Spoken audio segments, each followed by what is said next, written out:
Good evening, everyone, and welcome to day 2 of the 11th Annual International Symposium in Diabetes by CMRE. As all of you are aware, CMRE is Consortium for Medical Research and Education. This is a research body that Dr. Chawla and I are co-directors of for the last few years. And last 11 years, we have been conducting this International Symposium in Diabetes, and it has grown from strength to strength in the last 11 years. And I'm so happy that we are able to connect not only in our country, but also spread the message of diabetes education to healthcare practitioners all across the globe. We have partners like DIPSI, we have partners like AASD, Arabic Association for Study in Diabetes, and yesterday we had a very successful virtual meeting on day 1 with the AASD, where we had faculties from across the MENA region, across Cairo, Egypt, all those countries, and we had 900 plus logins for the virtual program, which speaks about the quality and success of the academics that we do. So this is part 2, day 2 today, and we are very happy to have the joint CMRE DIPSI symposium being aired today, where we are going to discuss diabetes in pregnancy, especially gestational diabetes, in detail for the next 3 hours with the who's who of diabetes in pregnancy. So let's have it from the masters, and I'm sure this is going to benefit each and every healthcare practitioner who has an interest in diabetes and pregnancy and GDM. So on behalf of my co-director, Dr. Rajiv Chawla, I welcome all of you to this symposium, the joint CMRE DIPSI symposium.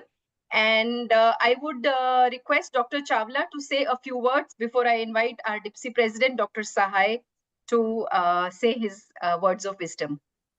Thank you. Good afternoon, sir. Good afternoon, everyone. It's my pleasant duty to welcome you all on this virtual dais, all the faculties and delegates who are gradually now getting logged in. This is 11th International Symposium being organized by CMRE in association or in joint partnership with DIPSI as well as ASD. This we have been doing year after year, and as Dr. Shalini said, it is getting stronger and stronger. And just to correct her, yesterday we had close to 1300 total logins, and even in the last session we had close to 900 logins when we closed the last session of Professor Adi Mehta, when we were close to 9, that was quarter to 9. And one more achievement which we have this year is that we have also partnered with ACE, that is American Clinical Endocrinology, and today we are going to do a symposium with them 7 to 10 p.m. where we have two virtual faculties logging from ACE, and we will have two sessions from Delhi, and it is going to be a physical program at Hotel Lalit itself. So last many years, we have also partnered with DIPSI for propagation of gestational diabetes knowledge, skills, and our own guidelines, which we released first in 2021, and a edited version was released in 23, and it got published in International Journal of Diabetes in Developing Countries in August issue in 24. We also did a DIPSI declaration, which is also published recently in the thematic issue of International Journal of Diabetes. So aim is to reach to every physician and a practicing gynecologist so as to make them aware about the original clinical research evidence which has come from Professor Sheshai group, and reach to every practicing physician and gynecologist so that this can be, so that their treatment can be rationalized based on DIPSI guidelines, and it has become a standard care across the country. All these guidelines have been adopted by Government of India, Ministry of Health also. So aim is to reach through this symposium, which we organize jointly with DIPSI under the banner of CMRE, to reach to every physician and gynecologist of this country. With this small introduction, I once again welcome all the faculties on virtual dais, Professor Shishai, Professor Rakesh Sahai, Professor Piki, Dr. Shalini, my colleague, Dr. Bhavtharni, Dr. Hema, Dr. Usha Shiram. She has already joined from Chicago, almost 4 a.m. in the morning. She was so keen to be part of this symposium. So I think it is going to be a wonderful scientific feast for everyone. And I'm sure that next 3 hours we are going to have a excellent scientific session. Over to you, Dr. Shalini. Thank you, sir. With that, I welcome DIPSI President Dr. Rakesh Sahai, and we would love to hear from you, sir, your blessings and your support for the program and your vision. Sir, you are muted. Professor V. Sheshaya, our chairman and patron of DIPSI, and we are very happy that he is joining us here today on this program. We have with us Dr. Rajiv Chawla, who was also a past president of DIPSI, Dr. Shalini Jaggi, a very active member, and Dr. P.K. Saxena, also being very active in the field of diabetes and pregnancy, and Dr. Bhavtarani and Dr. Usha Sriram, who has joined from across the globe. So I'm very happy that today DIPSI is partnering with CMRE in joining in this program, which is a very important program, which is covering different aspects of diabetes and pregnancy. And I think the vision of DIPSI has been to spread the message of of diabetes and pregnancy across the country to all people across, to all people across the country, so that the ultimate goal is to see that every woman during pregnancy gets adequate screening, proper diagnosis, and appropriate management of her diabetes, so as to provide a healthy, transgenerational benefit of this goes on, and this future generations are healthy. And we are now moving on to even doing a primordial prevention, looking at primordial prevention, and we are very happy that Dr. Shesha is here with us today. He has enunciated the concept of primordial prevention, where we are looking at the blood glucose levels right at the 10th week of pregnancy, identifying, or right from the 8th week itself, we are saying that we are monitoring the glucose levels and appropriate management of that towards primordial prevention. Dr. P.K. Saxena has published a very good work on this aspect, and so we are very happy that we are having this session today in order to increase this awareness about gestational diabetes and diabetes in pregnancy itself to all the participants across the country and across the globe. Today, I'm very happy that we have participants from across the globe. So I wish all of you a very good evening, and I'm sure this session is going to be very interesting and a real learning session for everyone who is participating in this session. With those few words, I would like to welcome everyone once again. Thank you. Thank you so much, sir. And it is my proud pleasure, privilege, and honor to welcome our founder of DIPSI, the man whose vision, whose flag we all are carrying, Professor V. Seshia, sir. Without your blessings, I think nothing would have been possible. And the way that India has been placed on the world map when it comes to gestational diabetes is all thanks to your vision and all your hard work, your lifetime's work. So welcome, sir, and we would seek your blessings before we start. Rajiv, Shalini, and other members of here, Rakesh, my friends, my colleagues who are here, young colleagues. I have got nobody, my colleague, all young colleagues. It's wonderful introduction all of you gave about our symposium today. And I'm very happy Rajesh has chosen me to speak on a different topic which I never covered so far. So this is a good opportunity for me to share with all my colleagues here, and I think everybody is I'm appreciating their work. So probably the audience which are going to listen to our talk, it will be much more better for us to implement in us. And I must say here, Charlie work compared IADPG with DIPSI. I've been telling and telling every country is, I don't, even America is like that. ADA guidelines is different, ACOG guidelines is different. So you see in our country, again, a group of diabetology is different, and another physician group is different. How this country, how can you afford to have so many guidelines? So anyway, I'm very happy Chawla should start working on this. Let him, what do you call, introduce only Dipsy guidelines. And again, Rakesh is there. Rakesh and his father, Professor Sahai, known me so many years. And we are all colleagues in this. So I am very happy to participate in that. That's why I come much earlier. So I'm supposed to be last person. I want to speak as the first person. I mean, introduce everybody. Thank you very much for meeting me. I get great.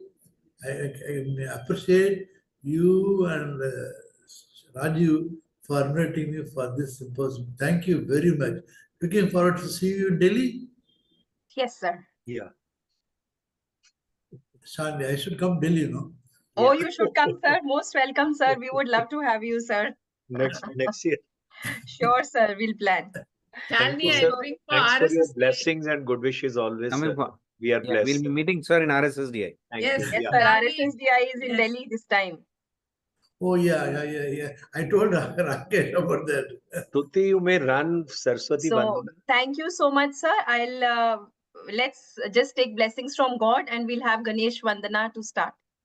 Okay.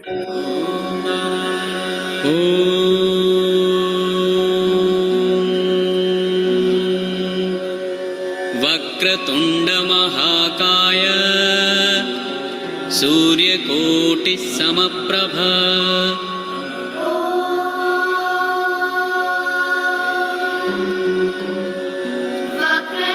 वक्रतुण्डमहाकाय सूर्यकोटिसमप्रभा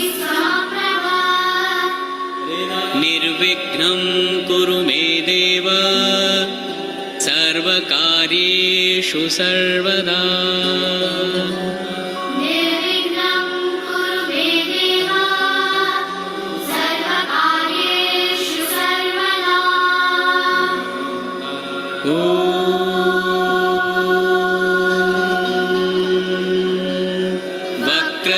वक्रतुण्डमहाकाय सूर्यकोटिः समप्रभ निर्विघ्नं कुरु मे देव सर्वकार्येषु सर्वदा So I think with the blessings of God, we kickstart day 2, the joint DIPSI CMRE symposium. And this is where we are going to discuss all the intricacies of pregnancy, gestational diabetes, and a few new concepts, what we have latest. And to kickstart, our opening batsman is none other than President DIPSI, Dr. Rakesh Sahai sir, who is going to talk on a very new topic, early GDM. Because we've all, conventionally thought GDM happens in second trimester, it happens in third trimester, 24, 26 weeks. But, we have sufficient data that it happens much earlier. How early is what Dr. Sahai is going to talk to us. We all know him. He's professor and head department of endocrinology, Osmania Medical College and Hospital, Hyderabad, India.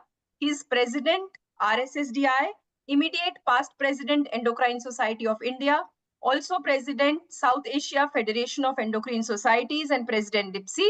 He's section editor, Tropical Endocrinology, Endotext online textbook on endocrinology, and editorial board member of IJEM. Numerous awards and fellowships from country as well as across the globe. You can see here more than 180 publications in national and international journals, and he's authored n number of chapters in various textbooks and monograms of diabetes and endocrinology. So welcome, sir.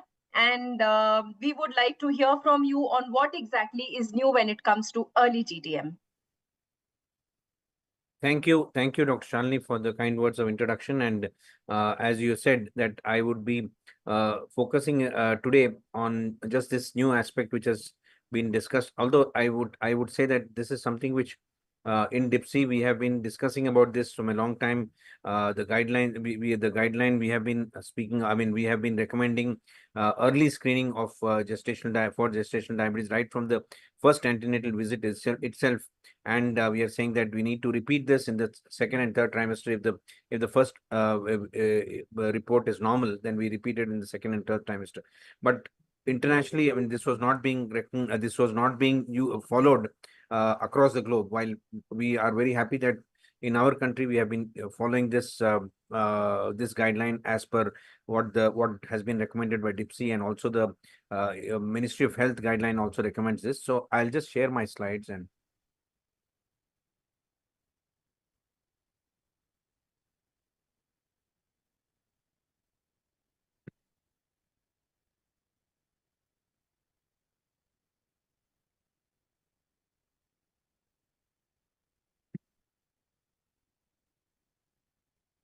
Yeah. Is it visible now? Yes. Yeah. Put it in slide mode. Yeah. That Just show mode. Yeah. sir, I think it is. Yeah. Now it is in full It's Yeah. screen. visible, sir. So Absolutely. thank you. Thank you. So as I was mentioning that I'm discussing this concept about early GDM, which is being discussed across the globe now. And as I mentioning, this is something which was being discussed in DIPSI from a long time. As Professor Shesha is here, he has always been recommending that we should be screening for gestational diabetes right at the first antenatal visit, and then repeating it in the second and third visits, third trimesters, if it is normal in the first trimester. But across the globe, this was not what was being followed. And so now we all know that GDM is defined as any degree of glucose intolerance with onset or first recognition during pregnancy. And this encompasses glucose intolerance irrespective of the form of treatment and or whether diabetes persists after pregnancy. And we all know that it occurs because of a pancreatic beta cell dysfunction in a background of insulin increase in insulin resistance due to pregnancy. Most guidelines, as I mentioned, although the DIPSI and Ministry of Health guideline from India has been recommending first screening at the very first antenatal visit, and then repeating in the second and third trimesters. But most of the guidelines across the world have been focusing, as has been speaking of GDM as screening for GDM only in the 24th and screening for GDM between the 24 to 28 week of gestation. So that has been the how it has been going on across the world. And therefore, what was referred now that some of the studies have shown that this early gestational diabetes is also a very common entity, and which was seen in, if you look back at the data from Dr. Shesha's group, we see that almost about close to about of the women, about 15 to 30% of women in the first trimester also had abnormalities. And the occurrence, I mean, amongst the women with GDM, at least one third or of them had early GDM also. So occurrence of now this entity has been sort of labeled as early GDM if it is happening in the first trimester of pregnancy, and late GDM if it is happening in conventionally between 24 to 28 weeks of gestation, which is also some of the researchers have used this term conventional gestational diabetes or late gestational diabetes to differentiate from this early GDM, which is being recognized in the first trimester. So early gestational diabetes has been defined as gestational diabetes diagnosed before 20 weeks of gestation.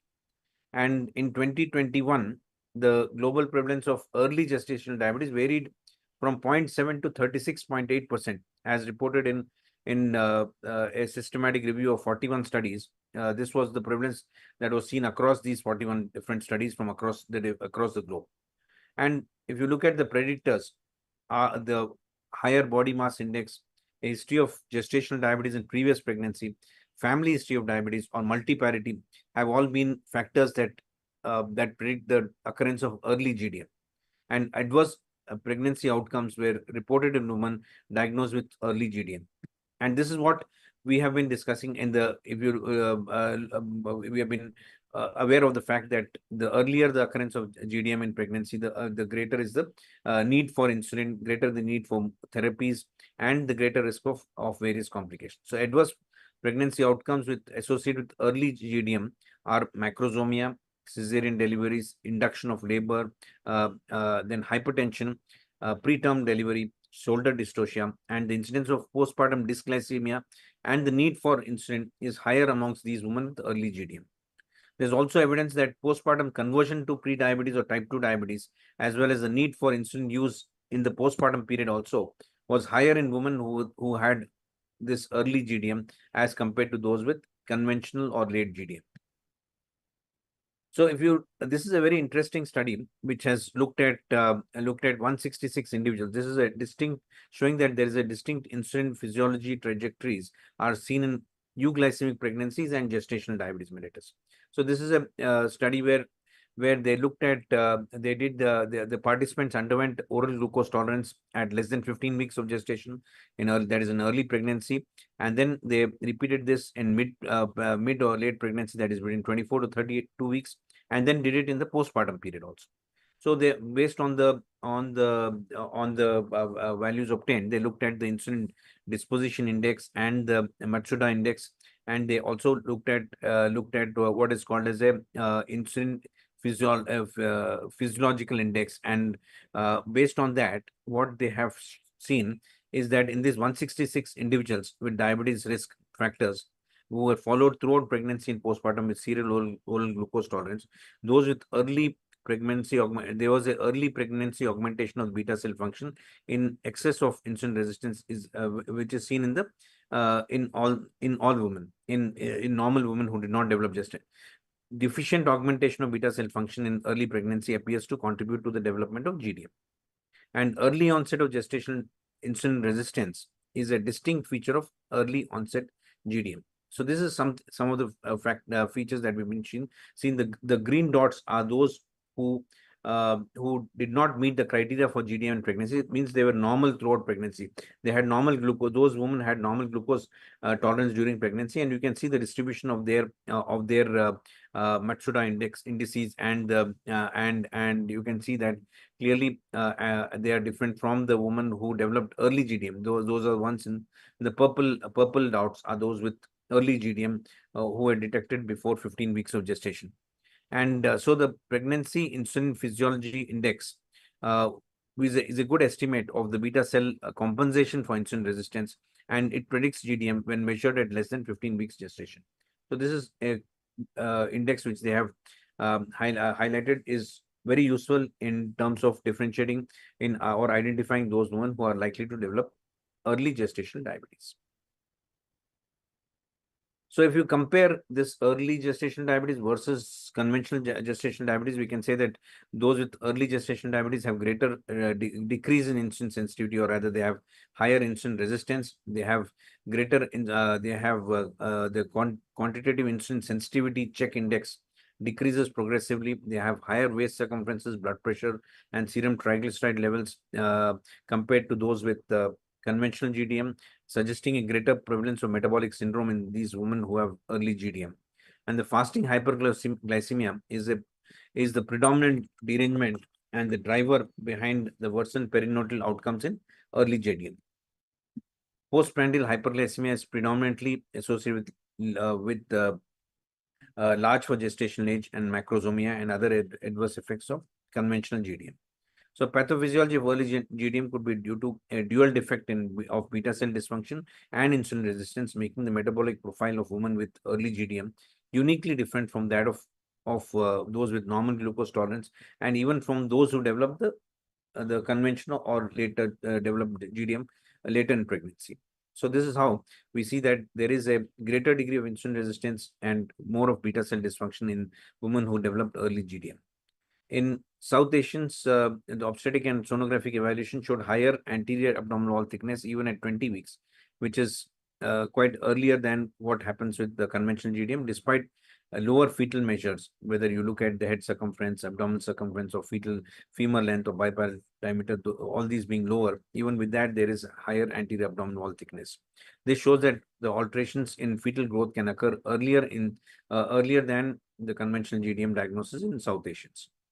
Fetal growth assessment reveals deviation in fetal growth trajectories even before the conventional GDM diagnosis, emphasizing the need to screen early in pregnancy, especially in our population. And this is what we have been speaking for many years right now. Now that and that is the main reason for using introducing the early screening in pregnancy by DIPSI.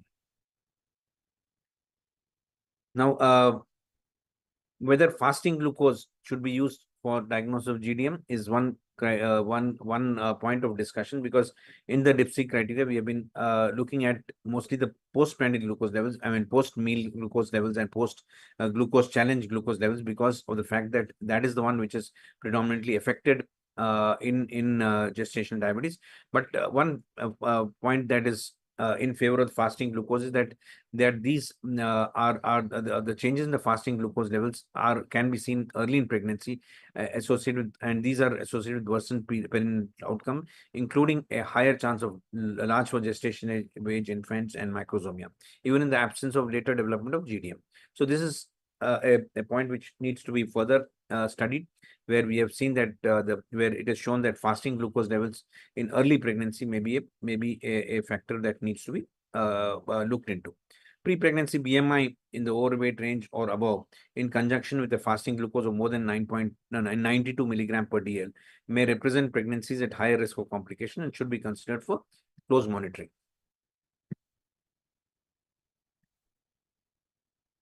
Considering the limitations of currently available literature and the possible association between fasting hyperglycemia and worsened perinatal outcomes, the earlier proposed criteria of fasting glucose of more than 92 can be reconsidered as a possible threshold for the diagnosis of early GDM, because there's a lot of confusion now regarding what should be the diagnostic criteria. Although they have spoken of early GDM, but the criteria that were used was the IAD PSG criteria itself, and there is a discussion on whether there should be a change in the criteria for there's a confusion about what should be the criteria for diagnosis of early GDM. The same cutoff will help to, I mean, the argument is that the same cutoff may help in maintaining consistency and uniformity, but needs to be validated in large multi-center studies. Now, whether oral glucose tolerance can be used, that's again a point of discussion. And what has been suggested is that a first trimester OGTT with IAD-PSG cutoffs is not acceptable, not an accurate predictor of GDM, and close to half patients with deranged first trimester OGTT revert to normoglycemia at 24 to 28 weeks without any intervention. More false positives with first trimester OGTT are driven mainly by a higher number of women with elevated fasting plasma glucose. So again, the fasting plasma glucose, although it has been shown in some of the studies to correlate with some of the outcomes, but it has been shown that many of these women who have a higher fasting plasma glucose may actually revert to normoglycemia subsequently in the second and third trimester. So this is something which has been a matter of discussion and confusion. One study from Oman with 564 pregnant women suggested that early and multiple screening with OGTTs increases the detection rate of GDM with an improvement in the clinical outcomes. Another study with 125 singleton pregnancies diagnosed as early GDM using the IAD-PSG criteria before 16 weeks of gestation revealed that fasting hyperglycemia was associated with congenital malformations. And however, the mean pre-pregnancy BMI in this group was much higher than what we normally see in women from our country. And OGTT conducted between 18 to 20 weeks correlated with OGTT at 24 to 28 weeks and was linked to the development of large for gestational age and neonatal hyperinsulinemia. The DALI study, which was the vitamin D and lifestyle interventions for GDM prevention study, found that women with early GDM and BMI more than 29 kg per meter square represented a metabolically distinct group with higher insulin resistance and obesity and a higher risk for elevated blood pressure, triglycerides, free fatty acid, and 3-beta hydroxybutyrate heart rate. Now, the other issue that has been looked at is the using HbA1c itself as a predictor as a diagnostic criteria. A lower threshold of 4.8 for HbA1c has been proposed by some to lead to which saying that it may lead to an improvement in the pickup of gestational diabetes. A lower value could reliably rule out the risk of conventional GDM and identify women not requiring an OGTT between 24 to 28 weeks, because lower thresholds often has poor specificity and positive predictive value. Their role in predicting the risk of conventional GDM, however, is limited. And so therefore, there has been a lot of discussion on this as to what should be the cutoff of HbA1c to predict the development of GDM. A value between 5.25 and 6 has a significantly better positive predictive value, and that can be that has been suggested. A recent meta-analysis of 10 high-quality studies concluded that the risk of developing conventional GDM increases with the HbA1c of more than 5.7, and values more than 6 identify all women at risk of GDM. For early GDM, the value between 4.8 and 5.9 in early pregnancy seems to be a reasonable cutoff to rule out and predict the risk of conventional GDM. A single value that can strike a balance in terms of specificity and sensitivity has not been established, and the role of HbA1c in diagnostic pathway of early GDM requires further validation. So, while for the conventional GDM, we have been looking at a value of more than 5.7 as a predictor of development of GDM, but for early GDM, this has not been clarified in any of the studies. Some of the studies have looked at HbA1c of 5.9 events such as macrosomia, preeclampsia, major congenital anomalies, and soldier dystocia. And they report that many et al. Reported that early pregnancy HbA1c was a better predictor of pregnancy outcomes than fasting plasma glucose. So there's a lot of confusion about what should be the cutoff for HbA1c and for diagnosis of early GDM. Now, I would now just take you through this recent study called the treatment of booking gestational diabetes mellitus, that was to look at the benefits of treatment of early GTM from the toboggan study. So this was implemented in 17 sites across Australia, Sweden, Austria, and India. In this trial, 43,000 pregnant women were approached and consent was obtained from 4,000 women. Early screening was done using 75 gram OGTT following the IID PSG thresholds, and this was carried out in 3,681 women before 20 weeks of gestation to diagnose EGDM or early GDM. The 802 women were diagnosed to have EGDM, and they were randomized to either intervention arm or a control arm. Intervention arm in the interventional arm, there were about 406 women and 396 were in the control arm. And follow-up data is available on most of these women. So the primary composite endpoint was the adverse neonatal outcomes.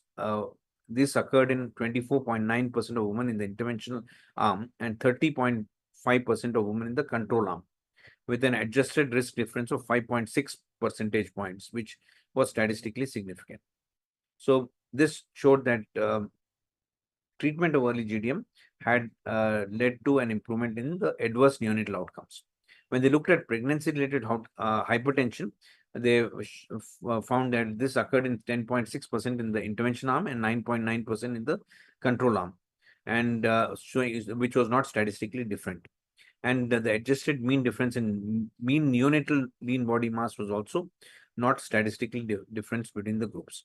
There were no differences observed between the arms in respect of other adverse events. So the major benefit that was seen was in terms of the adverse neonatal outcomes. A secondary data analysis comparing the women with early GDM and those who had conventional GDM who initiated treatment in 24 to 28 weeks was carried out, and 254 women with EGDM and 467 women with conventional GDM and 2339 women who were controls were analyzed, and the composite outcomes were increased in early GDM with the odds ratio of almost a 60% increase in the composite outcomes, but not in early GDM as compared to late GDM. So showing that this early GDM is a very important aspect which has to be addressed. Higher birth centiles, preterm birth, and rates of neonatal jaundice were seen in the early GDM group, but not in the conventional GDM or the late GDM group. The need for insulin and metformin was also greater in the early GDM group, again highlighting the importance of early screening for gestational diabetes. The limitations that they have highlighted in their study from the authors from the toboggan study is that GDM management was not standardized in late GDM treatment. Targets were used for early GDM. The findings they felt were highlighting the need to diagnose and initiate treatment of women with early GDM. So based on this toboggan study and the other data that is accumulated on the early GDM, in some of the guidelines have been changed in 2023. The American Diabetes Association also is now recommending risk-based screening to diagnose overt diabetes with 75 gram glucose at the first antenatal visit itself.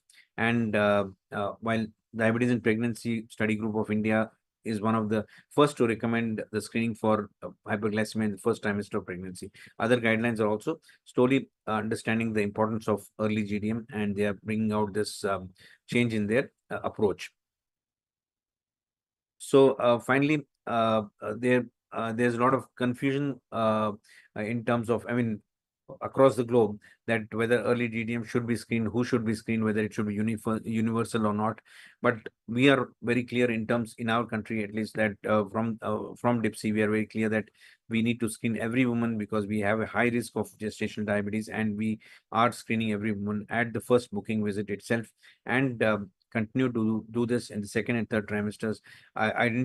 Treat those who are picked up as having GDM in the first visit itself, and those who are screen negative, they are screened in the second and third trimesters also. So this is something which has been in discussion on early GDM. So with that, I'll conclude, and I'll be happy to take any questions. And I think the subsequent talks, we're going to have a lot of interesting discussion on the diagnosis of GDM and the management of GDM itself. So I was focusing only on some of the new literature that has come out on early GDM. Thank you, Dr. Rakesh, for a awesome session on early GDM. Of course, we'll have certain questions in the panel discussion toward the end.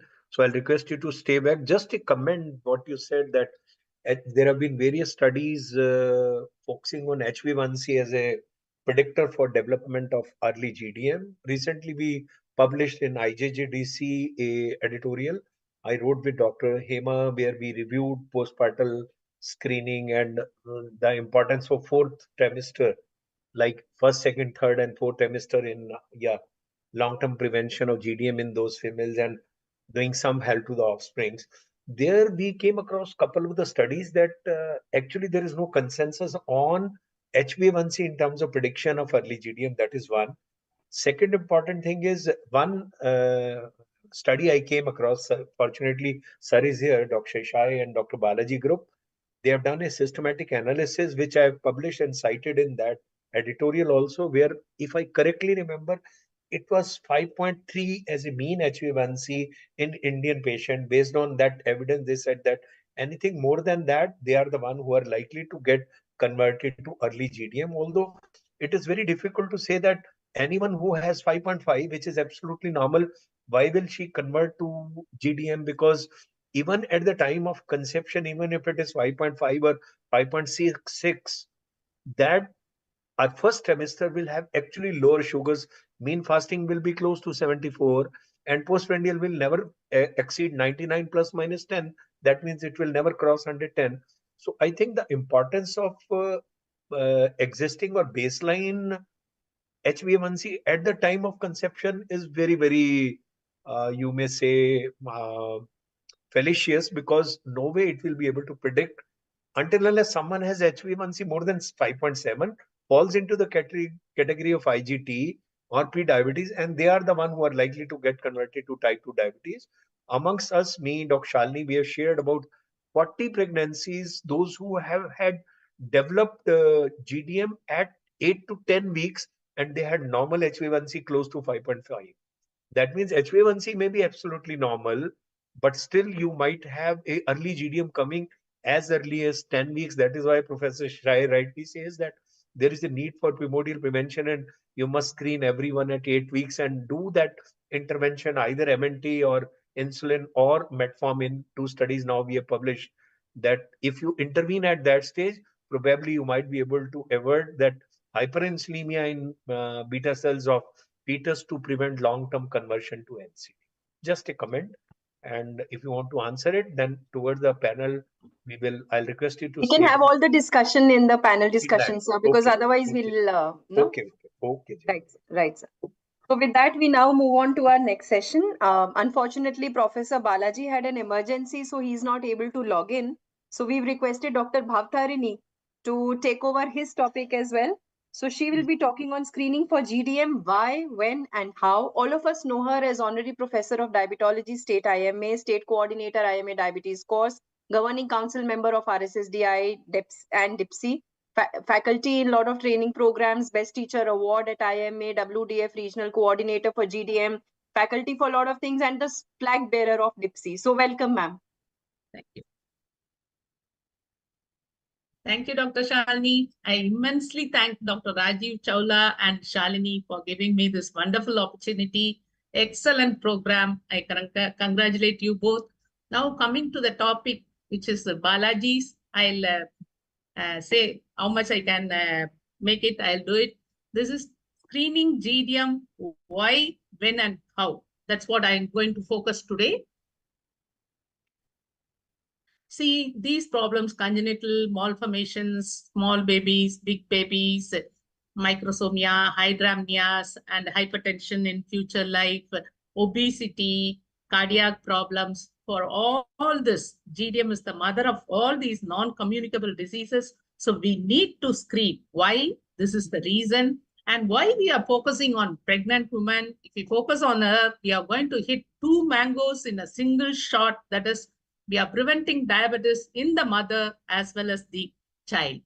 And that is 2 generations at the risk of developing diabetes or prevent, that is the mother herself and the offspring. If you take, according to IDF, we know that low and middle income countries account for 85% of the annual global deliveries and 80% of this global diabetes burden, and 90% of all this maternal and perinatal deaths are due to poor pregnancy outcome.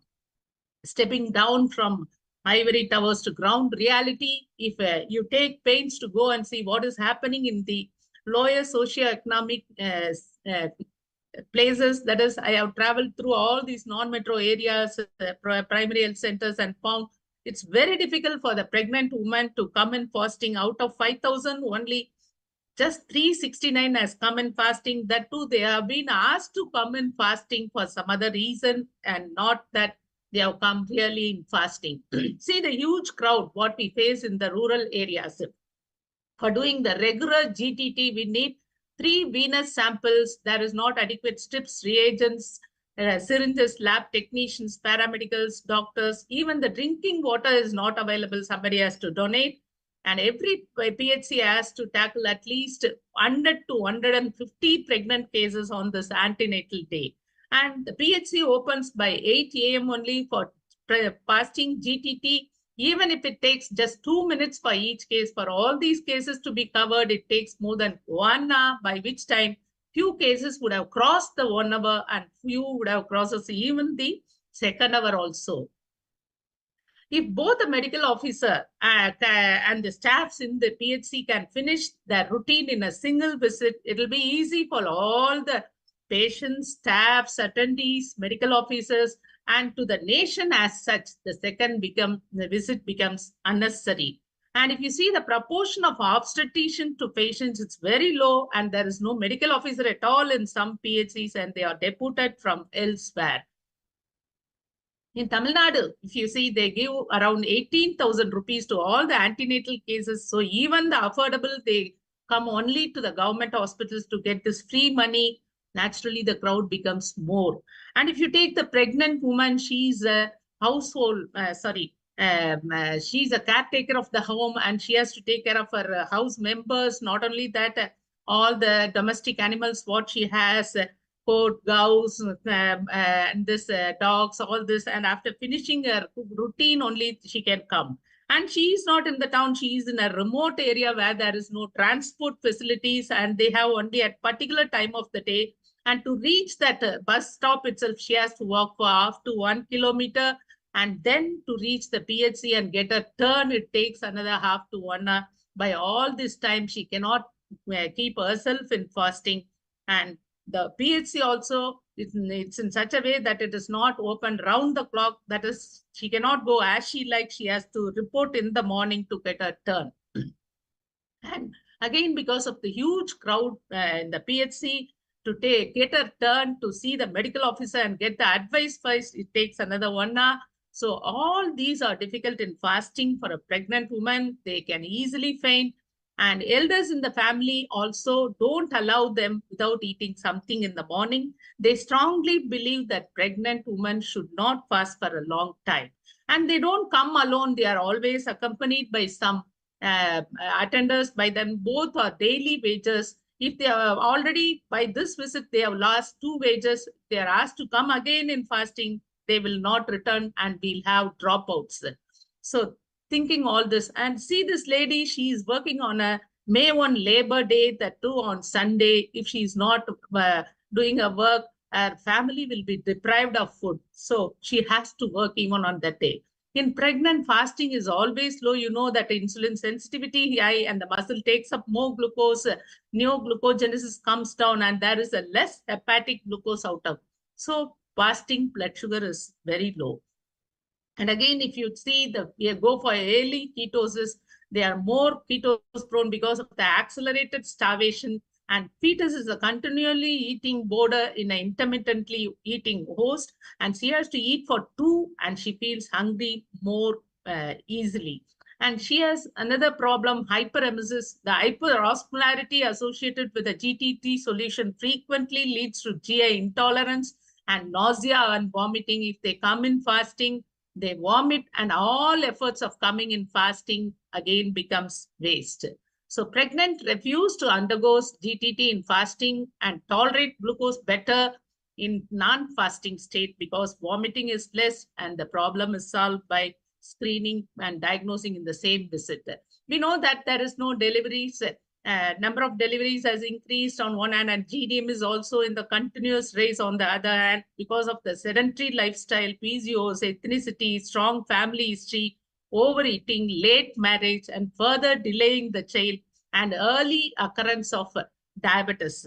All these put together, the occurrence of diabetes during pregnancy is increasing, and we need to take care much. Everybody in the GH are overburdened, and they always want and welcome whichever is easier, simple, at the same time useful, which will prevent the mortality and morbidity in the mother. And another thing, we know that we Indians are 11 times more prone to diabetes than Caucasians, and we have a strong genetic predisposition, and all these causes necessitate universal screening. That is, every other pregnant woman has to be screened for diabetes in pregnancy. So what is the solution? All these practical problems make pregnant ladies unable to come in fasting. Our DIPSI, diabetes in pregnancy group, solves the problem. Our Menta has given a single step, which is very easy for them, which can be done in the fasting or non-fasting state. The advantage is the pregnant woman need not be in fasting. Non-fasting would simplify the procedure and causes least disturbances in the pregnant woman's routine activities, serves both as a screening as well as diagnostic procedure. Again, if you take WHO and IDF, this fulfills the expectations of all these associations that in lower socio-economic countries like us, we have to do something in the pregnant woman, whatever they can, depending on the resources available, that is to screen every pregnant woman for glucose abnormality for a diabetes-free generation in the future. And DIPSI was started with a motto to prevent diabetes in the community by catching as early as the GD when possible with this simple single test. And if you do the capacity building for this medical officers, paramedical staffs, and public health, by the simple question, that is whom to screen for GDM, when to screen, and how to screen for GDM. These questions were very much confusing for the doctors, and they explained the difficulties of convincing the patient to come for 2 days and give 4 samples, and the facilities not available for such a long procedure, and difficulties in waiting and fasting. The response was very poor earlier, that is in 2004. In contrast, after implementing the simplest DIPSI single-step procedure approved by the government of Tamil Nadu, also called as Tamil Nadu model and accepted by Government of India as our national guidelines, WHO, FIGO, and IDF, the response is so good because mainly of its simplicity and more economical. So remember, most complicated problems in the universe as a simple solution, said Albert Einstein. Yes, our Menta has given a very simple solution, just to do one test with 75 grams of oral glucose in the fasting or non-fasting state. And just remember one value to diagnose, 140 or more. And further monitoring also, it's very easy. All postprandial has to be less than 120 given by our mentor, Professor Dr. Seshia. So when to and universal screening is because we are 11 times more prone. And again, early screening, it's because we have this GDM getting expressed in all trimesters. This again, our Menta has done a study in 2007 and proved that GDM in the first trimester is 11%. GDM in the second trimester is 22. Of course, it is more in the third trimester. But if you're going to do only in the third trimester, you are going to miss almost 50%, which occurs in the first and second trimester. And this test, he has repeated again. This he has done long ago. That is in 2007. He has shown that it manifests in all trimester, first, second, and third. Then again, he repeated in the 2016, that is 10 years later, what he has found, it has doubled. In first trimester, what happened to be 11 has become 22. And again, the second trimester, which was 22, has become 35. And of course, it has come down in the third trimester. It is because of the paradigm shift of our lifestyle, which is keeping on changing. And already there has occurred a transgenerational transmission of this diabetes from generation to generation. Now it is commonly occurring in the very first trimester. So only our Menta, in spite of catching them in the first trimester, we are not able that is to catch these women at 8th week hyperinsulinemia, which is the cause for all non-communicable diseases in the future of the child. Thank you.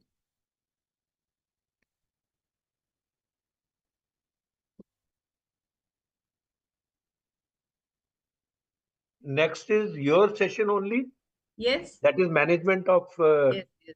GDM. So I think you are already introduced, so you may continue with your presentation. Towards the end, we will have discussion. Thank you. And thanks for accommodating at the last moment. Thank you. Thank you.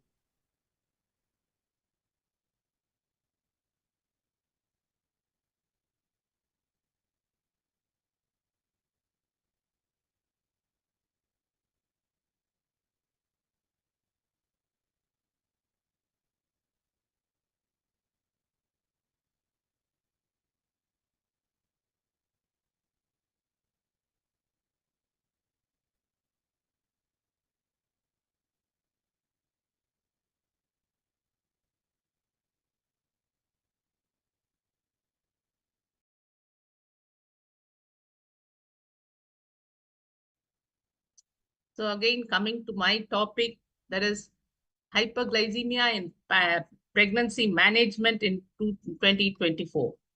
Again, my pronouns to my mentor, Professor Dr. Seshia, and immense thanks to Dr. Rajiv and Shalini for this wonderful opportunity.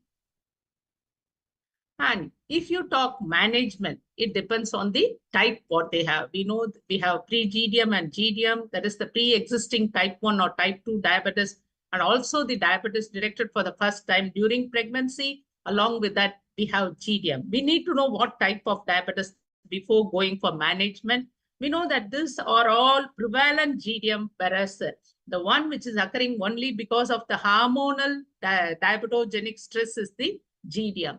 And why we say these are different, incident is different from prevalent, because the visits vary according to the blood sugar, the glycemic goals differ, that they have different fasting and postprandial, they have different HbA1c, they have a different meal plan, HB percent is different, they have a different BP and pulse, different treatment regimes, and also the time in range.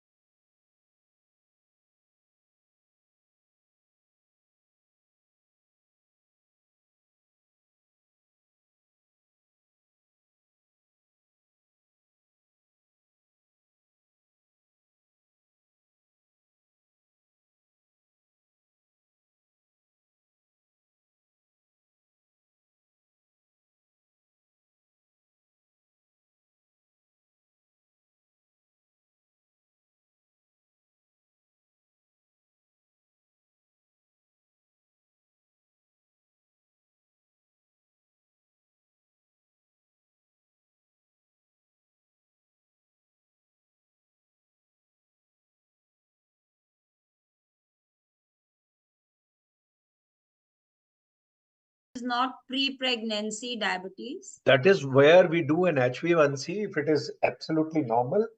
For pre-pregnancy, that is what I was discussing.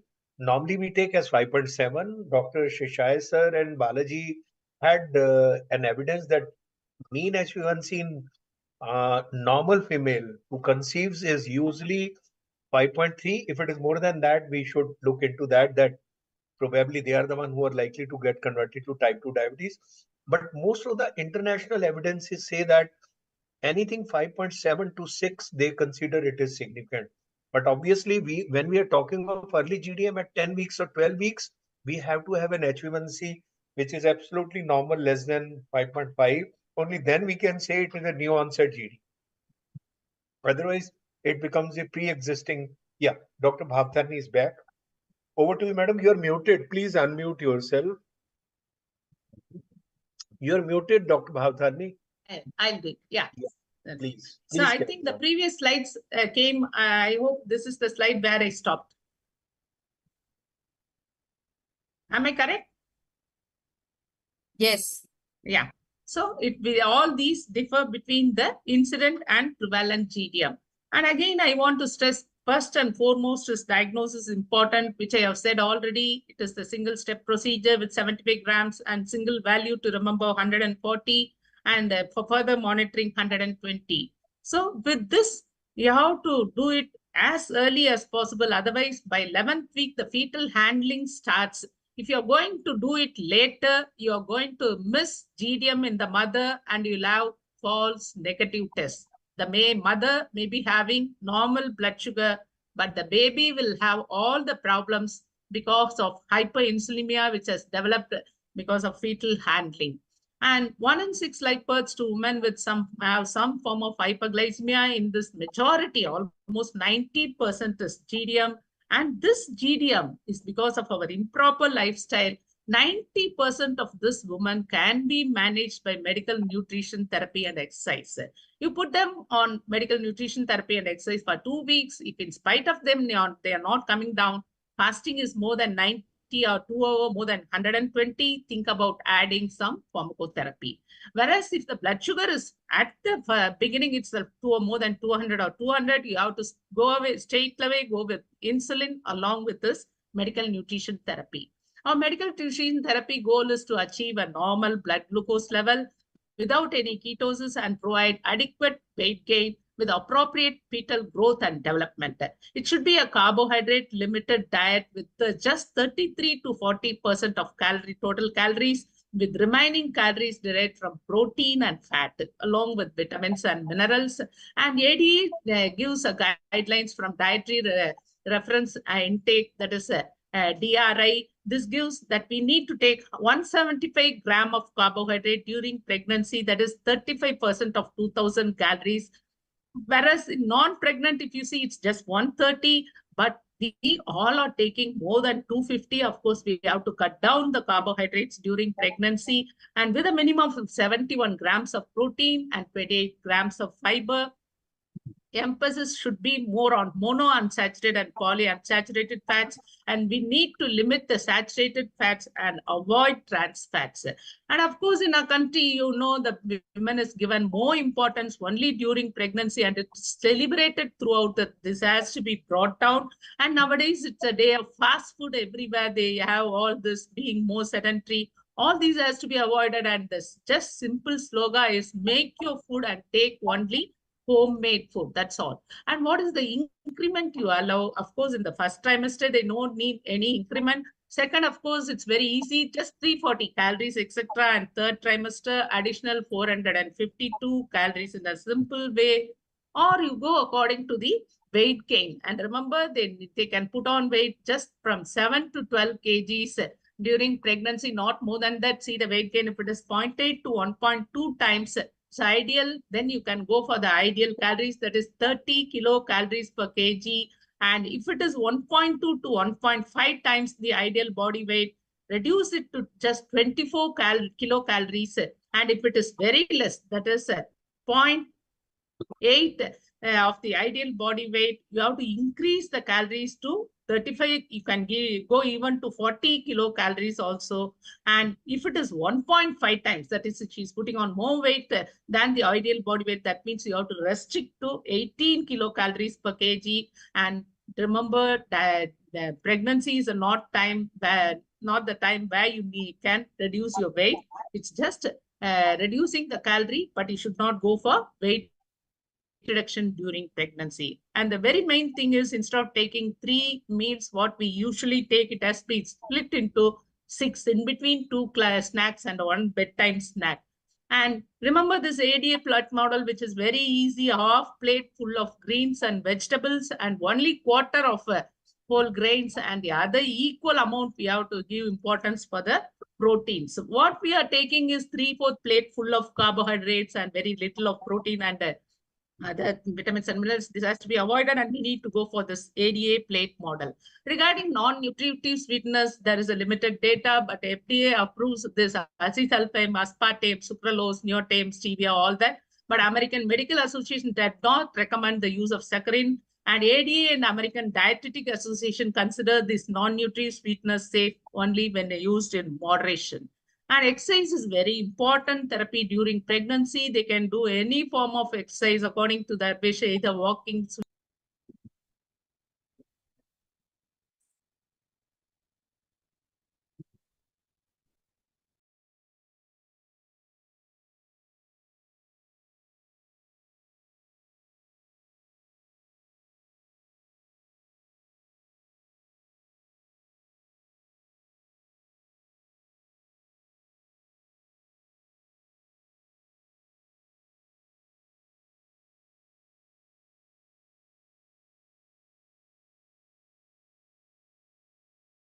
Please unmute yourself. Unmute yourself. Sorry. So no current from morning. That is the problem. So they have to continue the routine activities, pre-pregnancy activity. Along with that, they have to increase their activity. But nowadays it's a day of precious child, and again, what they say, they should not do this exercise, that like that. In that case, they can do the upper body ergometric exercises, but do not start with any vigorous exercise during pregnancy. And after trying all this medical nutrition therapy, that is the food and exercise, you then only think about pharmacotherapy. And remember, insulin is the best both for the safety of child as well as the mother, because it will not cross the placenta and stimulate the fetal beta cells, whereas oral drugs cross the placenta, not our metformin. And you need to keep a target, that is all pre-meal and fasting less than 90, and 1 hour less than 140, and 2 hours less than 140, according to the 5th International Workshop Conference on Gestational Diabetes. And Jocelyn, what he says, that if glycemic control can be maximized to the extent that the fetus no longer recognizes that its mother is diabetes, then the treatment of mother during pregnancy may become the first step in the prevention of obesity and diabetes in the offspring. He has told long back, which our mentor has got the idea and is trying to do all this. And what are the insulins that can be used during pregnancy? You need to know that all human insulins, regular NPH mixed all mixtures can be used. As far as analogs are concerned, and rapid acting, you can use aspart and lispro, but not glulisin. In ultra fast acting, PSS, it can be used. In long acting, Detimir and Deglutec are approved. Glargine needs more studies, but if the patient is already on glargine, they can continue glargine. Premix, all analogs, no mix, Humalog, all can be used. If it is a GDM, we have to go for either basal or mix one day or split mix. In case of pre-GDM type 1 and type 2, we have to go for basal bolus therapy. That is a rapid acting for all meals with one long acting. Or if it is a GDM, just once a day premix, or sometimes twice a day we have to go. And if you take the insulin physiology, in early pregnancy, they have an enhanced sensitivity. So they require less insulin.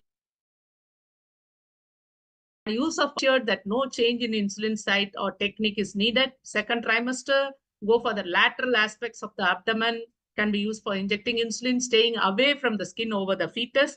And third, of course, as mentioned in the Fit India guidelines, it can be injected over the abdomen while ensuring that the skin fold is properly raised. And in apprehensive patients, you can go to the thigh or upper arm to inject themselves. And of course, in very brittle cases like type 1 or type 2, you have to go for insulin pump. And peripartum, maintain the insulin dose in such a manner you avoid maternal hyperglycemia during labor because you need to prevent fetal acidosis, neonatal asphyxia, and also neonatal hypoglycemia. And intrapartum, withhold the morning dose of insulin if you're planning for induction or cesarean delivery early in the morning. And better start with a 5% dextrose solution, 100 ml per hour. Simultaneously, you start a separate regular insulin infusion. That is 0.5 units per hour with hourly blood glucose measurement. You have to go according to the blood sugar and maintain the blood sugar between 80 and 110. And during delivery, when active labor begins, insulin infusion is used in pregidium. In contrast, gidium with a detachment of the placenta. No, Menta will explain in his speech that it can be is approved for pregidium prevention of diabetes and also NCDs in the future. Intensive coverage. What happens postpartum and then between two pregnancies is again a very, very important low-hanging fruit that we often miss. So this is something that our next speaker, Dr. Hema Divakar ma'am, is going to shed light on. A very, very active, a very, very voracious flag bearer of DIPSI as well as management of diabetes in pregnancy.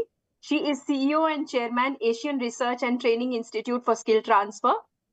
She's won the FICCI Award for Excellence in Capacity Building, Divisional Director, FIGO Well Woman Healthcare, President Karnataka AHPI, State Representative HSSC Karnataka, Chair Nutrition and Breastfeeding Committee SAFOG, UNICEF Ambassador for Impact for Nutrition, ex-chair of Well Women Healthcare at FIGO, ex-president of DIPSI, ex-dean Karnataka College of Obs and Gynaes, past president FOCSI 2013, and numerous awards, orations, fellowships to her credit, and a very, very great orator who talks with all the passion that you see in her work. So welcome, ma'am. We're so happy to have you join us. And she will be shedding light on preconception counseling as well as postpartum follow-up.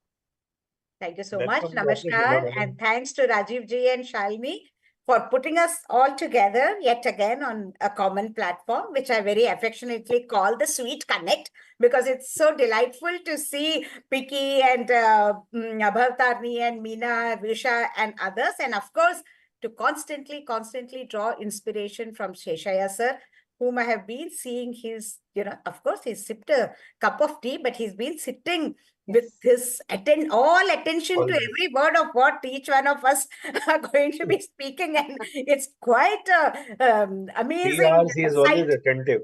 Amazing sight to see Amazing. such meticulous attention that he pays time and again. Thank you, sir, for yet again being here. So as how this Bhavatarni was saying that such a complex situation in India, this is saying far away and so many patients and this can't be done. But slowly and steadily, India is leaping forward. The new India is getting better and better each day. And therefore, in this background, you will see health for her. It is our duty, utmost duty, to ensure health for her throughout the life course. Otherwise, we are really failing our girls and women. And another board which I've put up there, Femtech 360, that is my new passion area and craze, because I really think like how we are connecting today with the virtue of technology. We can achieve a lot with the remote monitoring, remote control, etc. So we do hope that 3,000 plus startups in India and several more across the world will bring to our doorstep something which will make us do better and quality driven. And of course, out of the box ideas that we have had from the DIPSI mentors and leaders have set the standards for the entire globe. And the outstanding example of that was the single step test, which everybody took on to during the COVID times. So that was quite amazing that when there was so much on the rooftop shouting at the evidence that we didn't have, etc. And quickly they got their act together, because necessity is really something that we cannot bypass. So the issue at hand is, Bhavtani showed one beautiful picture of, such a grand festive backdrop where the pregnant women is being so much pampered. But seriously, Before and after that, she's forgotten. Confirmed somehow or the other.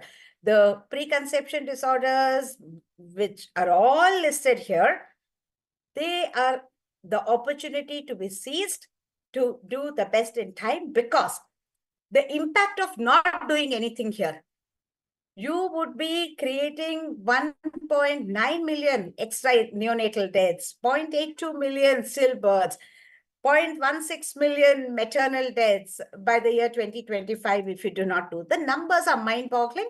And as we all know, the majority of the burden of deliveries lies in the low middle income countries, including India, which has 30 million deliveries every year. And so these millions can very well relate to us. This is the famous Figo wellness wheel we have produced. And just as in the fun fairs, and you see, that wheel goes like this, it's turning, rotating, all that. Anywhere you catch the women in this cycle, do the best for the next phase of her life. Adolescent, you've got, prepare her for reproduction. Reproductive, you've got, okay, long-term problems in menopause. So never, never lose this opportunity. And the goal of preconception care, obviously, is optimal blood glucose control. There are often comorbidities, blood pressure to be measured, cholesterol, etc. Must make sure that folic acid should be taken. Now, there are newer makes of folic acid with iodine. Hypothyroidism is also a great problem in our country. Iodized salts are there, but still, anyways, you're giving folic acid. Choose those which has iodine so that at least that problem is also somewhat taken care of. She may be already on some medication, so you have to review and adjust them. Smoking, alcohol, it's increasingly becoming common in the metro cities, and we really have to, take that history and advise them. And education, not only the mother, but the whole family, because diet, whatever said and done, they'll go home and do their own things because they believe that we are, really restricting her cravings, etc. Exercise, again, IVF pregnancy is high risk. They think that they should be bedridden only. So there's a new kind of problems. The pharmacological treatment and the evaluation, which I said also can be done now remotely, should be. So preconception, we have three situations. She's already a known diabetic, or she has high sugars prior to her first conception, or she's had previous pregnancy with GDM, which may have been detected, may have been missed, but she has a potentially the next pregnancy also, Pakka GDM she will have. But many of our patients are now paying so much attention in the interval period after the proper counseling that first pregnancy, they may have been on strict diet control, OHS, and towards the term, they may have also been on insulin. But second pregnancy, pre-pregnancy onwards, it's become a lifestyle change. And they seldom require a dose or two of the OHS closer to term, and definitely not the insulin. So this change is happening, and we have to invest our time in education for sure.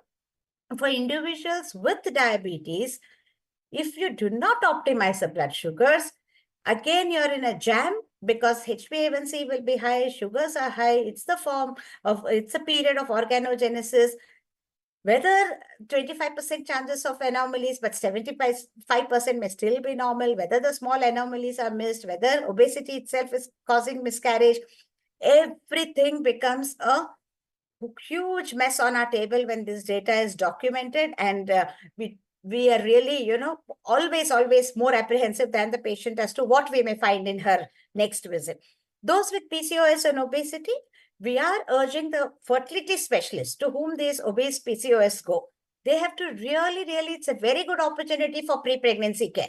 They're not conceiving, they're going there. So let's not blame them for not coming to us. Even when they're coming, are we doing enough? That's the question. So this target also, we are sensitizing the infertility colleagues, which have become a totally different compartment. They're working in their own silos, but we have to pull them and say that, these things, they have to really pay attention. And previous gestational diabetes, we have to mark, we have to circle.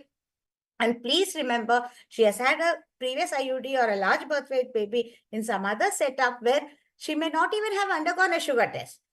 Potentially, your mind should think that she may have been a case of previous GDM, which has been missed. So you have to be very cautious about how her glycemic levels will be in this pregnancy. Again, going back to the technology, many times. Now they come for preconception counseling. There's a long list of things we can ask. Sometimes we may not have the time or they may not have the patience. Some things like domestic violence, smoking, alcoholism, etc., should be taken in a very subtle, sensitive, anonymous way. Moreover, lots of things about the deficiencies, vaccination status, previous pregnancy details, everything, 80% of the patients these are available in 10 different languages. So they can easily fill up, or at least they'll say, don't know. So you can quickly check back on what else you need to check with them. At the end of it, if the response is green, they're good to go. If it's amber, they need some tests. If it's red, then it's a red alert because there may be some more tests that we may have to do. Nutrition exercise, beautifully explained by Bhavatarni, showing all kinds of plates. That is ADA plate. Now we've got Dipsy plate, where we have written March 10th, Shesha sir's birthday, GDM Awareness Day, and then about 25,000 gynecologists have already got it. Year after year, every year we are giving 5,000 plates on sir's birthday, and then it's going on. So that plate is got. We have particularly chosen some Indian food stuff to be picturized there so that, they get it into their heads. Preconceptional checklist with FIGO, which is just taking 2 to 3 minutes. The FIGO nutrition checklist, preconception and in pregnancy, has become a very, very integral part of the OBGYN care now, because we've made enough noise and everybody is filling it up. Again, the apps are coming to our rescue. Some very good apps on nutrition. You may not have time. Bhavatari may say only about idli, but somebody else wants a fish. So what to tell? So there is a lot of things that recipes are also available on the apps with exactly what they contain, what is the calories, what is the carbohydrate, protein. They are very, very much empowered and they're enthusiastic about following it meticulously. So let's use these more and more. And the target blood sugar levels, adjustments of insulin if she's already on that, regular follow-up, again on the WhatsApp, Bluetooth, charts, tracking, everything can be done in a remote way, and we can very, very meticulously get a hang of that. So here is a case, cross connect between the diabetologist and the OBGYNs. So if she's already under the diabetologist care because she has pre-existing diabetes, she comes with the invitation card of marriage. Please ask her to come and see us, because we have to counsel her as to her BMI, her sugar levels, her HbA1c to be very strictly maintained and monitored prior to conception. Until then, we may have to give her some contraceptive advice, some weight loss, some PCOS tuning, glycemia, of course, jointly we can, hold and control. But usually what happens, you may send, we may tell, but unplanned pregnancies are very, very common in the country. That's a, oh, I was not planning the pregnancy, so I didn't do my strict dieting. Oh, I didn't check my sugars in the last 6 months, but she's become pregnant. And HbA1c is 8.8, fasting is haywire, PPB is even worse. And what to do next? Because congenital malformations, etc., are really a threat. So this is, again, we have missed the bus. We may not have told her as seriously. If we threaten her a little bit, this happens, that happens, though we will tell in a reassuring way, but she should recognize the seriousness and importance of that. Already, many of our patients are now on many medications, some of which, frankly, we do not even understand what medications are there. And so we always write a note to the physician or the diabetologist, whoever is seeing her, and some SLEs and some autoimmune diseases, lots of issues. So many times we are confused whether this is safe. Psychiatric medicines, lots of them are. So we really need to confess that we have limitations in this. So we need to double check and make sure that everything that she is taking pre-pregnancy is well in order. Despite this, the maternal history, advanced age, you cannot buy back the age. That is a risk factor. Poor nutrition, lack of physical activity, how much ever you tell her, it's a habit. Cultural factors, the socioeconomic status. There were diverse diagnostic criteria. At least in our country, all the OBGYNs are now sincerely following the single step test. We don't want to be confused at this stage.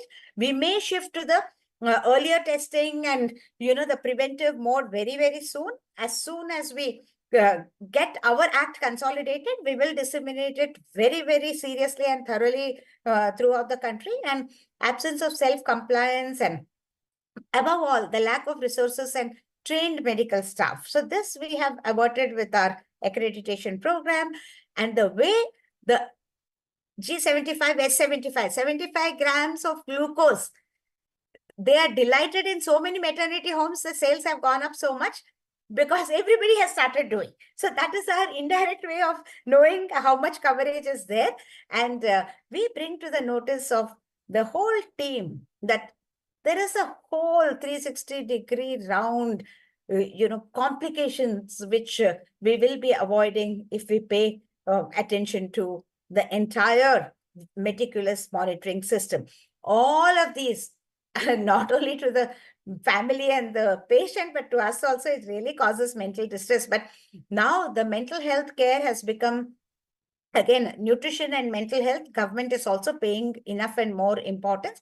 We are having a nutrition checklist. We are also having a depression and anxiety score checklist, which we do for every woman now, so that, we filter the cases. And because the stress also can increase the sugars, we have not even recognized, and that's really bad. And here again, the remote anonymous consultation for the mental health has come in very, very handy, and the stress triggers and the variable contributors, how the moods are fluctuating, everything she can track, she can keep a journal. I never thought that many women would do it, but they're doing more than expected. So let's give them a chance to do better than the best. Prenatal to postnatal, there's a lot happening. It's a continuum. Here again, I want to bring to your notice missed opportunity. First pregnancy, as I said, big baby. 11 years back, we were not doing the single step test so seriously. And very many years after that, she's conceived. And we said, yeah, now we'll follow the protocol. And at 12 weeks, we'll do the testing. Already too late. The single step test at 12 weeks is showing the sugars as 248 mg%, which means nobody has seen her prior to the pregnancy. Again, a lost opportunity for preconceptional care. Simple advice post-delivery. Exclusive breastfeeding 6 to 10 months decreases the type 2 diabetes in the mother by 57%. And this is again something which we must all do. Obstetric emergencies was what we were dealing. Today, NCDs has a tsunami. Tomorrow, it's a cardiovascular disease and hypertensive disorders. But once more, again, I want to emphasize, being one of the femtech passionate leaders in the country, that these women who have delivered in the district hospital have gone back to their little villages. These are our wellness ambassadors or Swasthya Sakhis. They have been asked to do the BP, sugar, anemia check meticulously, and they have an access to these checkups in their local wellness centers. So we have to act now, because NCD-related complications is a multiplier of an ongoing pandemic of NCDs. You don't have the handle on it today, it's gone forever. So opportunities for action, preconceptional and post-delivery, out of sight, out of mind should not be. We even ring up and call the patient back, because then she recognizes, at least, we are serious about it. Everybody in the system should be made aware, not to let these women lose. Post-pregnancy counseling, very, very important, because postpartum IUCD, postpartum HPV vaccination, postpartum BP check, postpartum sugar check, lots of things to be done in between, and annual follow-up forever and forever. And at all visits, discuss the obstetric history, because we will pick up the risk factors for her NCDs as well. So it's our dream to ensure 2022 is the date I had put. I'm still keeping to that, because we're already a little late in this, but let us remind that this is what we had promised ourselves, all pregnant women to be tested. We are nearly there, but not quite. This is Anil Kapoor's greatest dream. Mother and child pair post-GDM follow-up has to happen, and we have to collaborate with everybody, including of the NGOs and the activists, to do the best. So this is one of the last slides, the life cycle approach for prevention of GDM. We start with all pregnant women. They are the easily available target, right? So we start with all pregnant women having universal screening. Nobody should be missed. So we catch them all. And then we go to community awareness, GDM risk factors, lifestyle, everything. Keep her pre-pregnancy fit. And post-delivery, that is after 30 years of age, 35 years of age, again, make her aware of all the lifestyle changes. NCDs has to be tested. Comes into the circuit postpartum, inclusive of the exclusive breastfeeding. Please do not forget to counsel her. So this whole cycle, round and round, cannot be complete unless we build the capacity of the healthcare providers. And you'll be surprised to know that in our nationwide Manyata initiative, we had a success story. I think then the consultant is telling, I have another person next to me. Can I make her say something?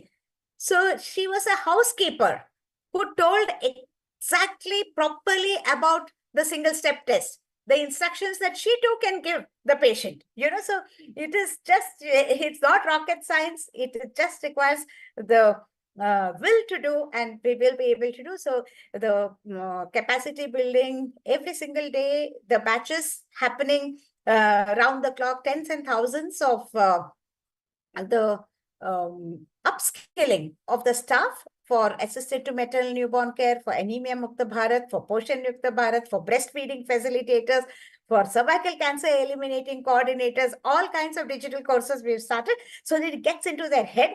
And it is indeed a call to action. We need to disseminate, advocate, and collaborate with each other. We strongly believe that small steps makes a big difference. And let's hope that the dream of preventing diabetes altogether.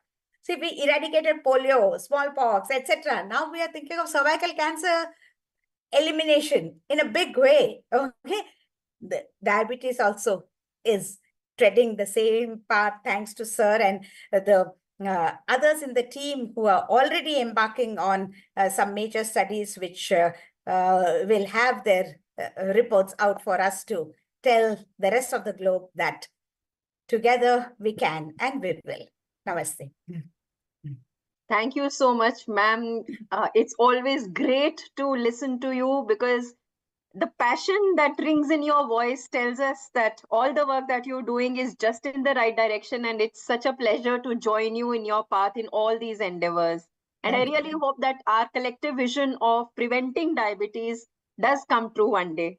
So, Thank you. I request you to stay back for the Yeah. panel discussion. Sure. Oh, yeah. Meanwhile, ma'am talked about prevention of diabetes, and this is where we have this concept of primordial prevention that all of us have been talking about ever since Dr. Seshia actually, thought of this and envisioned the entire concept of primordial prevention of diabetes, which starts much earlier than we always thought, right? Intrauterine, right in the beginning of pregnancy. And there have been a lot of people who've been skeptical, thinking that there's no evidence and this is just a hypothesis. And that is where today we have Dr. Picky Saxena with us, who is going to tell us how the concept of primordial prevention is evidence-based and how we are all gathering evidence on actually telling that this actually may be a concrete step towards primordial prevention of diabetes. Dr. Picky is a senior director, professor, and unit head, Department of Obs and Gynae at Lady Hardinge Medical College, New Delhi. Somebody who's very, very passionate again about GDM, diabetes in pregnancy, and we've worked very closely with her in Delhi. She's in charge of Assisted Reproductive Services, LHMC, and SSKH, winner of 34 gold medals in national international conferences. She's editor of 10 books, published more than 250 articles, chapters, more than 350 invited talks to her credit. She's chairperson of AOGD Infertility and Reproductive Endocrinology Committee, National Coordinator, FOXI Committee on Medical Disorders in Pregnancy, convener of SIG Early Pregnancy, Indian Fertility Society, National Coordinator, Counselor Empowerment Program, Governing Council member, DIPSI, so on and so forth. Like she's been everywhere. So such a pleasure to have you, Dr. Picky, again, somebody who's very, very passionate about GDM. So let's hear her on the evidence that we have on primordial prevention. So is my slide visible, Dr. Shalini? Hanji, yes. Yeah. You just need to make it full screen. Slideshow mode. Sir, it's not, I can't see it. I'll stop sharing and So share. you can, Yeah, you reshare. Yes, sir.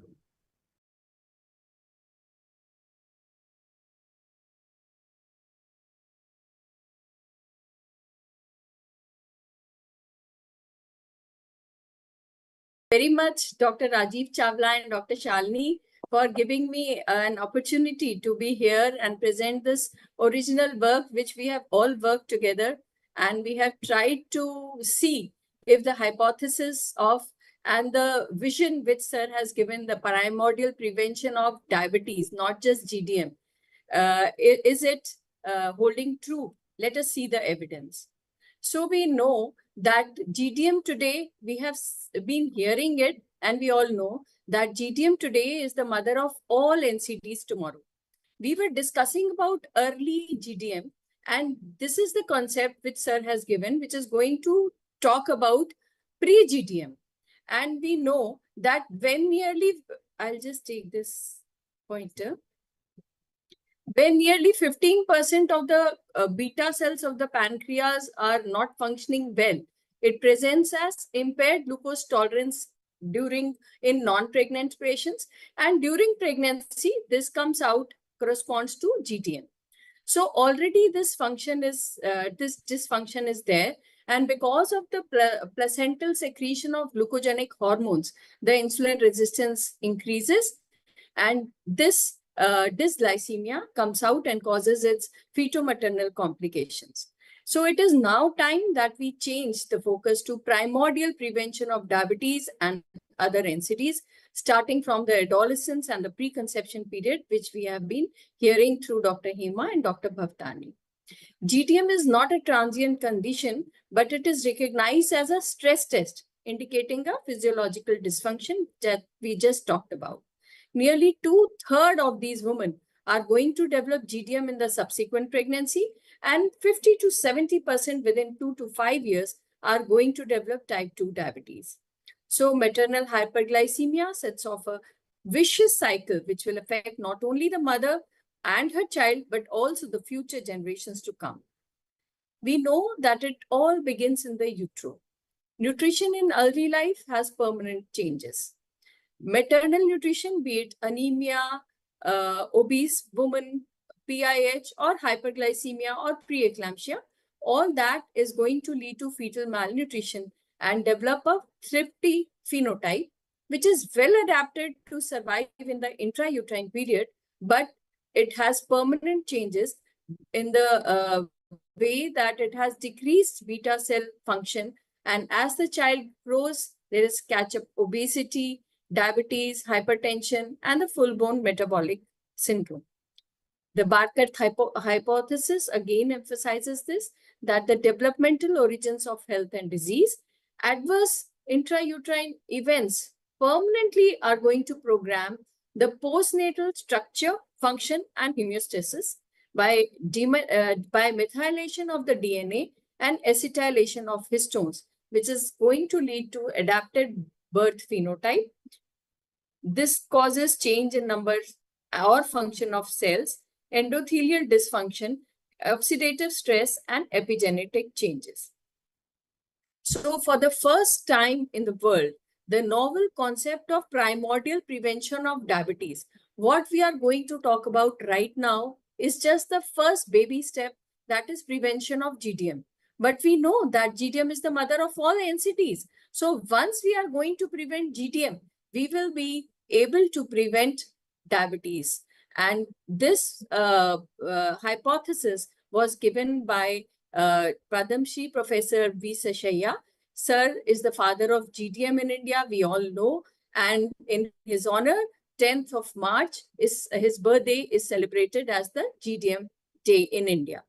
And the DIPSI criteria, I think, which is one of the most outstanding invention by any Indian scientist, which has made the test so easy so that we can do it regularly for all pregnant women. This was adopted by the Ministry of Health and Family Welfare and is an integral part in the national guidelines.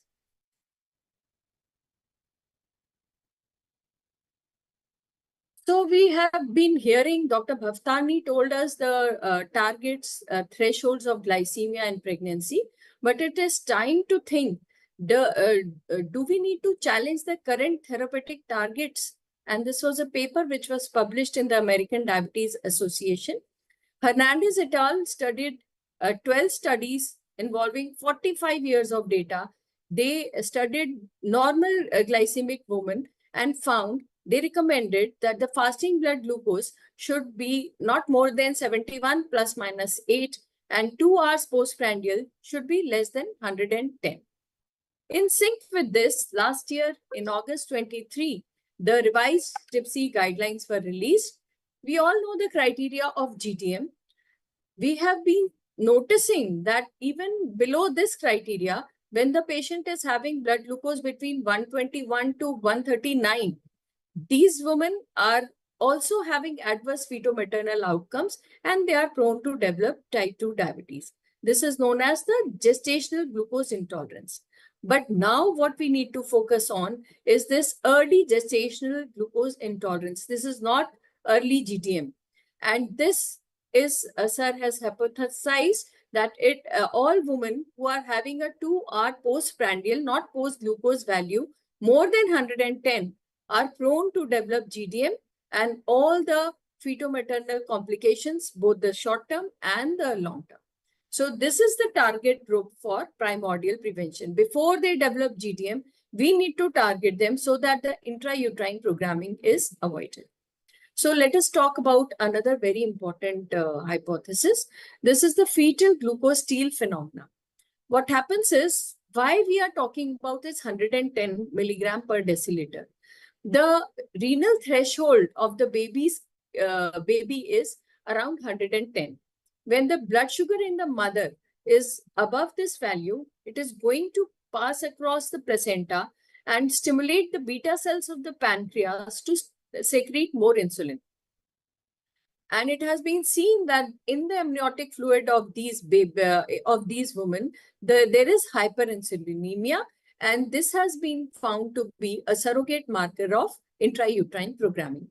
At the same time, we know that because of hyperinsulinemia in the baby, there is deposition of fat, and setting in of macrosomia occurs at as early as 14 to 16 weeks.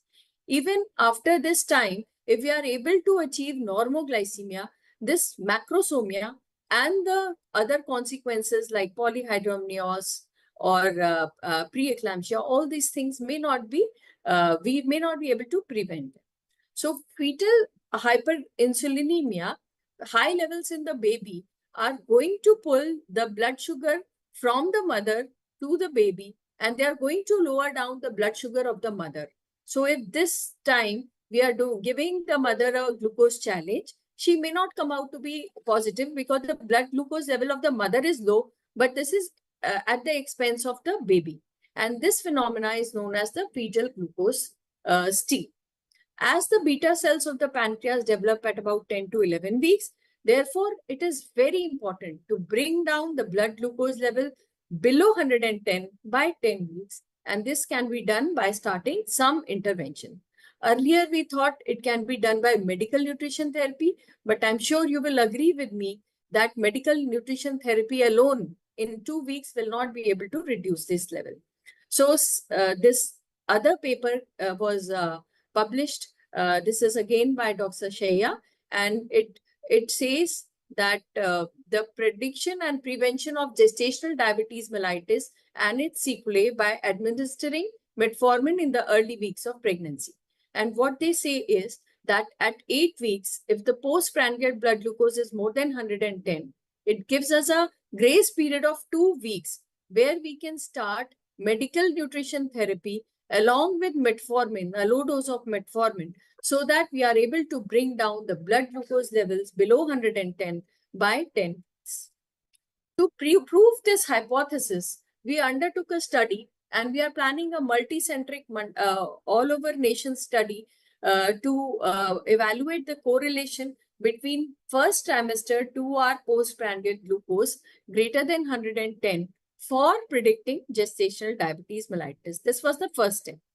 So the objective was to evaluate the diagnostic accuracy of 2 hours postprandial blood glucose more than 110 at 8 to 11 weeks for predicting GTM. This was a prospective cohort study, and we were just discussing what should be the ideal level of HbA1c to predict GTM. We have studied that as well, and we have compared the postprandial glucose value vis-a-vis HbA1c in predicting GTM. So let us see what happens. This is a first-hand experience on 200 patients. This study was done from 2022 to 2024 in the Department of Obs and Gynae at Lady Hardinge Medical College and Sucheta Kriplani Hospital, New Delhi. We enrolled pregnant women with the period of gestation from 8 to 11 weeks. Sir was guiding us throughout the study. Dr. Anjalakshi ma'am and sir have played a critical role in carrying out this study. So after approval from the ethics committee and a written informed consent, eligible women below 11 weeks of gestation were enrolled. A thorough history and examination were performed as per pre-structured performa, and all recruited women underwent a 2 hours postprandial blood glucose, HbA1c, serum insulin levels. They were all measured between 8 to 11 weeks. All these women underwent DIPSI screening for GTM at 14 to 16 weeks, then again at 24 to 28 weeks, and third time between 32 to 34 weeks as advocated by the DIPSI group. If any time the woman was diagnosed as GTM, no repeat testing with glucose load was given, and she was treated as per standard protocol, MNT or pharmacotherapy. At the time of delivery, we again collected maternal and cord blood glucose, and HbA1c was measured, and serum insulin was also measured. Cord blood glucose to indicate the level of insulin and glucose in the baby. So in the results, out of 200 patients, 5 patients underwent spontaneous abortion before 10 weeks and 6 were lost to follow-up. So at the end, we had 189 patients who followed up till delivery. What we see here is that the age of the woman having postprandial glucose more than 110 was 27, which was significantly higher than those in the less than 110 group, which was 25. Similarly, the BMI was also significantly high in the more than 110 group as compared to less than 110 group. See here the history of high risk factors. History of abortion was 3 times higher in the more than 110 milligram group. So was the history of PCOS and family history of GTM. So all women who had postprandial blood glucose more than 110 were in fact having a very high risk of developing GTM. So in the study, overall, 51% women developed GTM out of 189, 97, that is 51% of our women developed GTM. And by the way, in Lady Hardinge, we are testing all pregnant women by DIPSI test. There is a specialized DIPSI room where the sister is sitting and doing glucose monitoring by a glucometer, AccuCheck. And we have a prevalence of about 40 to 45% of women who are coming with hyperglycemia and pregnancy. Out of this, nearly 10% are pre-GTM and rest are GTM. So what we found was that the women who were having postprandial blood glucose less than 110, only 4 out of 92 developed GTM. That is 4% only. And in the women who were having a postprandial blood glucose of more than 110, 93 out of 97, which comes out to be 95% developed GTM. Out of this, in the less than 110 group, 2 patients developed GTM in the between 12 to 14 weeks, and 1 patient in 24 to 28 weeks, and 1 in the 3rd trimester. Whereas 73% in the postprandial group, more than 110 developed GTM in the 1st trimester, 15% in the 2nd trimester, and 7% also in the 3rd trimester, which again emphasizes that high-risk patients need to be also tested in the 3rd trimester, which is not at present recommended in the national guidelines. Distribution of medical morbidities, what we saw was that the hypertensive disorders of pregnancy were 3 times higher in the higher blood group, more than 110 postprandial blood group, as compared to 8% in the less than 110 blood group. IHCP was also higher, not statistically significant. Again, dyslipidemia. They had high triglyceride values and low HDL values in the more than 110 groups. So metabolically, we can see they are having much more derangement. Polyhydramnios was also more in these women, although it was not statistically significant. So out of these patients, 75% were controlled on diet, 11% required insulin, and 13% were controlled on metformin. Amongst the delivery outcomes, 22.68, that is nearly 10 times more women delivered by had a preterm delivery in the more than 110 postprandial group as compared to only 2% in the lower group. Mode of delivery, 32%, that is nearly double the woman underwent cesarean section in this higher blood group as compared to only 18% in the lower blood group. Coming to the birth weight again, this was very surprising for us because less than 2.5 kg, 39% of the women in the higher blood group as compared to 17% in the lower blood group was present. Finally, we found that these women were those who were also having hypertensive disease of pregnancy. So, or some renal abnormality, probably that is why these women had, and they were also preterm deliveries. So that is why the birth weight was less than 2.5 and more than 3.45 kgs, which is considered to be macrosomia, 30% in the postprandial blood group, more than 110, and only 9% in the lower blood group.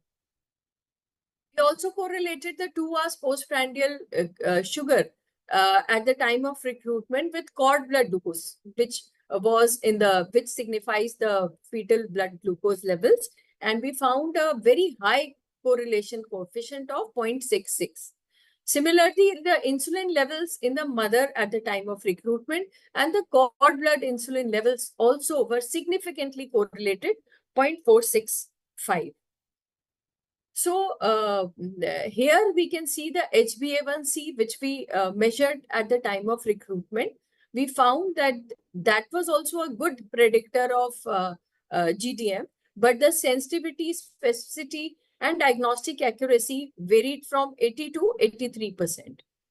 Whereas our 2 hours postprandial blood glucose, which is a simple physiological test, the routine of the mother is not disturbed at all, can be done by a glucometer, even at home by an ANM or an ASHA worker. The area under the curve, as you will see here, is 0.969. And the sensitivity, specificity, positive and negative predictive value all came out to be more than 95%.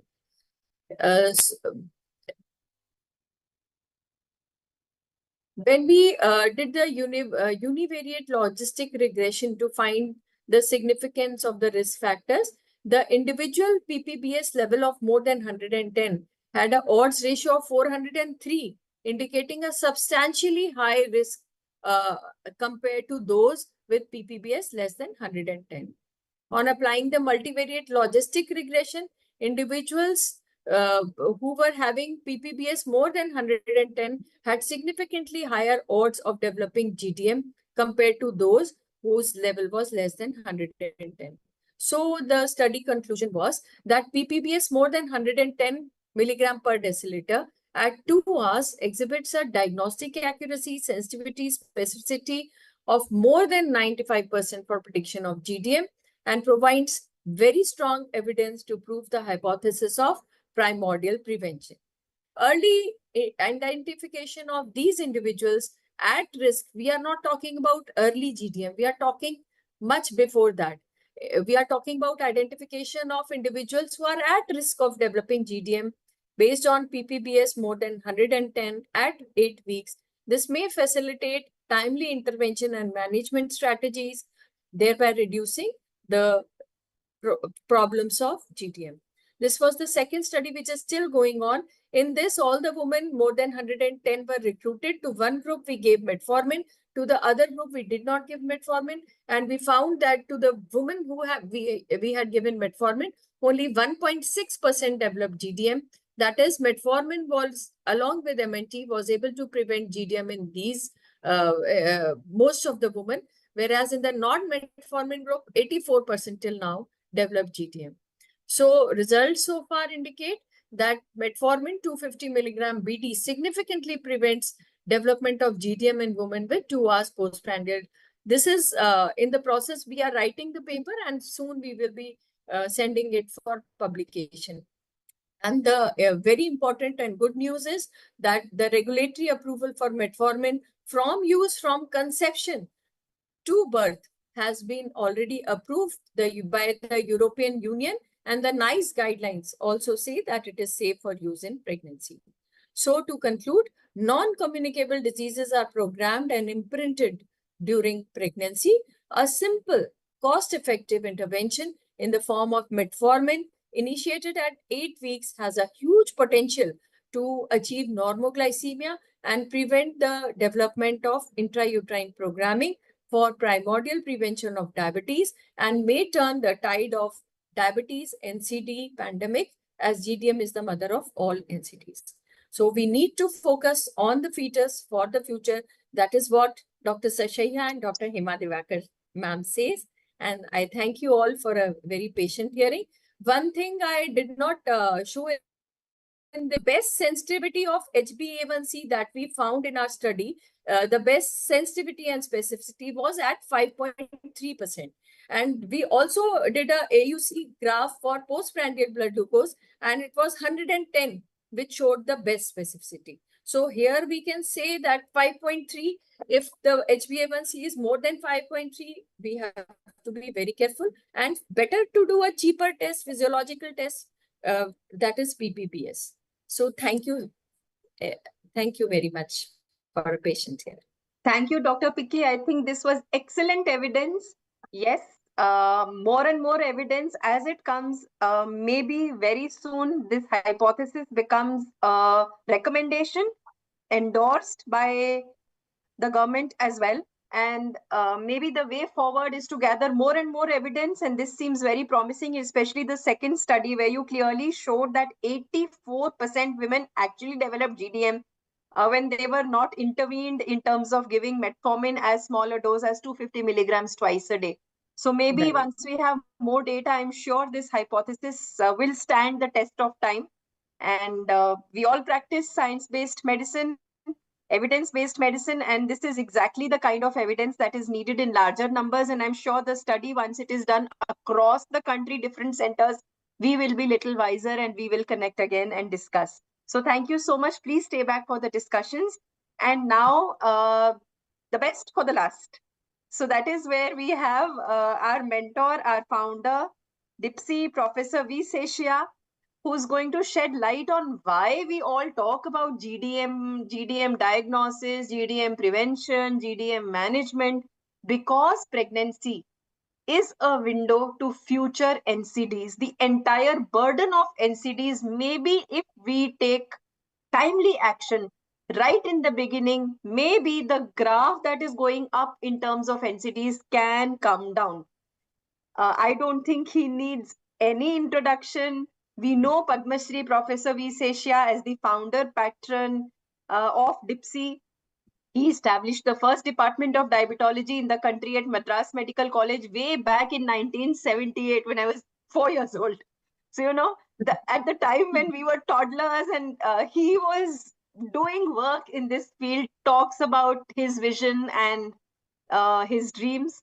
Honorary Distinguished Professor of Tamil Nadu, Dr. MGR Medical University for the lifetime.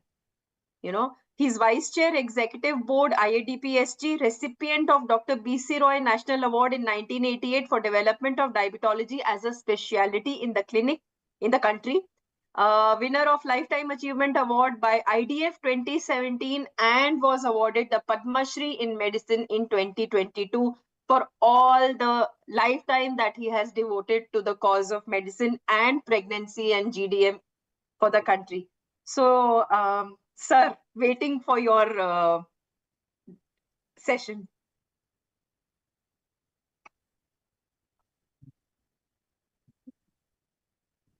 for giving this. I'm அதான்.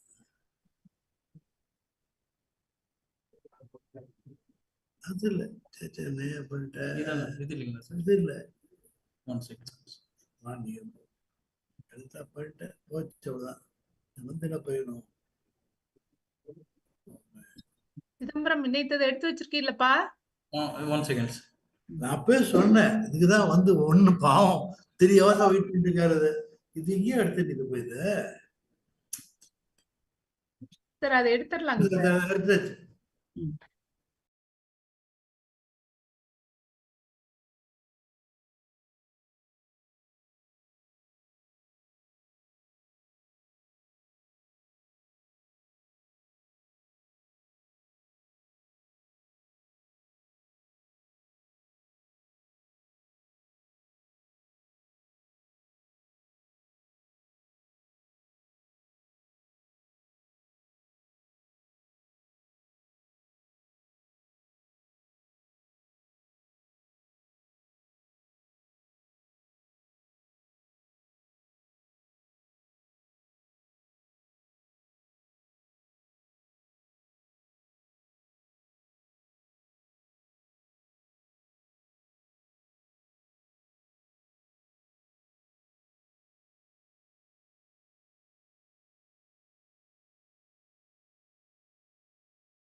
I am not a young fellow, yeah. I find difficult to sit for 3 hours. Anyway, I'm going to talk on this topic, pregnancy as a window of future, NCDs. And Rajachal, long time ago, the same lady sitting here. Now, female gender is key for diabetes prevention, which like Kingo said, that as the title was given like that. Now, how? Because the body's susceptibility to lifestyle diseases was programmed intrauterine. That's what is everywhere we are talking about 3 hours. Now, this wonderful statement I want to make, and many of you may not know what I'm speaking here. Chanakya, 2000 years ago, was a philosopher, economist, teacher, jurist, and royal advisor. He has complied Arthashastra and Chanakya. What he said is true even now.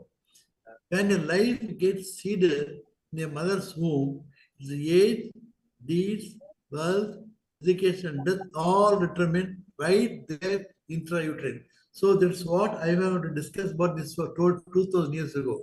Now, same thing somebody told about the David Barker. The body susceptibility to lifestyle disease was programmed intrauterine, just like Chanakya, fetal origin of adult diseases. Now he has proved again. So now coming back to here, GDM is a diabetes mellitus may play a crucial role in the increasing prevalence of diabetes and obesity. Further, insulin resistance, increased atherogenic lipid profile, inflammatory markers, hypertension, and endothelial dysfunction lead to increasing risk of cardiovascular diseases. That is why I told long time ago, GDM is the mother of non-communicable diseases.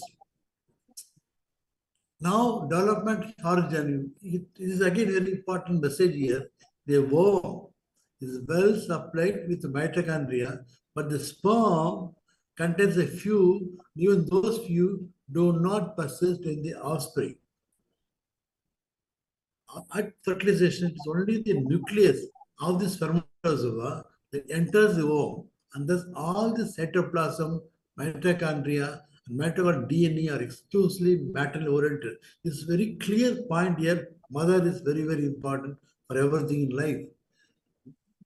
Intrauterine programming here, gestational programming is a process whereby stimuli, maternal fuels, or stresses that occur at critical and sensitive periods of fetal development permanently change structure, physiology, metabolism, which predisposes individuals to disease in adult life.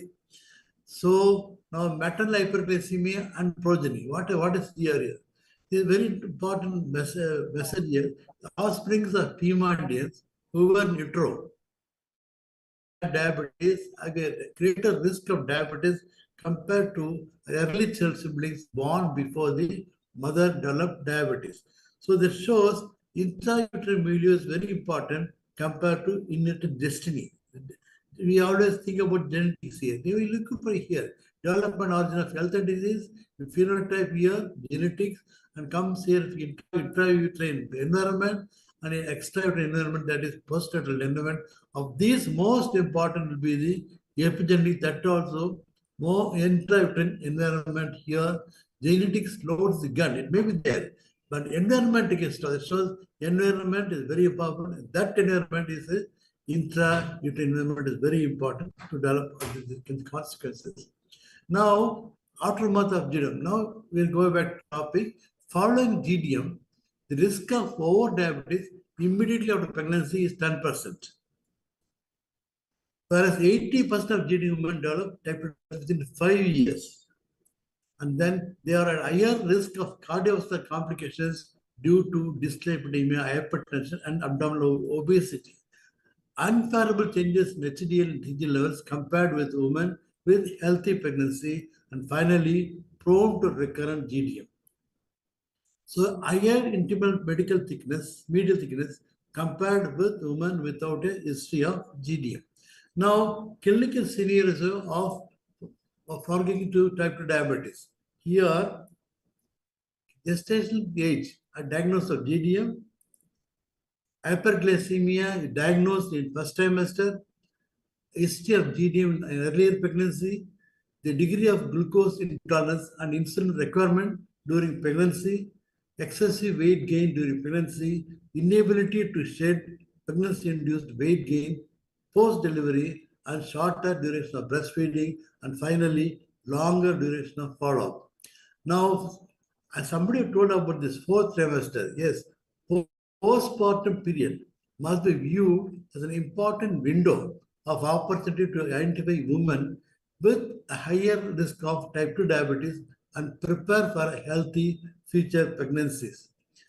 Several exposures have prudently recognized the importance of providing continuity of care in the postpartum period known as the fourth trimester. I think I read this article from Rajiv and Hema. So it is very beautiful, fourth trimester. That is, what is fourth trimester? Very important. I will discuss here. GDM is the mother of non-communicable diseases. GDM women has sevenfold increased risk of type 2 diabetes. Up to 1/3 of GDM have over diabetes. Impaired fasting glucose and IGT contribute another 1/3. 5-year cumulative incidence rate of diabetes mellitus is over 50%.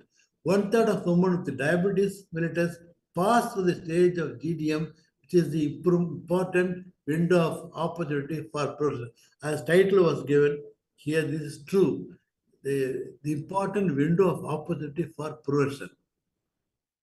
Postnatal screening for DIPSI guidelines here. Most of you have discussed about this today. Early postpartum, that is 6 to 12 weeks, test 70 grams 2-hour OGT. 1 year postpartum, 70 grams OGT, 2-hour OGT. Annually again, fasting plasma glucose and postprandial plasma glucose. Early postpartum OGTT. As per DIPSI guidelines, the postpartum screening for glucose intolerance, 2 days, this is again somebody told about this. 2 days postpartum OGT has similar diagnostic value of 6 to 12 weeks of postpartum. I think Bhavdani told this point. And here, OGDT is predicting IGT and associated with 10% adherence to the test. And this is what I told you a long time ago. Now, importance of follow-up. Postpartum glucose testing is a golden opportunity to identify women with persistent glucose intolerance. Thus, that shows again postpartum very important here. The best way to prevent the development of type 2 diabetes in patients with GDM is postpartum screening so that appropriate intervention can be taken at the earliest. And further, timely diagnosis also serves as secondary prevention of long-term complications associated with diabetes mellitus. Identifying women at risk of diabetes postpartum provides an opportunity to delay or prevent the onset of our diabetes with lifestyle modifications or medications.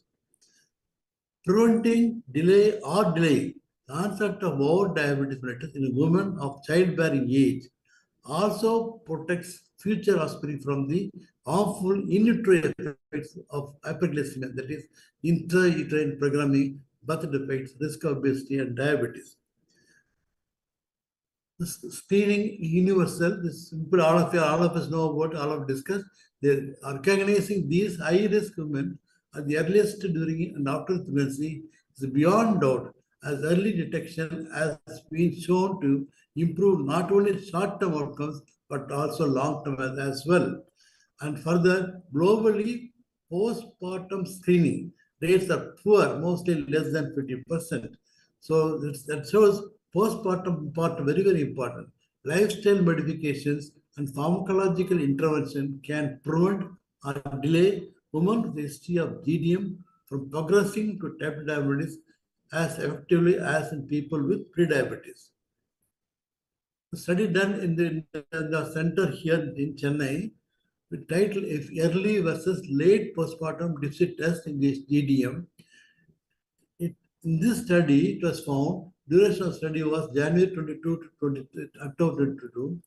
This is in the Madras Medical College. Study population 150 women, diagnosed as gestational diabetes, prospective cohort study, all GD patients delivered in same Kasturba Gandhi hospital. So in this study, exclusivity was known case of type 1 or type diabetes or associated medical disorder like gestational hypertension or heart disease, CZ or disorders. So now what happened, what was procedure followed will be here.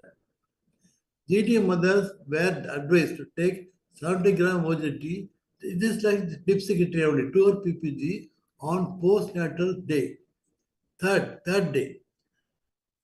This test was done. And further, mothers were counseled regarding weight reduction, lifestyle modification, and healthy diet. All are asked to have a usual postpartum GD follow-up with 2 hours 70 gram OGT at 6 weeks again. More normally, many places they do only 6 weeks.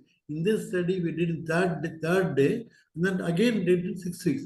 While the patient had to come for vaccination or postnatal day 42 after infant. The further advantage will be here: women need not be fasting, because we are always following diabetes pregnancy study group study, that is 2 hour for PPG single test procedure. Women need not be fasting, causing the slightest disturbance in routine activities. The mother could not refuse this test as she had already undergone this test in the antenatal period. Please, this is very important, because every woman undergoes this test in the antenatal clinic. So the same test which we are going to follow here. Further, the above suggestion would avoid confusion among healthcare workers, because if the same procedure is followed to diagnose glucose level in the antenatal period, will be followed also in postpartum period. Rightly, Minister of Health, the Government of India has approved the use of plasma glucose calibrated glucometer. We use only glucometer, not a venous blood, for capillary blood glucose estimation. It is a patient-friendly point of care approach. So this is what happens. Results are here. Sensitivity 100% and specific 95% is very high in predicting the postpartum IGT and diabetes on third day itself. It is same on 45th day again, the same again. Hence, Tier 3 postpartum screening will help to cover 10% of GD movement. This is what happened here. Group 1 on third day and 40th day. Group 1 less than 140 blood sugar level, 16 number, mean was 128 year. Again third day. Again 45th day, it is again 130. There's not much difference. Same the group 2, 140 to 199, number 50, in that mean was 166, and then 45th day 173. So there's not much difference. Again, group 3, more than 200, 40 people were there. In the 226 was the value, and to follow up at 40th day, 200. That shows the third day itself, what you're going to do is adequate. It is not necessary to do again 6th week or 8th week or 40th week. So finally, this study shows day 3 postpartum screening is possible using the DIPSI test, as the pregnancy hormonal value reverts to normal after 48 hours of delivery. That's it, but you have to wait. That day only must do the test. Furthermore, this effectively diagnoses women who are at high risk of diabetes, and this can replace the conventional 6 weeks of DIPSI test. Need not go for 6 weeks.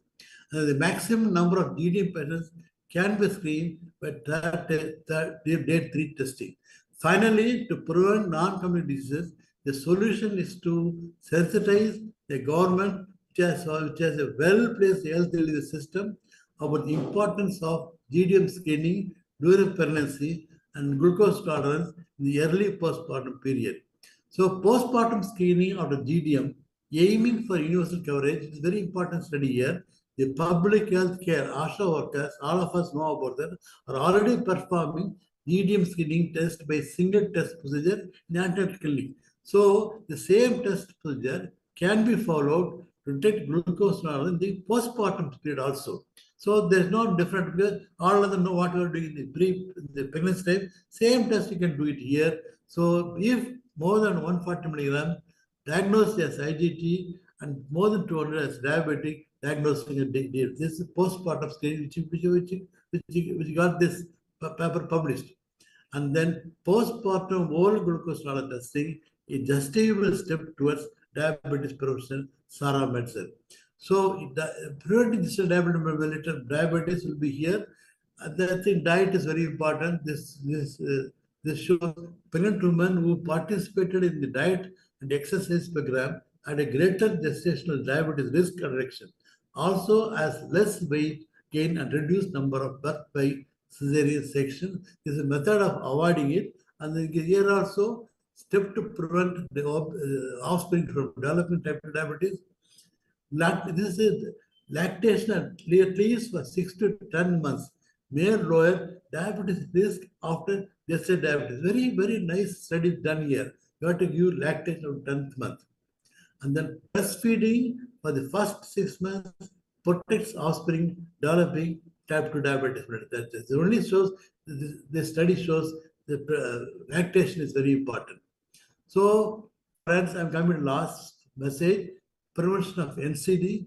Preventive measures against NCD to start during intraoperative period and continue throughout as life from early childhood.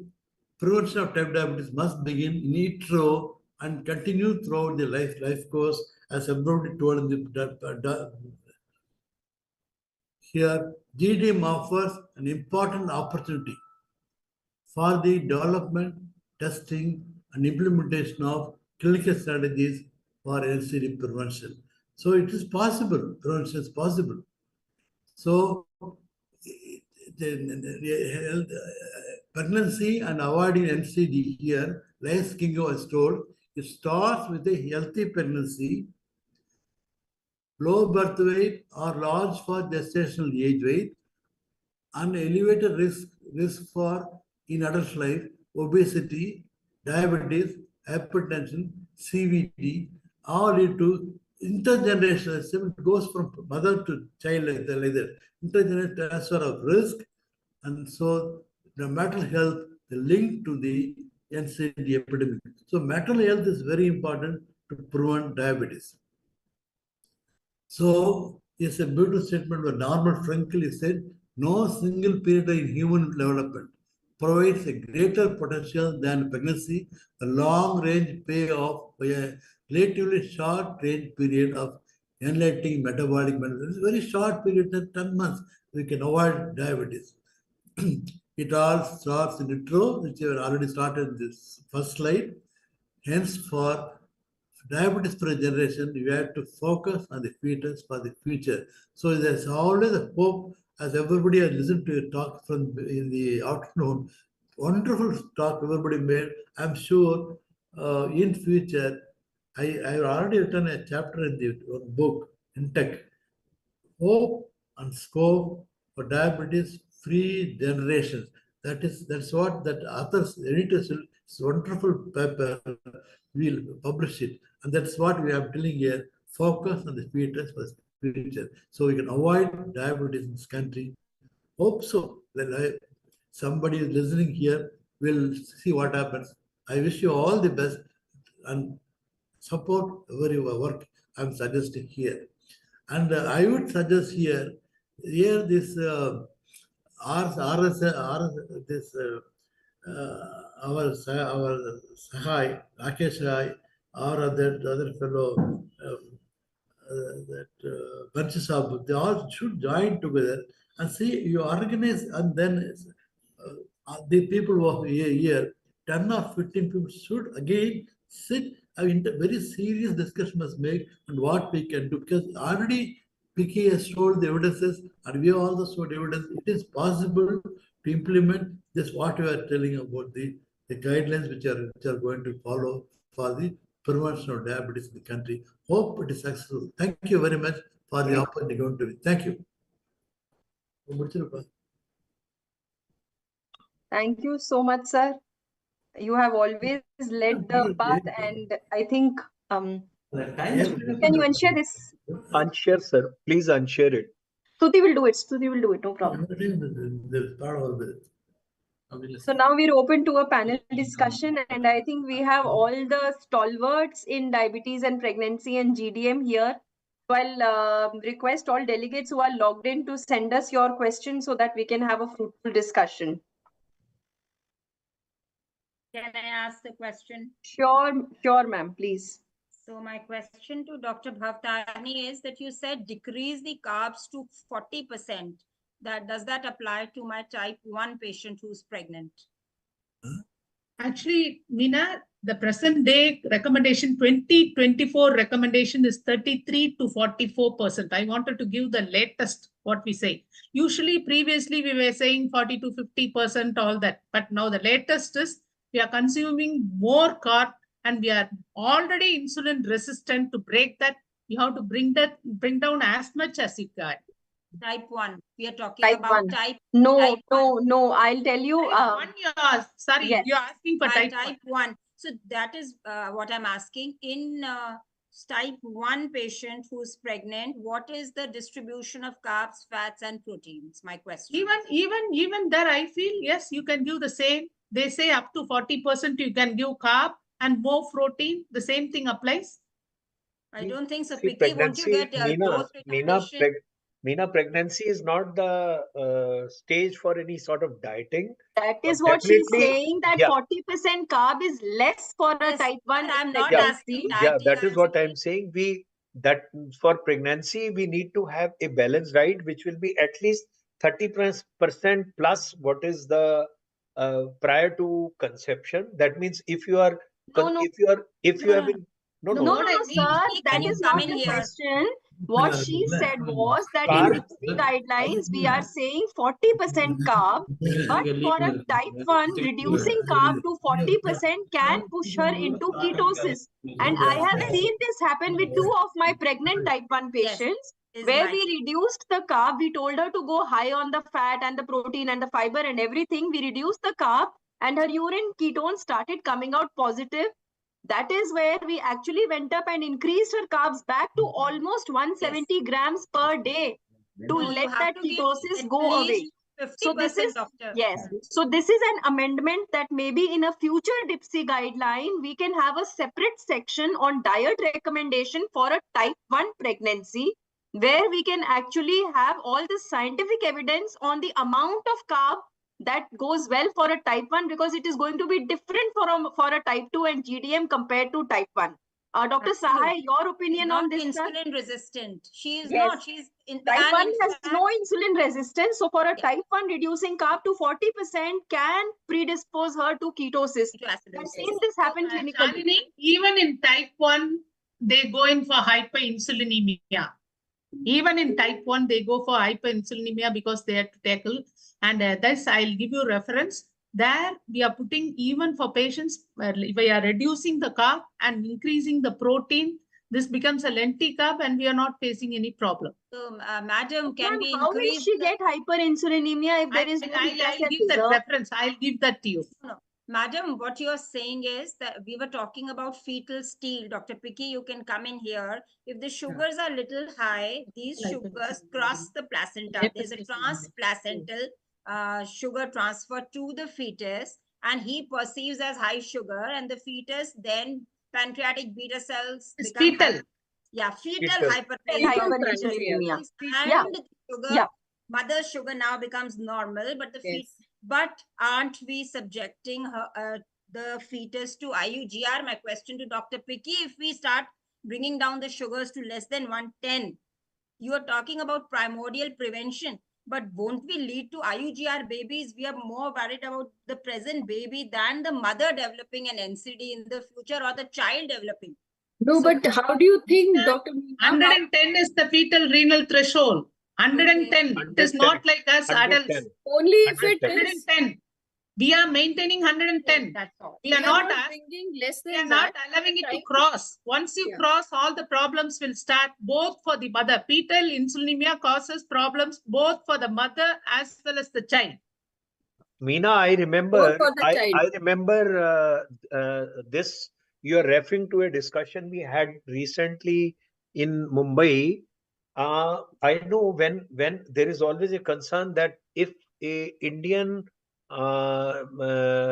baby born has an average weight of 2.8 kg, and if you try to give a very low dose of metformin, maybe 250 BD or 500 BD, there is always a chance that you might have little reduction in baby Yeah. weight. So that in the long run may get converted to increased visceral fat and greater risk for developing adolescent obesity. And that way also it may increase NCD. This is what was the discussion going on that day. But So what Dr. Bhavtharni is saying, and what we learned today also from the discussion, that because the renal threshold moment Of the fetus. moment sugar crosses 110 milligram, only then there is a excretion of glucose, and that actually brings out hyperinsulinemia into the the beta fetus, cells in of the the fetus. So as long as we can ensure that sugar does not exceed 110 milligram, that way I don't think 250 milligram metformin, as Dr. Picky has rightly shown in entire data of 200 patient, is a very high dose that it will push fetus into a undergrowth or IUGR, as long as we are able to ensure a sugar close to 110, 105, or maybe 100 to 110. Because I told you the normal physiological 2-hour sugar in a normal pregnant female is 99 plus minus 10. It never exceeds 110. So as long as you can ensure a sugar between 99 to 109 precisely, I don't think you will induce a IUGR in the fetus. And in other way, actually, you will prevent overstimulation of the beta cells of the pancreas of the fetus, and you will avoid that glucose steal phenomena into the mother. Because if the fetus is already over secreting insulin, so that will, if you subject that mother to a 75 gram glucose test at 13 or 14 weeks, that will be normal. bring down mother sugar May come to down less to than 120, and you Yes. will actually miss an opportunity miss to the patient. pick up early Yes. GDM. So that is Meena, what is the and again, the blood sugar is not like us for the fetus. It's very low. It needs only very little. Not like us on 10 or 100. See, what is the Meena, that Hernandez et al. Study of 45 years that has very clearly shown that 99 plus minus 10 is 10 the is normal. upper. Normal. It That is the normal. normal. Even if it is 110 99 or 100, it is absolutely normal. is fine. The Yeah, fetus again, will never have But hypoglycemia. what she Again, is saying very is recently, 2 days back, I heard a study by Dr. Sabdarshi Bhattacharya from Delhi, I think. Apollo, he has followed these metformin babies up to 11 years. He says, no problem what we say, that a reduction in this thing or nothing, mid-arm circumference changes, nothing. He has put a paper and he has very recently, 2 days back, I heard from him. That He is Merck saying the study old also. one. But Dr. Dr. Bhattacharya, Shalini, that can you But study we have to also. be very careful whether there is any placental insufficiency, hypertension, Then already of course, IUCR. then you will not get FGR, that Then you will problem. not All these get we have to problem. be careful. Any Otherwise, hypertension disease. once, as Sir says, if you are starting metformin after 12 weeks, it will be problematic.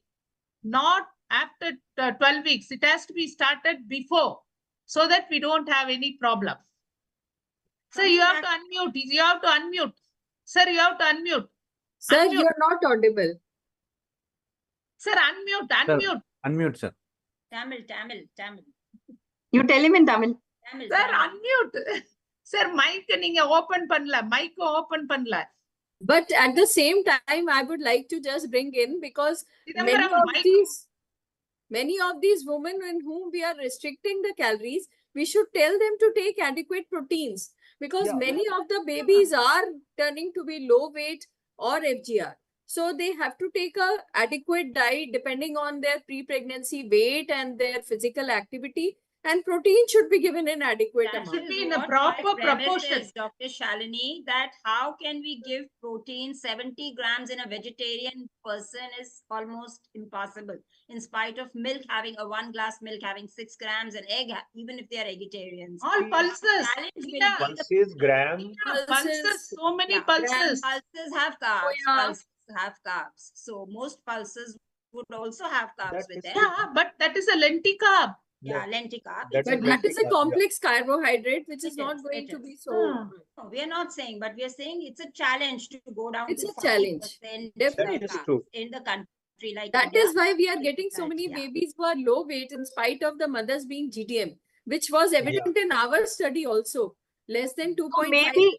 So maybe do you think, Dr. Picky, that maybe simply restricting carbs to 40% needs to be again relooked into? Yes, 100%. I think I personally Shalini, feel that from my actually- clinical experience. When man, Shalini, our people are giving plenty of carb during pregnancy, that too more refined carb. If you see the actual plate, what they are taking, it is full of carb. That's what I showed, this 75% carb. They think that is healthy. That idea has to change. I think the government of India thali concept is the best. It shows I the think- local foods, simple foods, the easily available non-processed foods which are shown in the thali. And No, we are but We have, that's we right. have But in context of we have type 1, replicated the Picky, the same thali in our yes, it is DIPSI there in our guidelines. DIPSI guidelines. Yeah. We use the yes, same yes. thali Yes. which has been approved by Ministry of Health, Government of India. It is there in Adopted by them. Yeah. GCPR also everywhere. Chidambaram இருக்கா அப்படியா இல்லையா? உங்களுக்கு unmute பண்ற மாதிரி இல்ல. Sir wants to talk, but he is not. He doesn't know to unmute. There Sir, is no help silence there. is louder than Someone words. is there, but I think yes. He's saying like this. Shruti can do it. Tuti, can you unmute, sir? Yes, Yeah. somebody do it. Unmute, Can do that. sir. He'll get a message and you just Yeah, click the OK. host can do it. Yeah. host mute. So in the meanwhile, I just wanted to say, as OBGYNs, when we did a large study in our enthusiastic years, where we really were drilling into a head about very, very restricted diet, some women went overboard. You know, we were thinking they'll not be compliant, but they were very, very strict with themselves. Yeah. 90, we are telling fasting, she's keeping it at 70. We're telling her, but she's thinking that if she gets it lower and lower, she's a champion, you know, that kind. So when we analyze the birth weight, only like 2 out of 100 babies were above 3 kilos. A large number of them were average weight, but quite a significant number were low birth weight and growth restricted. Then we started getting alarmed. Maybe we are like, you know, acting too much hyper. We're just scaring her out of her wits and we're asking her to be so strict. Sir So, is unmuted. He wants to comment now. yeah, please. Yeah, Yes, now sir. please. Yeah. Your words of wisdom. Yes, sir. No, I thought Dr. Meena sitting there. Where is Yeah, she? yeah. She's there. Yeah. Meena? Yes. Open your video, Dr. Hina. Meena. She's there. She's here, She's sir. there. She's there. He's there, sir. Stuti, put everyone on the screen. Just put his right And put to you, sir. questions are very good, but I think you must include her also working on the same field. Then we'll have get an answer. Otherwise, everybody will have their own ideas. See now, it's very otherwise. See, where is Dr. Meena? She's Yes, here, sir. Meena, On just the raise screen. like this. Sir is not able to see you. Sit upright. So okay. Yes, everybody has got their own ideas, but it's very difficult to cut. Everything has got physiology. Nothing is imaginable. We have got data everywhere. Physiology is there. And as Rajiv was telling, his Anantan was told by the publication, so many people have published. I don't think anybody should have doubt. Anyway, if they don't believe it's a different matter. But that's why I told you Rakesh Rai and what his name is, Varshis Abua, they must join together, see that at least for 10 or 15 people sit together, like we can give you guidelines what they should follow. Because there were the two people who done the study. We have going to publish in International Journal of Diabetes Developing Countries shortly, and Curious is already published. How can they, unless it's published and without data, how will they publish it? You must believe it. You can't have, it's not possible. See, in this country, how many people can afford to take insulin? When we have with data, she has proved metformin, nothing has happened, and the international people also say metformin is very safe. Anyway, so everywhere it's a problem with there. Only thing proof of pudding is eating. The proverb, proof of pudding is eating. Unless you see that, unless do that work, it's difficult to convince them and believe them. So you tell IIDPG, you all for the Rakesh, the one doctor put in, he is a professor, head of department of endocrinology. What he tells in his qualification puts endocrinology, diabetology, metabolism. All you put here, three. He said, no, we can't do anything. Okay, he's already endocrinologist, he's a diabetic, put all three degree qualifications. Like that, people may imagine and do. Difficult to follow them up. You follow what you believe with the evidence, that's all. Without evidence, nobody can speak, nobody should continue. It is not a court. One lawyer will something will put somewhere, another lawyer will do something. It is what happening. So anyway, now Rakesh is there. Now you do whatever you want. Try to convince people what is correct. Already two people have done the data. Let the third people also do that and see what happens. Yes, sir. Absolutely, sir.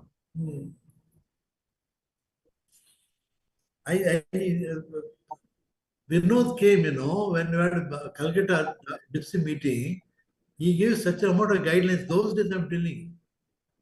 I think that was 2004. Yeah, something like that. Calcutta guidelines. Yeah, Calcutta. Yeah. Yeah. Now you have Delhi. You have current Delhi DIPSI declaration. It's already published. Yes, it's already published. It's already published, and it is released by Government of India, PMO, Minister Dr. I love to listen to you all people. That's why I'm sitting for 3 hours. No problem at all. See, everybody speaks so well. It is like a music for me. Anyway, okay, should go through that. So, any closing comments before we close, sir? Anybody would like to give us some? Dr. Hema, Dr. Picky, Dr. Sahai, Rakesh. sir. Yeah. I have one. Okay, Dr. Meena wants to say something. Okay. Yes, I want to say that I'm finding it extremely difficult for my type 1 diabetes patients. No, we are not talking type 1. Of you. As of now, I have 3. And in Hindi, I won't speak in Hindi because Dr. Bhavtarnia and our esteemed Professor Sesha don't speak. But I can't sleep. Meri raaton ki neend ud gayi because 3 type 1s, very difficult. Lot of, we are trying to give them basal, 4 boluses, and they are still, and diet, everything, and we put sensors. So I think we need more work on type 1s. And I agree with Dr. Sesha, sir. I have no right to because I've not worked, but I'm ready to pull in data now. I want to see you again. Meena, what we are talking is for the majority. Majority, what we are seeing in our practice. Mostly of type 2 in GDM. No, Why it madam, is now less of- more and more type 1s will become pregnant because we yeah. are looking after them very Yeah, well and in- they are all getting married and Yeah, getting, but there you can relax and Meena, go according to the Meena, AGMS, of Yeah, course we That have. I think, as you what said, you need to sit Meena, down and Dr. Yes. Bhavsarni, what she was saying was long-standing type 1, they tend to become something like 1.5. By 30, they are already No, obese sir. also. What she is saying is for type 1 pregnancy management, we need a separate No, recommendation that I have and understood. guidance. Yeah. That is what Hyperinsulinia she's issue, saying. Yes, yes. hyperinsulinia I issue, agree. what she was saying was she was talking about 1.5 diabetes, that by the time they are 28 or 30, maybe if she's No. on insulin for 15 years, Fetal by, hyperinsulinemia, Fetal yeah, then hyperinsulinemia, that is hyperinsulinia okay. comes in. That is That what is- I am trying to explain, why she So- was saying that there is a hyperinsulinemia Sir, even in type 1. actually this hyperinsulinemia and GDM happens only in those who are already resistant. Yeah. We are Yes. testing C-peptide also, we are finding it very Yes. high in these people. And once the fetal handling starts, this is transferred to fetal. Initially, mother is the problem, but later this fetal insulinemia is the cause for all problems. Dr. Shalini, do you say that a type 1 will also have evidence of insulin resistance and will become double diabetes during pregnancy? My question. Like Yeah, we that have double also diabetes happens. now. That and also Not, happens. Meena, Type 1 not because of GDM, but not because of pregnancy, but by virtue of being on insulin for say 15 years. If Now she she's became pregnant. type 1 at That's what- 5, 7 years, and now she is conceived at 28, 30, by then she might have put a lot of weight, and during the pregnancy with counter-regulating hormones, there could be hyperinsulinemia. She's not Yeah, wrong there. that's what. yeah. Meena, this is common. They don't follow what diet we say. They are very irregular. So they have put more on exogenous insulin, take a lot of, even this Yes, exogenous, it has caused insulin resistant features and syndrome. Yes. Dr. Dr. Hema wants Meena, to it leave. is very, very Dr. Hema, a word of wisdom from your side Before before you you're leave. leaving. So I thought I'll catch you before you leave. No, I would like to say that in this matter of hyperglycemia, there is always going to be a opportunity for confusions to clarity. Because it Controversy. starts with these kind of controversial questions and different perspectives, but slowly the decluttering happens, and then it is a lot that we need to learn over the years. Because as I was just expressing, that initially we were all out to just really restrict and cause tiny babies, and we didn't even, until we saw the data on the table, we said, how so many babies are tiny? Our average weight was 3 kilos, now everybody's 2.2. That was very alarming, and I thought we really went overboard. Similarly, now we have gone wiser, that we are slowly and steadily, in a mature way, gradually collecting the data, auditing, reworking backwards and forwards. I think there is a lot still need to be done. But as OBGYNs, two things I would still like to place: that yes, continuum of care, because at every stage we have an opportunity, and we should do better than what we are already doing, because not as many as the OBGYNs are sensitized to the before and after issues as well. And many times, many tertiary care hospitals, they have the luxury of a diabetologist, nutritionist. So the patient gets so fragmented. She just gets going here, there, everything. She cannot understand what each one is saying. So in a wholesome way, OBGYN has to learn and take the responsibility so that the patient gets reassured and morally encouraged to follow one system without getting confused. That is point number. Secondly, public-private partnership, the village nutrition and health days, we need to join hands to test every single woman. The coverage is not happening, in as much as we would have wished to. So government is questioning us again and again. So we don't mind from Foxy and other platforms to lend hands if there is any such issue. And now we are sending block level pay. Each and every household, they are, going and testing. One Gruha Bhagya, Gruha Arogya program, what we have now started in Karnataka. I said, collectively we said integrated approach. 5 things for every woman over 30 years. Okay, most of the villages may have finished their childbearing by 30 years, but 5 things they must ensure test. anemia status, blood pressure, sugar, breast cancer, cervical cancer. These 5 things, so they must do, and there are a lot of pickups and so many who have not been tested ever before. You know, we have a wonderful opportunity yet again. So my closing comment is, let's pay more attention to not missing opportunities. Let's do better than what we're already doing now. So that's it.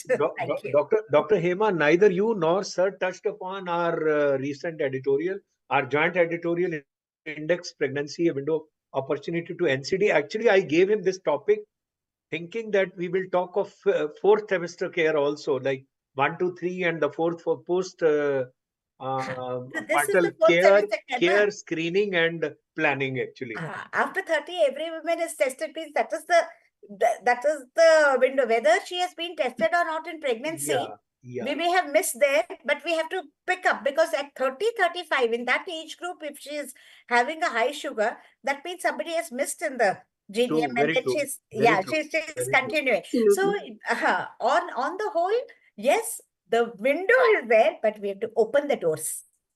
Absolutely. Opportunity. Open it wide. So that's my dream. So let's all work together towards that, and I think sooner rather than later we will succeed in our mission. Madam, we have done. Ma'am, you got muted. Bhavtarini ma'am, muted. You got muted.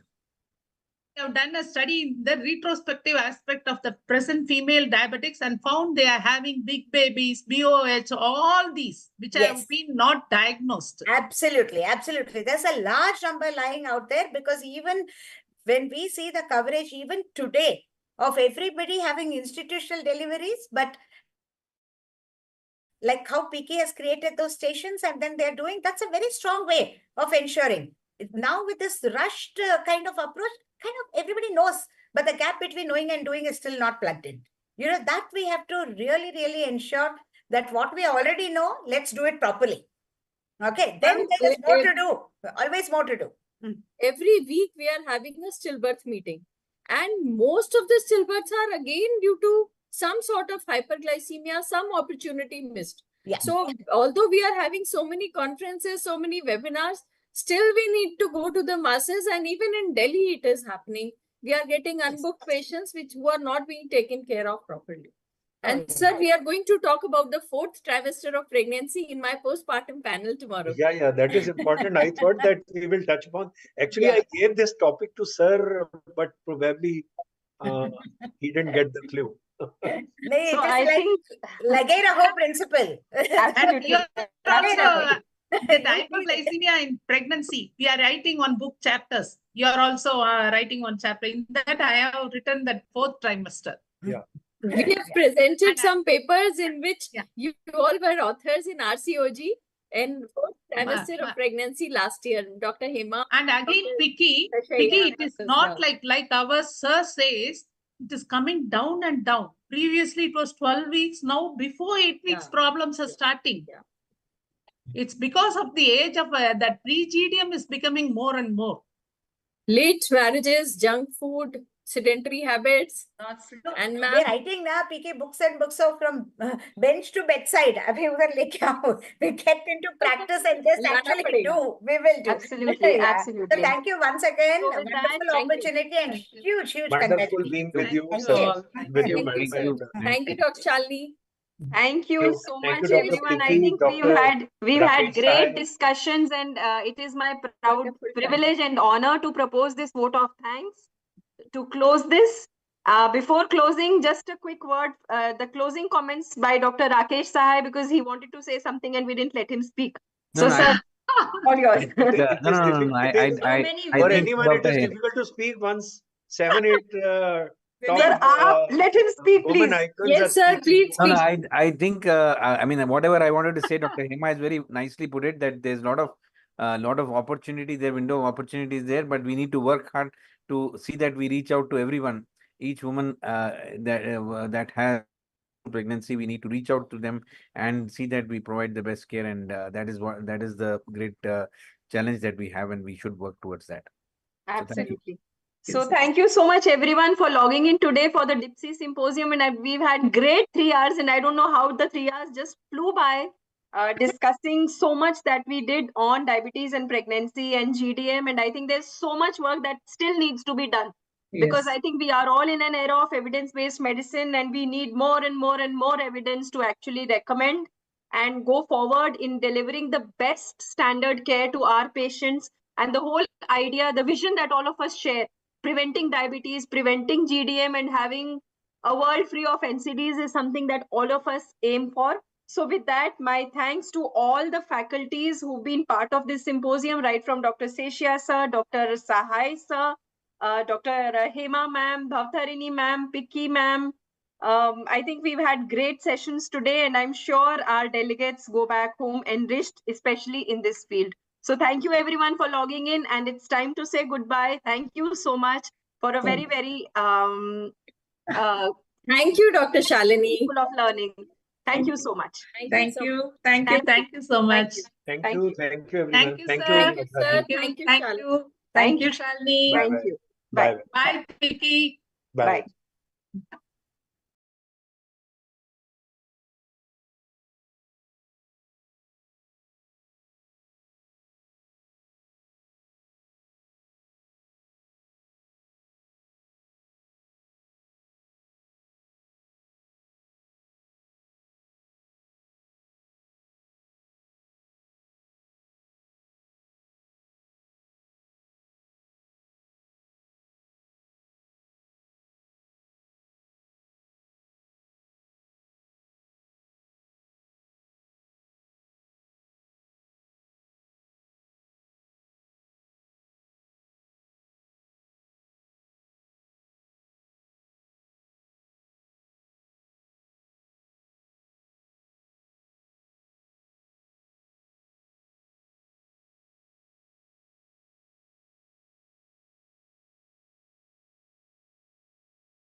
check 1 2. Hello. Hello, check. Hello, test.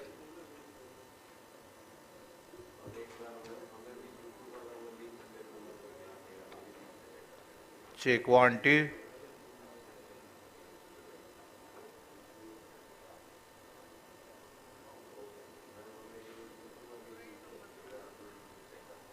Aman check कर ले और अजर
and Ramadan, and we've seen him publish a lot of literature on Ramadan as part of the DAR group.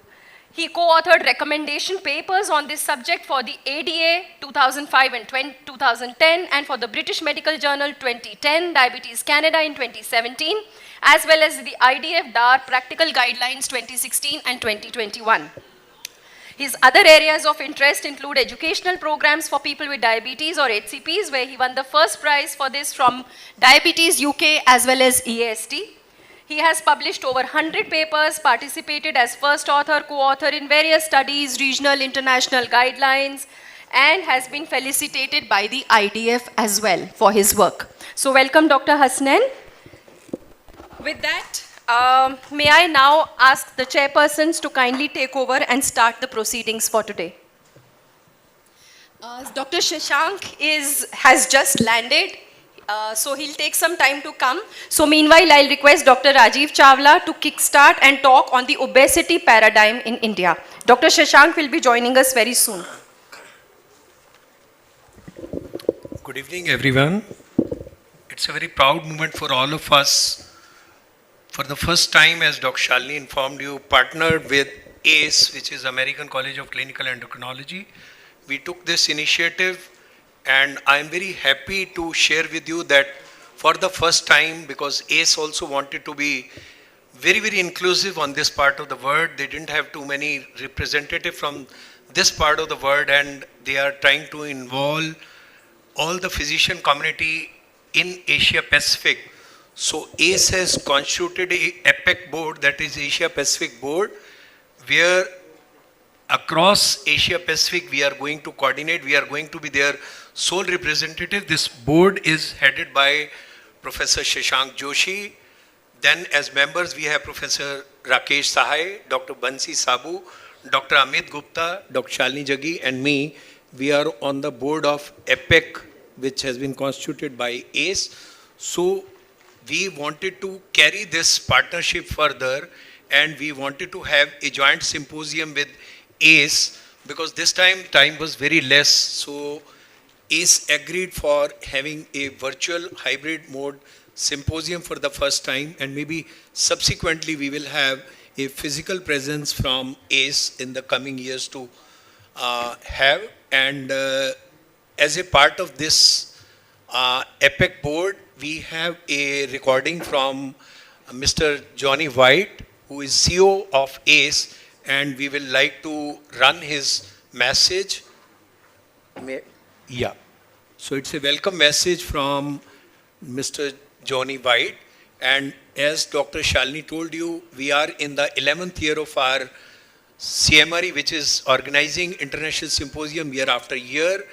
We have been having partners like Cardiff University, and day one we have Professor Mohammed Hasnain, who is more than a family member to us, who has been a very, very strong core committee member of our organizing committee and always as a co-chair.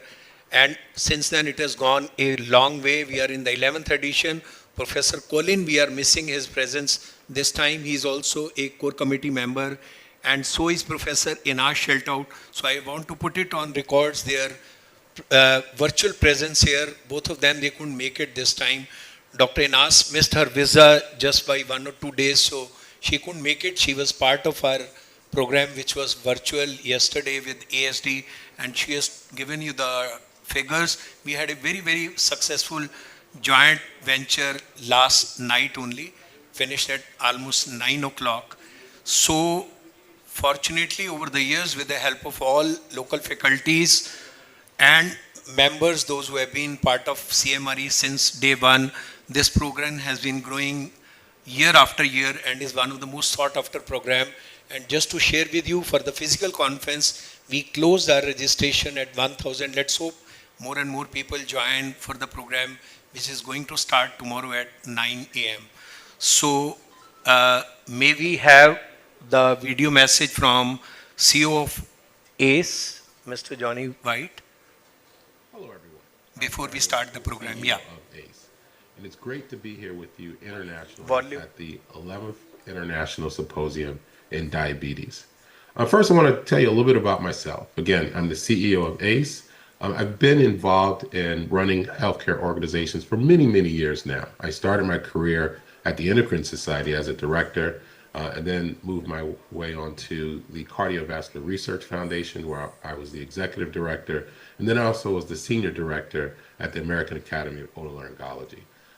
In addition to running these organizations, I've also spent some time as an adjunct faculty member at Georgetown University and at a community college here. So I bring a lot of experience to this role, and I'm excited to be in this role and excited to be back in the endocrine profession.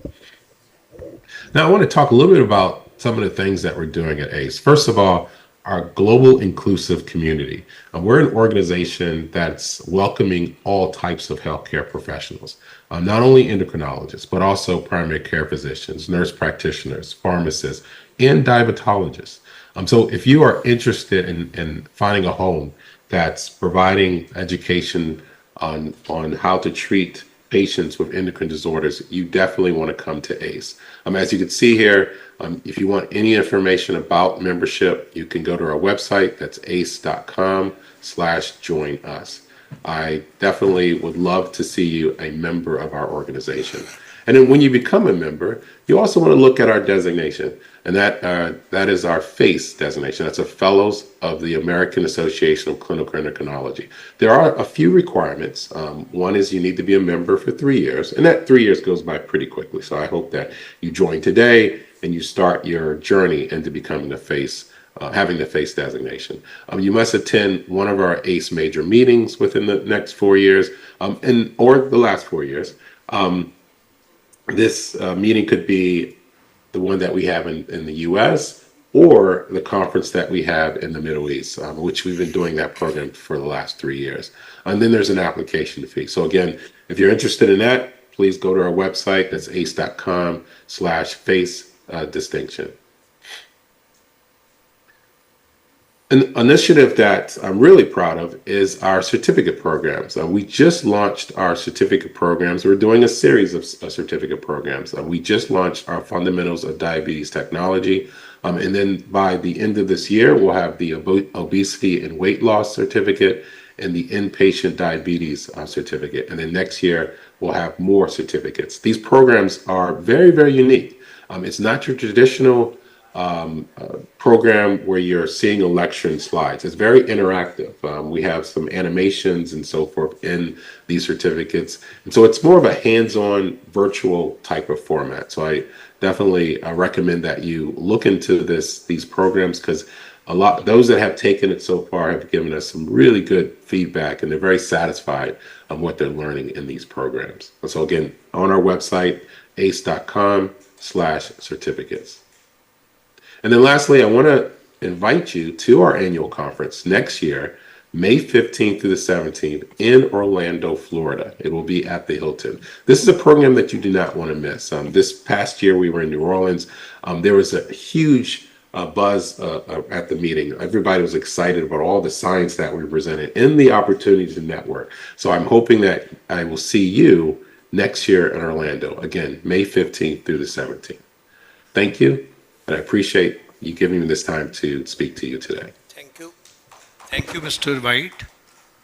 I think he has already, in his address, put forward the initiative which ACE is going to have in this part of the world, starting from getting more and more membership, more and more people attending physical conference of ACE at America, and subsequently more and more people we will like to have amongst the FACE nominations also. They are going to promote many educational modules and certificate courses through ACE EPIC, and this is how it is going to start. So as these are going to be very baby steps in the beginning, and we are initiating that, and subsequently I'm sure over the year we will have much more initiatives getting fulfilled, as is their dream to be more inclusive in this part of the world, because unfortunately, in spite of ACE presence being everywhere, this part of the world has not been very, very actively involved. So that was the vision with which we have approached them, and they have been kind enough to grant that EPIC board to this part of the world to take these initiatives forward to all the physicians of the community. So with that, I think we can start the scientific agenda. And what I am going to do is, I am going to do a context setting on obesity paradigm in India. And then we have two learned speakers from ACE, Professor Monica and Professor Trines, those who are going to take this program further.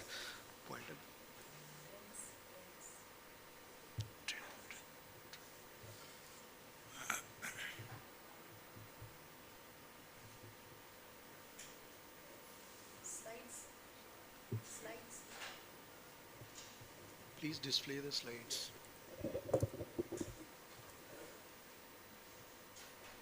Yeah.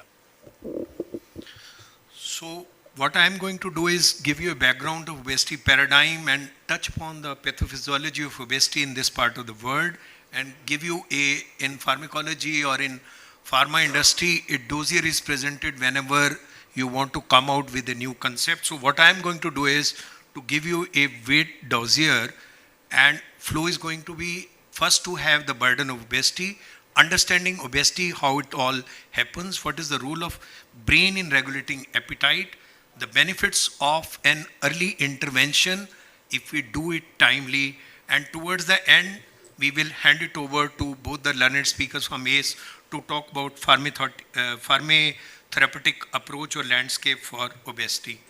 So the reality is it is a global struggle against obesity. Unfortunately, in India, we are fighting two double or whammy in India. On one hand, we are fighting undernutrition and infectious diseases. On the other end, we have a growing epidemic of obesity. Even in India, we are living in a scenario what could be labeled as diabesity, and numbers are extremely scaring. In 1922, 2.5 billion adults with age 18 years and older, they were overweight, including over 890 million adults who were living with obesity. So this number is exceedingly high. This corresponds to close to 43% of adults who are just 18 and over. In 2022 only, there were 37 million children under the age of 5, those who were overweight. So you can imagine the scenario once these children grow towards adolescence age 15 or 20, how bad is going to be the situation. Over 390 million children and adolescents aged 5 to 19 were overweight in 2022, and close to 160 million who are living with obesity. So it is very rightly said that today we are living in an era of diabesity, and diabetes, unfortunately, this epidemic is growing or being driven under the rising prevalence of obesity. So India's weight was alarming statistics on obesity. Unfortunately, we have a dubious distinction today, being the third largest population with obesity in the world, only behind USA and China, as per the current WHO guidelines published in 2023. Very, very current figures. India's weight loss was again alarming statistics on obesity. ICMR Lancet Endocrinology publication led by Dr. Mohan Group, which was an initiative by ICMR, that we have 101 million patients living with diabetes. But what is much more worrying is we have 136 million people, those who have pre-diabetes, and they are likely to get converted to diabetes over next 5 to 10 years. We have close to 315 million patients living with hypertension. And unfortunately, again, this diabetes prevalence is going or being driven with the obesity, with generalized obesity seeing in 254 million patients, and abdominal obesity with a visceral fat on the higher side being seen in 351 million patients. So today, unfortunately, although we are number 3 in terms of having diabetes or obesity patients, but when it comes to global preparedness to run or to fight against obesity or diabetes, we are unfortunately at 99th position for getting a preparedness to fight obesity or diabetes. We don't have, unfortunately, the Indian figures. When it comes to US figures, 23 billion is going to be the cost, the impact of obesity in India. This is as per 2019, and there is a 9% annual increase in childhood obesity. I've already told you that children living with obesity in 2023 are already 160 million. Those who are between 5 to 19, adolescent children. So very rightly, obesity has been recognized as a disease and a health issue. It is no more a cosmetic issue. It is no more only a social stigma, but a chronic disease. This is how World Diabetes Federation for the first time defined it. Obesity is a chronic, relapsing, progressive disease which needs an immediate action for prevention and control of this global epidemic, and rightly so by Diabetes Obesity Canada, ASO, AMA, European Commission, Academy of Nutrition, and Royal College of Physicians. Just naming or maybe changing the comprehension, but every organization identifying that obesity is going to be a chronic disease which has a relapsing and a progressive course. When it comes to obesity, we always thought that it was that you are consuming more and you are spending less, but probably it is not all that simple. Today we understand that obesity is caused by a complex interplay of several factors. It is a chronic disease in which abnormal or excess adiposity impairs health, increases the risk of long-term medical complication, and most important thing is reduces the lifespan. So obesity is not simply an individual choice or lack of willingness. Most of the time we blame our own family members, our own patients, own colleagues that you are not reducing weight, you don't have the determination, or you are not cutting on calories, or you are not exerting. But it is probably much more than that, and it is actually appetite which is regulated by a complex interplay between the gut and brain. So that gut-brain axis is impaired, needs to be blamed. So there are many paths which lead to obesity. When it comes to biological, the brain controls eating behavior and appetite. It could be genetically predisposed in most of the families, about 40 to 70% getting contributed by genetics. It could be a psychological issue. Many people with stress and psychological stress tend to overeat and then tend to become obese. It could be as a result of many medications which patient might be on, and of course social issues contributing towards that. So mind over meal, probably we need to unlock the brain's influence on appetite control. This is very, very important because there is a role of brain in regulating appetite, and I told you it is probably much more complex than we ever thought. There is one eating for hunger which is controlled by the endocrine feedback pathways or signals, which is homeostatic eating. There's another which is a hedonic eating, which is eating for pleasure. Even if you are already have had enough meal, you want to have enough of dessert because it gets you a lot of pleasure. And then the executive function comes in place, which makes you to decide whether you need to eat more or eat less so as to control your weight. So appetite is normally, it is thought that it is regulated by a complex interplay of different signals and areas. It is an increased understanding, fortunately today, of these biological appetite regulation, that you have now a couple of the drugs which are going to be the drugs of the future. When it comes to eating for hunger, which is a homeostatic eating or a physiological way of eating which is controlled by endocrine feedback through the signals, these are the hormones which are important. It is a ghrelin which increases hunger, but it is GLP-1, PYY, oxytocin, PP, amylin, insulin or leptin which increase satiety. So there is a balance. This is how there is a energy homeostasis. Once it comes to eating for pleasure, it is actually controlled by brain reward system. It is something that as we give rewards to our kids, you do this, I'll give you a chocolate. Something like that. You perform like this. So it is a reward function. It is the dopamine which controls wanting and the motivation, but it is the opioid and the cannabinoid receptor which control that liking for eating. That is why there were cannabinoid receptor inhibitors, rimonabant, which was a wonderful drug, but unfortunately because of some side effects like depression and tendency for suicidal, it went out of the market immediately after launch. But the most important thing to me is it is the executive function of the brain deciding to eat, using your third sense, your hind brain, what to eat, what not to eat. It is here that willingness or that determination becomes extremely important. So what you need is not simply the drugs, but probably the behavioral interventions are going to be extremely important in curtailing this growing obesity. There are signals from gastrointestinal tract which regulate energy intake and glucose homeostasis. From duodenum, you have cholecystokinin and GIP, ghrelin, jejunum releases GLP-1, we know, peptide YY. Then ileum, you have again GLP-1 and oxytocin and peptide YY. From stomach, you have ghrelin, which increases appetite. And similarly, you have endocrine signals from the pancreas and the colons also.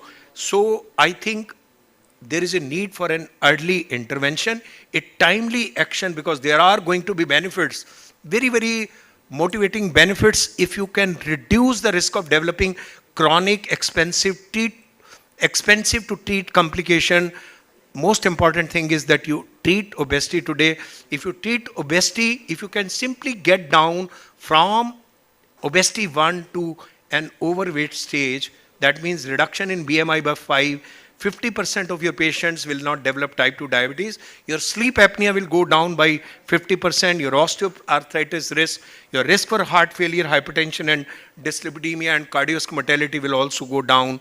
So there needs to be a stepwise approach for obesity management, starting from the behavioral modification. I told you at every step, whether you are normal weight, just overweight, obesity 1, stage 2 or 3, but moment you have BMI more than 27 to 29, these are Caucasian figures. Once it comes to Asian figures, it is 22 to 27.5, because for us 23 is a normal BMI. Anything between 23 to 25 is overweight, and we are already obese moment we have 25.1. So for all these BMI cutoffs, we are already in a handicapped situation.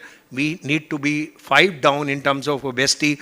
Once it comes to pharmacotherapy, anyone who has BMI 30 to 35 needs to be on anti-obesity drugs, especially if you have couple of comorbidities like severe osteoarthritis, severe OSA, very difficult to get control of your glycemia. Probably you are the best candidate for a metabolic surgery. So we need to talk about diet and exercise, and beyond that it comes to pharmacotherapy, because there are going to be issues even if you are following the behavioral therapy. Energy restriction, dieting gets you weight reduction, but unfortunately not many people know it, that there is a reduction in leptin.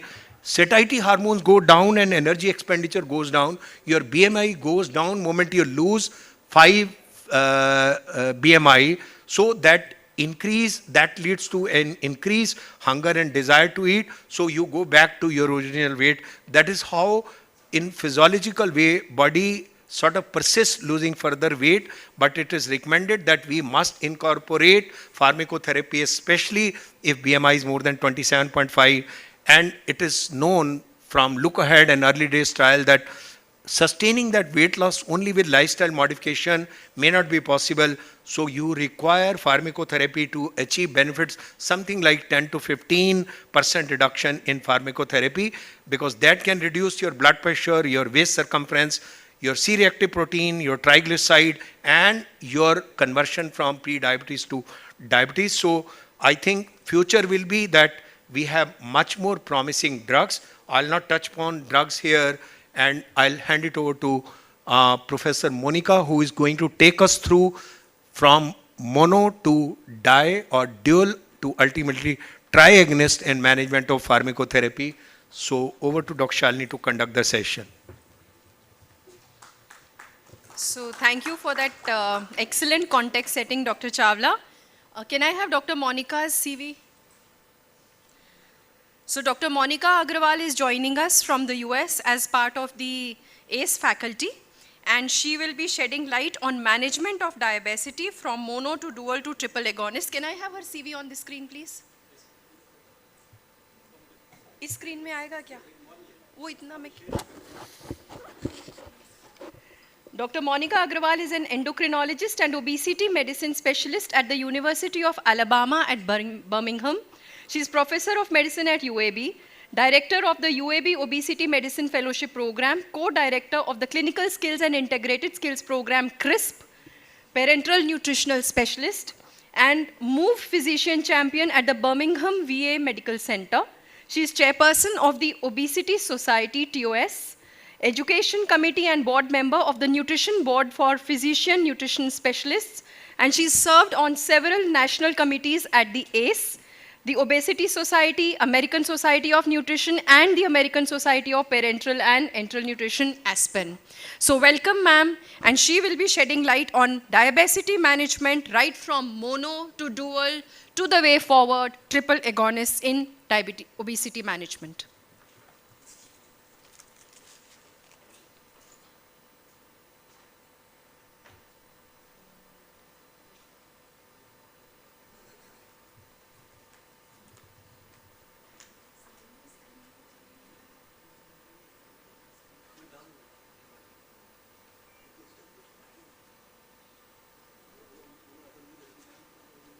Can you see my slides? Yes, ma'am, we can. Yes. So, good evening, everyone. I want to start by thanking the organizers for this invitation. This collaboration between ACE and your organization is a wonderful opportunity for all of us to share insights on this important topic. Dr. Chawla has already laid the foundation for obesity as a disease, which is a global epidemic, and in US also is a big problem. I have no financial disclosures or conflict of interest. So over a span of more than 80 years, we have navigated a challenging era in the field of obesity treatment, where the therapeutic landscape has been fraught with setbacks. The period witnessed withdrawal of several anti-obesity medicines due to severe and sometimes fatal side effects. It wasn't until 1990s when we observed a shift with the introduction of orlistat, which is offered as a GI mechanism that yields modest weight loss. The discovery of leptin marked the watershed moment in our understanding of obesity. It eliminated the intricate neuroendocrine pathways for regulating body weight. Prior to that, our understanding was limited to calories in, calories out. And once we started to understand the complicated pathways, the neuroendocrine pathways, it became clear that different set of medications will be required to control this disease. But for the initial 80 years, we were not successful in having impactful medical management for this disease. But over the past decade, the landscape of anti-obesity medications has undergone a dramatic transformation, making significant advancements with 6 new anti-obesity drugs approved in US. And there was only one withdrawal. The success rate has been significant, and it has surpassed that of previous decades. This leap forward is largely attributed to deepening understanding of the gut-brain pathway. And the newer anti-obesity medications induce substantial weight loss. And there are more that are in the pipeline with several promising candidates on the horizon. So just to go briefly over some of the medications that are available in US and that are more first generation medicines. These are 4 FDA approved anti-obesity medications that are less potent than the newer medications that I'm going to discuss in a bit, but they play a vital role in holistic treatment approaches.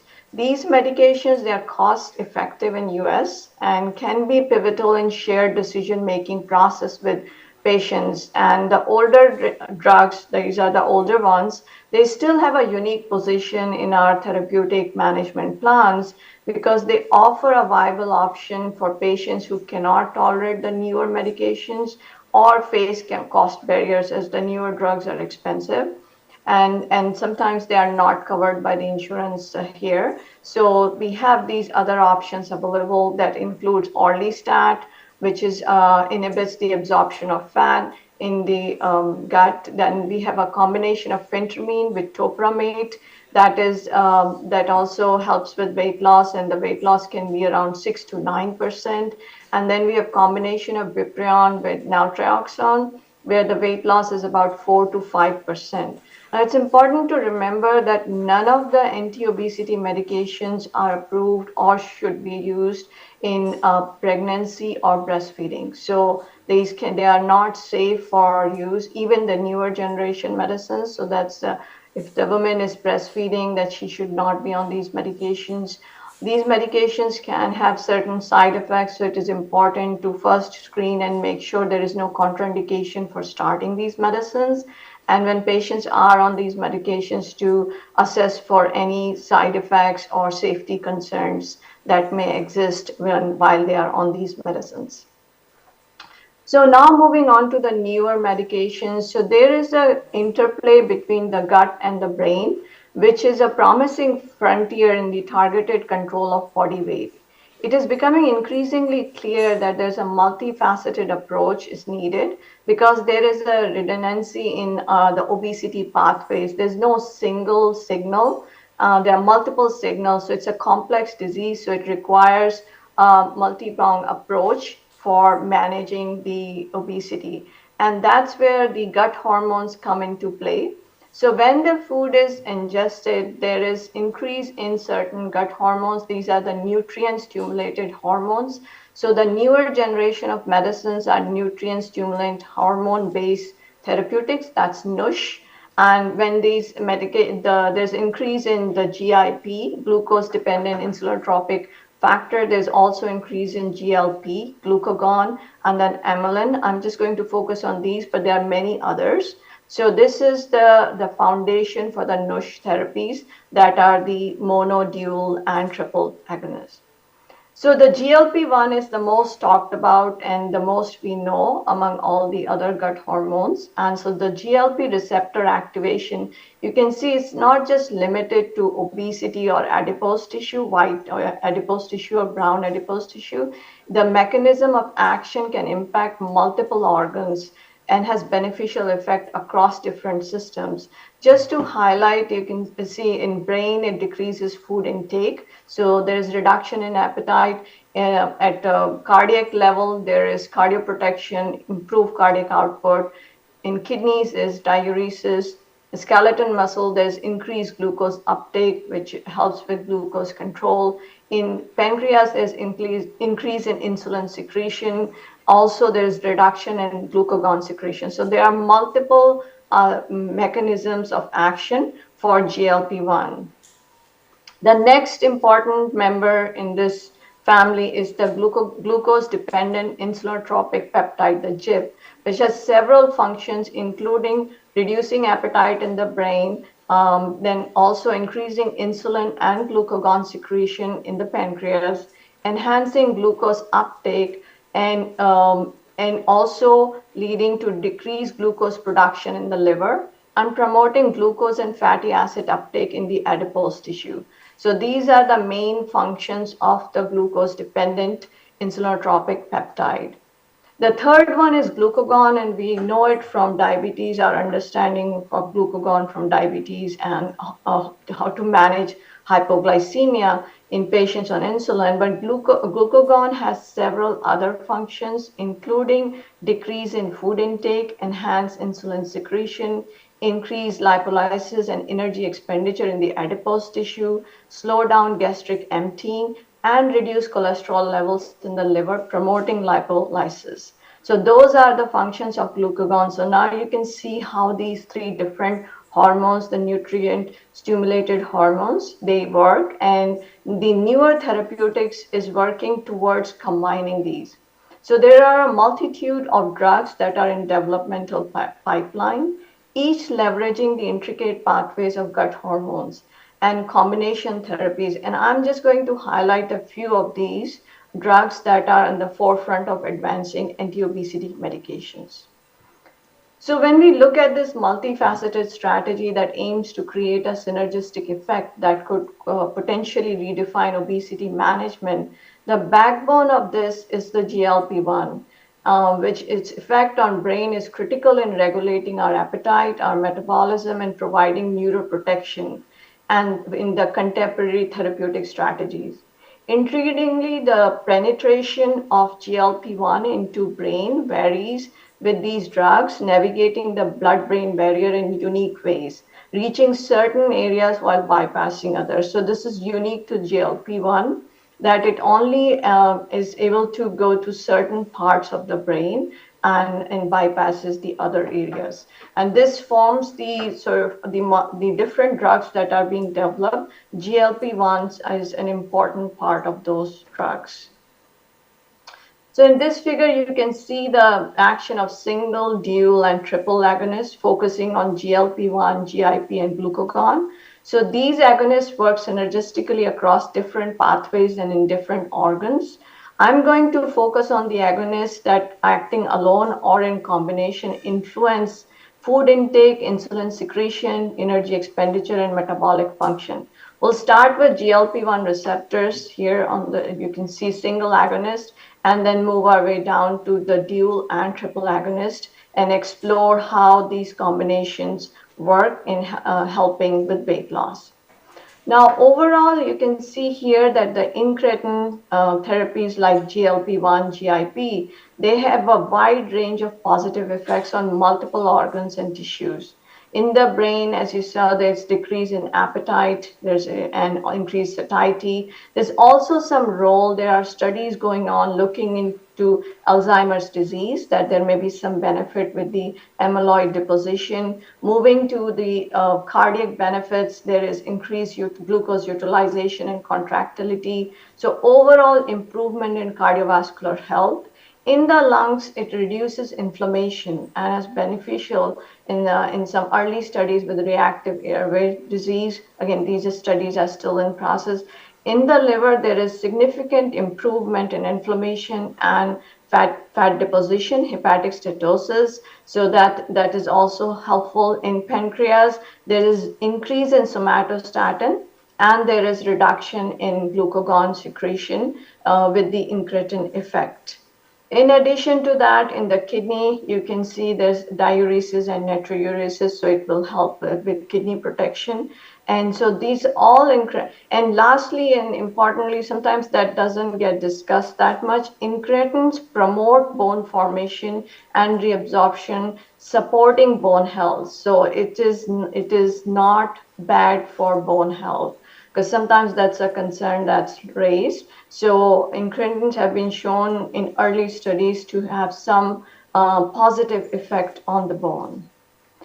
So this is a summary slide of most of the big trials that happened with the anti-obesity medications over time. You can see here the first generation medicines, orlistat, phentermine, moving on to the newer medicines, liraglutide, semaglutide, and tirzepatide. So early on, the goal for that was set for in the US for FDA approval was 5% weight loss over placebo for at least 35% of the patients in the study. So that was the standard for any anti-obesity medicine approval. And there were many medications that could not meet that criteria and failed in initial trials. Because at that point, that goal seemed daunting. Even 5% weight loss was considered a big deal, and that's why we had very few drugs. Fast forward in last 5 to 10 years with the GLP-1 receptor agonist and dual agonist, we now are in an era where we can see 10%, we have 15%, and up to 20% or more weight loss. So this is and in addition to weight loss, there is improvement in overall health. So based on these innovative NUSH therapies, the nutrient hormone stimulated therapeutics, they are now being recognized as the second generation medication. So the first generation was 5-6% weight loss. The second generation is where we have started to see 15-20% weight loss with these medications. Now, there's also with the older medicines, there was a small percentage of the population that was able to lose weight, and 15% weight loss was seen in a small fraction of patients. But now with the newer medications, most remarkable is that 15% weight loss occurs in up to a third of users, and there's also 25% reduction seen. You can see here for the newer medications, 20-25% reduction is seen. So when aiming to mitigate the severe conditions like obstructive sleep apnea, osteoarthritis, GERD, we are aiming for at least 10 to 15% weight loss. So if we, with the newer medications, the GLP-1 agonists, you can see 15%, 20% weight reduction and positive impact on cardiovascular health. So these are not merely clinical milestones, but this is transformative and in some cases will be life-saving. Now, there's an important caveat to all these medications, and that's what trials have shown, that ongoing therapy is essential for weight management. So this slide shows the maintenance therapy for long-term maintenance, and it focuses that when we do the extension trials, you can see there is with the red bars, there is weight loss, the drug list is listed below here. And in the maintenance phase, the weight stabilizes. So there's not like if somebody's on these medicines, it's not continued weight loss. Eventually, the weight loss will plateau. But the good part is when they are on the medicine, there is no weight regain or very limited weight regain.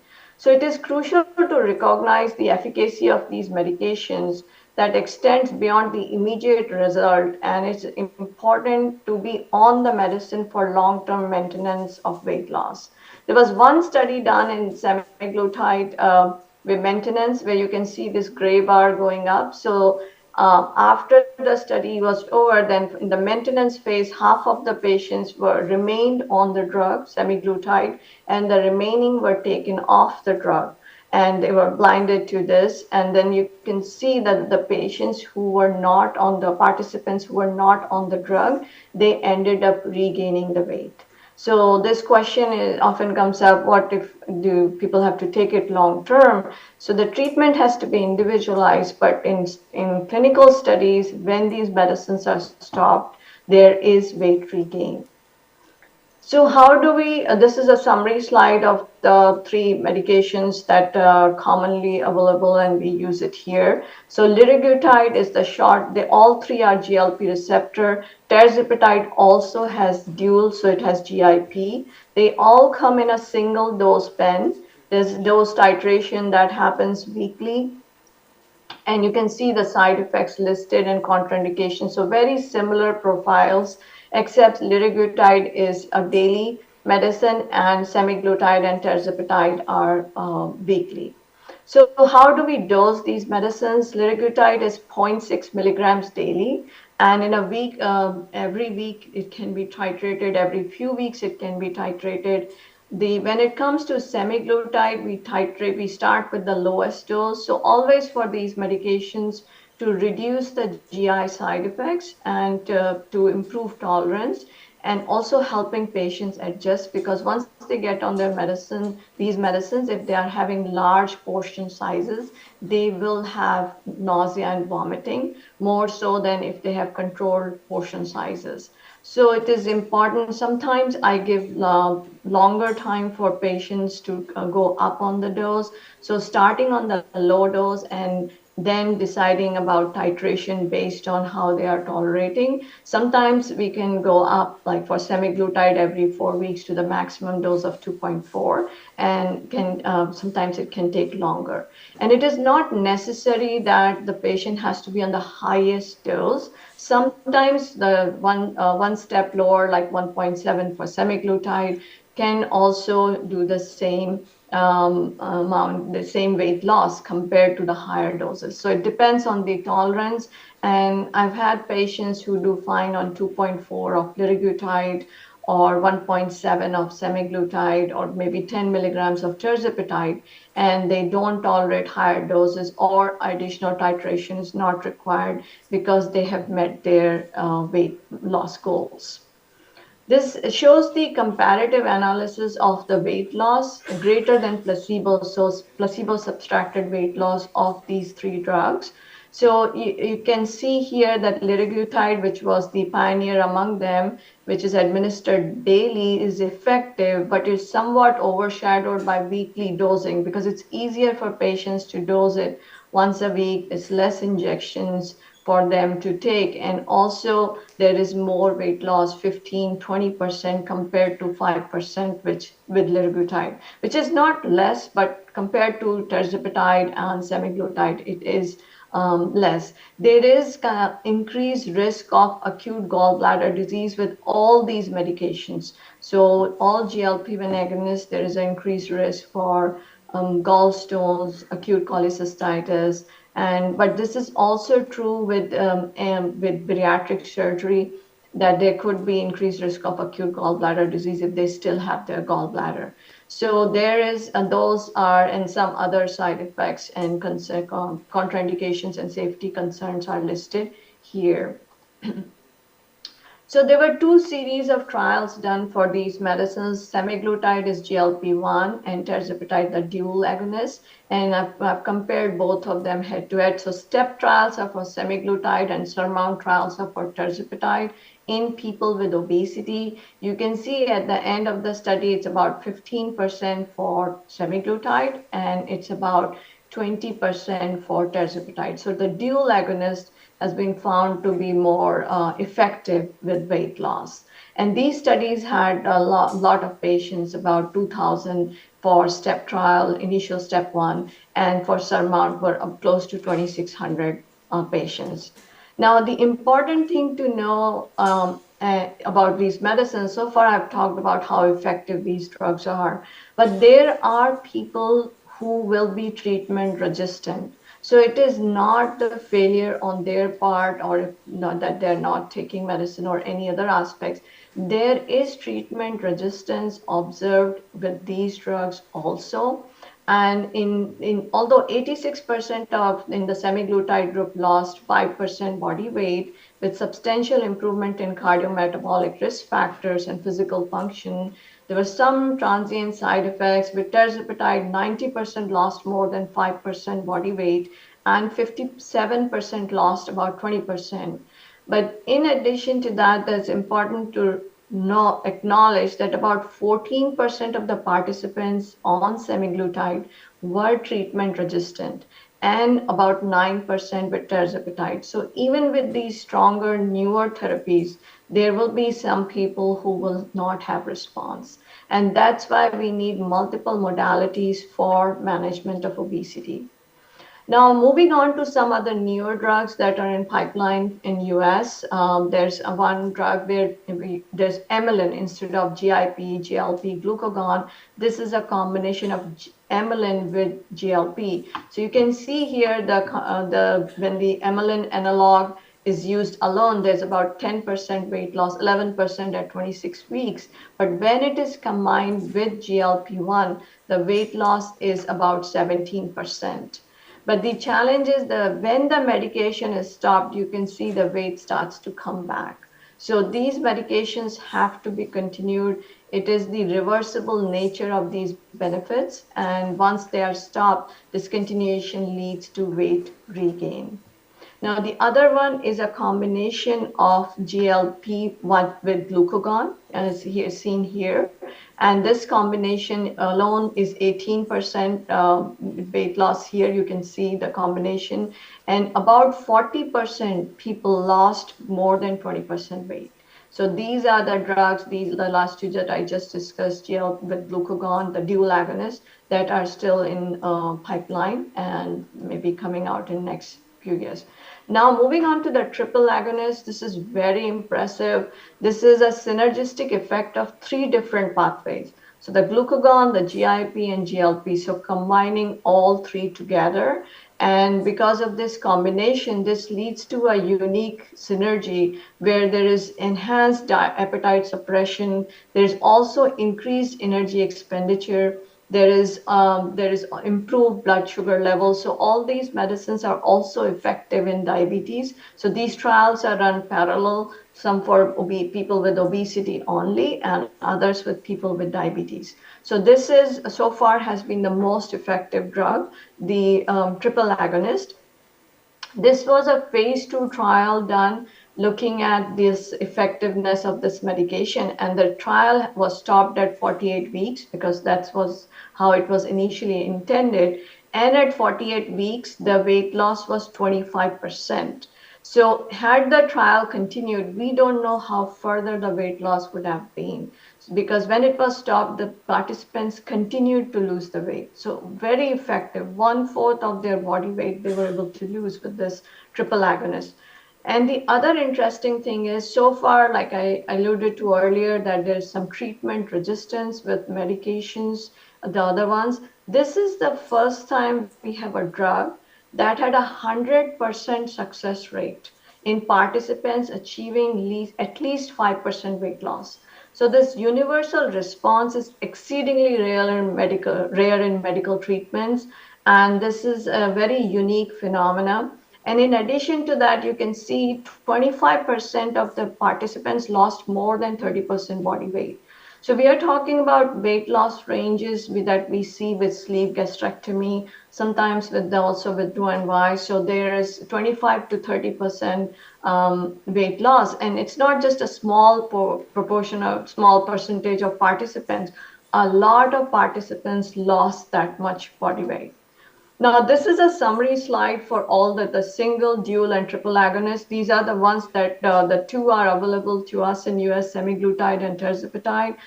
The retatrutide is still in the trial phase. It's now phase 3. So we will hopeful that maybe in a couple of years, we'll have this available in patient care. So you can see here, the important thing is the 100% weight loss with the liraglutide. Tirzepatide also had like 90% of people.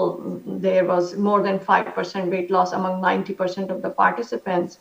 And looking here at the 20%, greater than 20% weight loss, about 63% of the patients with liraglutide, 63% with tirzepatide, and about 35% with semaglutide lost that much weight. So this is a summary of all the weight loss with the 3 medications that I just discussed. At the end of trial, 15%, 23%, and 24% weight loss in patients with obesity without diabetes. There are other medications that I would not be discussing, but they are in the pipeline, they are in research studies, and you can see GLP, GIP combinations. There are different ones listed here, the different combinations, and you can see in the red how much weight loss, easily 20%, some more than 20% weight loss. Now, so far, I only talked about the injectable therapies because GLP is a peptide and it is unstable for oral administration in acidic stomach environment. But however, the semaglutide has been formulated with an absorption enhancer, SNAC, and that combination transiently increases the pH in the stomach. So the semaglutide, it protects it from degradation and can be administered orally. So there are now oral preparations that are available in US, and that bypasses that challenge with the acidity. So in oral medications, there are 2 that are again in trials right now. The semaglutide oral preparation is available but the other ones, they are still non-peptide GLP-1 are in research phase. You can see 14 to 17% weight loss with these. This is a comparative slide of showing the oral and subcutaneous NUSH therapies. Here you can see in the blue are injectable therapies, and here are the oral therapies, and they are fairly effective. Now, a few concerns that I want to address with the GLPs, that is, one is these medicines are contraindicated in medullary thyroid cancer or patients with a family history of multiple endocrine neoplasia. Now, this is an extremely rare form of cancer, medullary thyroid cancer from the parafollicular cells. So there are other kinds of thyroid cancers like papillary, follicular. Those are not the C cell cancer. So this is unique to only thyroid C cell tumors, and that's a contraindications. But otherwise, if we take that group out, the studies have shown that there is no causal link to any other thyroid cancers, like the ones originating from follicular cells. So it's only for the medullary. The other concern raised was suicidal behavior and ideation. So there was a global analysis done, and there was no significant increase in self-harm in patients who were on these drugs. it is recommended to observe for worsening depression and suicidal ideation, but so far on a global scale, there's no signal to suggest that there is increased risk of suicide of self-harm in patients taking these drugs. The other concern raised is what happens to muscle mass, and this is coming to with these medicines causing significant weight loss. This has become part of the conversation. But here's something I want to remind everybody that the loss in fat-free mass happens with dieting, happens with just with doing any form of weight loss, weight loss, like whether it's nutrition, exercise, bariatric surgery, medication. So it happens with all of these. The important thing that we can do on our end to improve this, you can see here this green line showing the fat mass and the fat-free mass. So if it's diet alone, there is more loss in fat-free mass. But if we have protein and exercise, then we intend to lose less of the fat-free mass and have more loss of fat mass. So that's important with these medications. Here you can see that with the weight loss, the distribution of loss of fat mass versus fat-free mass, and it's mostly fat mass that is lost. Yes, there is loss of fat-free mass, muscle mass, but there's also now research looking into, is it the fat inside the muscle tissue that's affecting these numbers? But the majority of the weight loss comes from fat mass. What we can do on our end is recommend our patients to have higher protein intake, healthy sources of protein, so that helps with preservation of lean body mass. So protein is very important. Whey protein is a good option because it has a higher bioavailability and it's a faster absorption. So if they have to choose a protein, whey protein is one of the better options. The other important thing, because these medicines are so effective, sometimes we overlook exercise, but this exercise is very important in preserving lean body mass. So aerobic and resistance training based on patient tolerance, making sure patient is safe to preserve lean body mass and reduce fat mass. So in summary, this is the slide which has all the side effects that I alluded to earlier. The common side effects are mainly GI. The neuropsychiatric and sarcopenic are yet to be confirmed. There is some concern. Most of the studies now are showing that there's no significant self-harm. And then there are some in question mark where there is no conclusive evidence about thyroid cancer, pancreatic cancer. There's doubtful if there's any association at all. Any therapy we use, there is variation in response. So whether it's bariatric surgery, medications, lifestyle, and interestingly, patients with diabetes tend to lose less weight compared to patients without diabetes on these drugs. And even for bariatric surgery, for lifestyle changes, we don't really understand why this discrepancy exists, but it does. And this is true across the board for first and second generation medications. So it's just harder for our patients to lose weight when they have diabetes.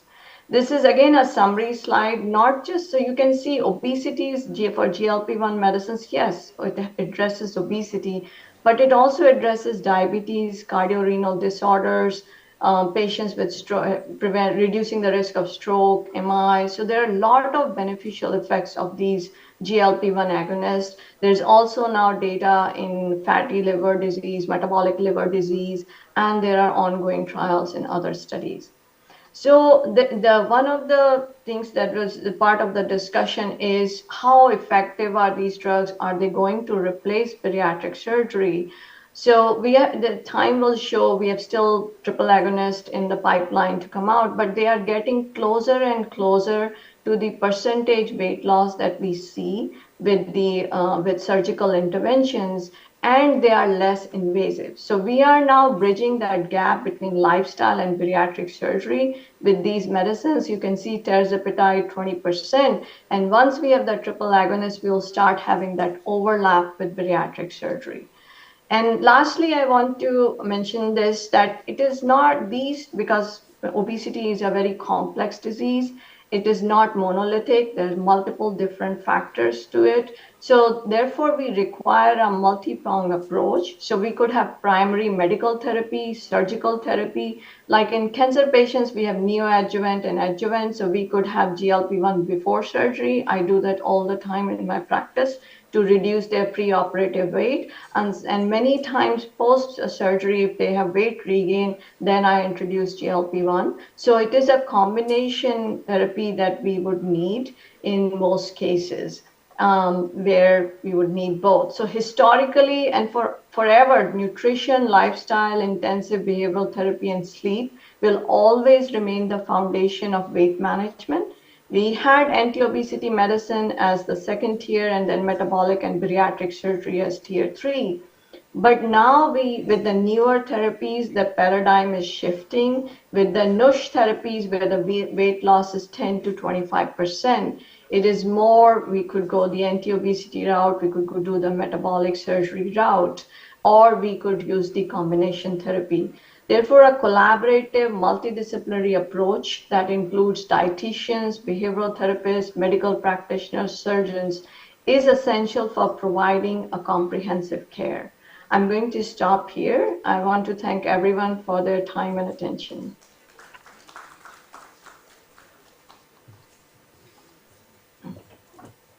Thank you, ma'am, for that very excellent deliberation on the future of obesity paradigms and how the paradigm seems to be changing now that we have drugs which are performing almost as good as metabolic surgery or bariatric surgery. And this is what we will be discussing in the panel that follows after Dr. Trentz's talk, where we'll see whether the way forward is bariatric surgery out of the door, once we have all these NUSH therapies. So I'll request you to please stay back for the panel discussion. We now, it's my pleasure to invite Dr. Des Trentz, who's going to talk on what's going to be new in diabetes management for 2025. She's Professor of Medicine, University of Washington, Seattle, United States. She's Professor of Medicine Emeritus in the Division of Metabolism, Endocrinology, and Nutrition at the University of Washington in Seattle. Immediate past program director of the Endocrinology Fellowship at the University of Washington. She is member of ACE's Board of Directors, serving currently as treasurer, and has chaired ACE's Cardiometabolic Conference in 2020 and 2021. She is also immediate past chair of ACE's Disease State Network Oversight Committee and past editor of Empower magazine, ACE's informational magazine relating to hormonal and metabolic issues targeted to the lay population. She's published in a number of endocrine journals, including Endocrine Practice, JCEM, Diabetes Care, and Diabetes Educator. She's been bestowed the ACE's Outstanding Clinical Endocrinologist Award in 2014, the Master of American College of Endocrinology Award 2019, Yank D. Coble Jr. MD Distinguished Service Award in 2022. So welcome, Dr. Trentz, and the podium is all yours. Thank you. Let me see if I can bring up my screen.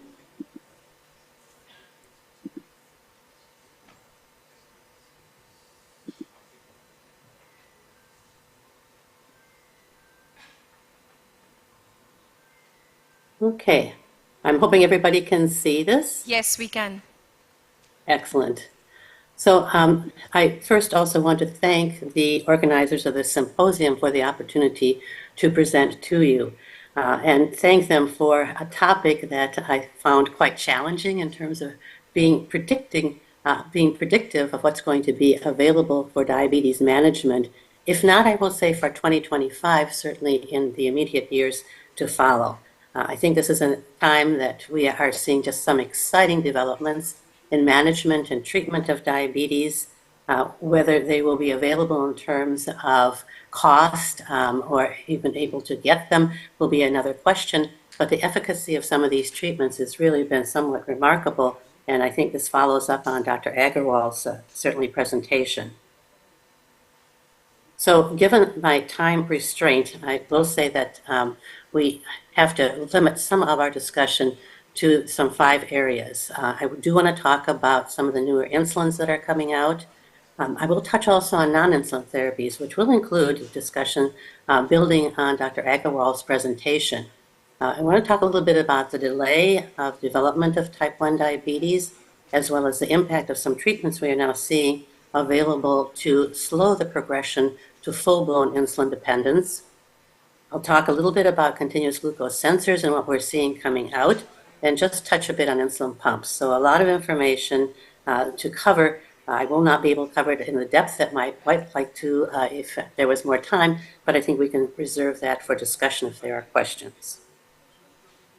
So insulin has never been something anyone willingly wants to get onto. I think we all know that for the patients that we treat, that injections always have a little bit of a startle factor when we discuss it. So one of the goals with insulin is to try and make it as user-friendly as possible. And people have tried a lot of things, the inhaled approach as an example, but there's a recognition that if we can minimize some of the injection frequency, that this actually may benefit our patients and be a tool that we can use. And so we are seeing actually a plethora of basal insulin studies being produced, being published with the data as an example. In this particular example, published now some 4 years ago, looking at a review and a meta-analysis of phase 2 randomized controlled trials. This is insulin icodec, and its comparator was U100 glargine daily. Again, it's a once-weekly insulin. It was associated with a small, perhaps a rather insignificant reduction in A1C, but there certainly was evidence of a higher time in range. Hypoglycemic events for type 2 individuals were very similar. In contrast, and I'll mention to type 1 individuals where this has been tried and unfortunately resulted in our regulatory agency, the FDA in the United States, actually stating when the icodec people submitted their data for approval that they needed to address this issue in particularly type 1 individuals, but not so in type 2. So what we saw, and as you can see here on the screen, a little bit of a benefit in the blue being the icodec in A1C, not huge. I think it's looking better here when you look at people achieving a targeted A1C, less than 7% here, less than or equal to 6.5%, again favoring the icodec group. And here we see that there was actually also a suggestion that perhaps there was less insulin daily dose required in the icodec treated group. Another once-weekly insulin, insulin FC, and this again was in a type 2 patient population that was looked at, saw some similar results. Again, we're not seeing a lot of change in A1C, and the investigatory drug was actually looked at in 2 different doses, the target fasting being somewhat different for one group than another, 120 in one group, 140 in the other, and the comparator in this case was insulin degludec. So again, you can see not a lot of change here. If we look at the time in range, again, not a large difference between all of the insulin regimens that were tried. Variability in terms of glucose variability was also not highly different. So I think we're looking at something that would suggest that this insulin has at least non-inferiority as compared to degludec. However, there was one big difference, and I think this is what makes this particular insulin very attractive, and that is that in the investigatory insulin group, these groups had a 25% lower hypoglycemia incidence than the degludec group. So a little bit of a difference in terms of comparing it to icodec, but you can see the appeal of a once-weekly insulin.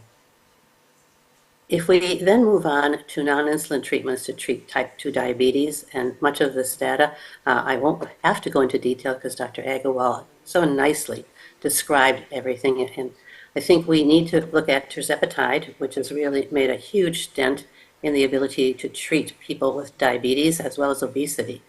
In our country, as the second bullet point points out, type 2 diabetes treatment with tirzepatide was approved before the obesity treatment was approved.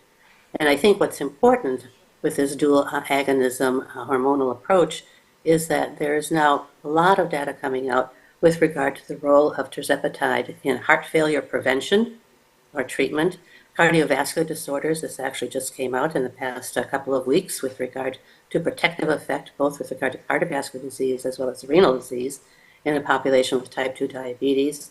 And what we're going to also see with regard to a benefit in non-alcoholic steatohepatitis.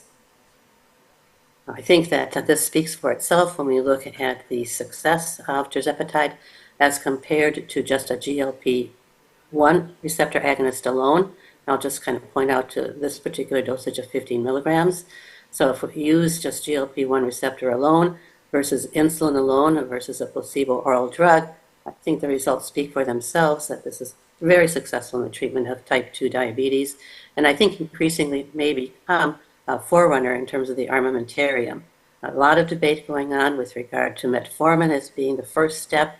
It's a drug they're all familiar with. It's been out for a long time. It's oral, but there is movement clearly to suggest that perhaps GLP-1 receptor agonists and perhaps the dual ones, now the GIP and the GLP-1, may actually become forerunners, given that there are more of these now being produced and perhaps not just access, but also cost will be more favorable. This then brings us to the triple agonist approach. Again, I think Dr. Aggarwal so nicely reviewed much of the data. I just want to add a few points that were not covered. We know that dual works better than single with regard to the agonist receptor cohort. This particular study was not targeted to people with diabetes, although they had, and I want to just point out, a fair number of people with prediabetes, about 30 to 40%, had prediabetes, and this was in both the treated and the control groups. If indeed you had a BMI that was quite generous, in contrast to what we heard in our first speaker of targeting 27, again, an American population is a little bit different with 27 to 30 BMI, requiring at least one additional related condition, hypertension, prediabetes, or dyslipidemia. Again, it's once weekly, as we've already heard, and the goal is to actually see what the benefits were with regard to weight reduction. Again, we seldom see, as again Dr. Aggarwal so nicely pointed out, something that's 100%. In fact, I think we're all taught in medicine that if someone tells you it's 100%, one should always kind of raise a little red flag and say, I'm not so sure. But the results are really rather striking when we look at it clinically. I will mention, however, that there was an increased rate of discontinuance of retatrutide in individuals treated with this drug, in contrast to those who did not receive the drug, the placebo drug. And these were not exotic side effects. The side effects that we all know are associated with at least a GLP-1, nausea, diarrhea, vomiting, constipation. Again, as I mentioned, not very exotic. So looking forward to the ability to use this, which I think will be available, if not in 2025, certainly in 2026. What I think is unique to this drug is that there are now some subgroup differences that are coming out with regard to the benefits. And again, remember, this is not a group that had type 2 diabetes, but a fair number having prediabetes. So the greater the weight at the study entry, the greater the percentage of weight loss. Also, curiously, females seem to lose more weight than males. There were also additional improvements noted in blood pressure, systolic and diastolic. Glycated hemoglobin was checked again, although this was not a group that had type 2 diabetes. Fasting glucose was checked, lipids improvement was seen. All of these improved except for HDL. Of note, however, and I think something again clinically that we would all like to have in our armamentarium is the treatment of prediabetes. So 72%, so almost 3/4 of participants who had prediabetes entering the treatment arms actually reverted to normal glycemia, those that were treated with retatrutide. So it begins to suggest that perhaps precision medicine here may play a role, that we can actually use some of these drugs more specifically for certain patient populations. So one prediction is that there will be a movement to once weekly basal insulin in the next year or shortly thereafter, and that we will see increasing use of the once weekly GLP-1 receptor agonists or combination receptor agonists in the treatment of type 2 diabetes. Other pipeline developments to follow, and some of this, again, Dr. Aggarwal touched on with regard to the glucagon and GLP-1 receptor agonist combination, again, associated with weight loss. Most of these studies were really directed to weight loss and not specific to diabetes management. But as we know, diabetes type 2 responds nicely to weight loss. We are going to see movement towards oral forms of GLP-1 receptor agonists. Many people really have struggled with injection. It's just something that is not part of what they will willingly accept, even if you tell them that if you get this drug, it will help you lose weight. So oral forms are being aggressively looked at. And again, I think this was touched on. We already have semaglutide in oral form, but not at these high doses. The weight loss is not as great as when the injectable form is used, but it still is present. And I think not just oral makes sense in terms of having this as part of our toolkit in the treatment realm, but that they are increasingly more user-friendly. So, for example, this particular drug in investigation can be taken without food, water, or other medication restrictions. So it becomes a more user-friendly type of medication, and hopefully, in turn, then something that would be more successful therapeutically. There is emerging data. We all know the side effects of the GLP-1 receptor agonists and the combination GLP-GIP drugs. None of this is terribly surprising or brand new. We've touched already on some of the thyroid tumor concerns and pancreatitis, but there is some data coming out as these drugs are increasingly being used with regard to very rare but certainly concerning side effects. And this received a lot of attention earlier this year with what is called the stroke of the optic nerve. So you can also call it non-arteritic anterior ischemic optic neuropathy, which is a condition obviously that impairs vision and concerning despite its rareness, fortunately. Our patients don't see this. Our patients look at the web and they see things such as hair thinning, the gallbladder issues of cholecystitis or cholelithiasis, muscle loss, particularly facially or the gluteal areas, and that is their concern. I think some of the recommendations you've heard already from Dr. Agarwal in terms of how to prevent some of the muscle loss in particular, but we are seeing that these are reaching a lot of attention, and patients are being very concerned about whether they will continue the drug or not. And we know that many of these drugs, unfortunately, don't tend to be continued, with recent data suggesting that perhaps even 40% will discontinue after 6 to 12 months of use. There are benefits that are coming out, and actually, if you look at the literature, and I'm sure you're seeing this too, every week there is something good about these drugs. Decreased sleep apnea symptomology or onset, less Parkinsonism symptom onset or severity, less dementia, Alzheimer's. The list goes on and on and on. I don't have a complete list.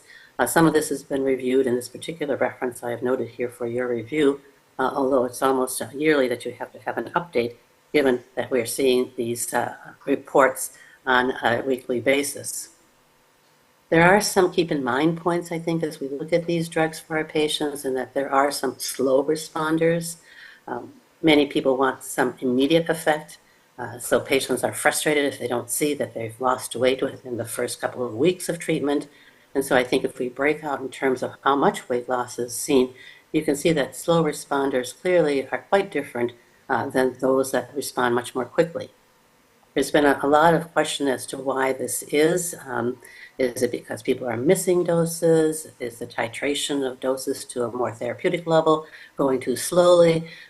Kind of blame the patient, blame the treating clinician. But I think we have to keep in mind that perhaps, as was already mentioned by Dr. Agarwal so nicely, that there are non-responders. And you can actually see published reports that it may be as high as even 15% for some of the studies that have reported this.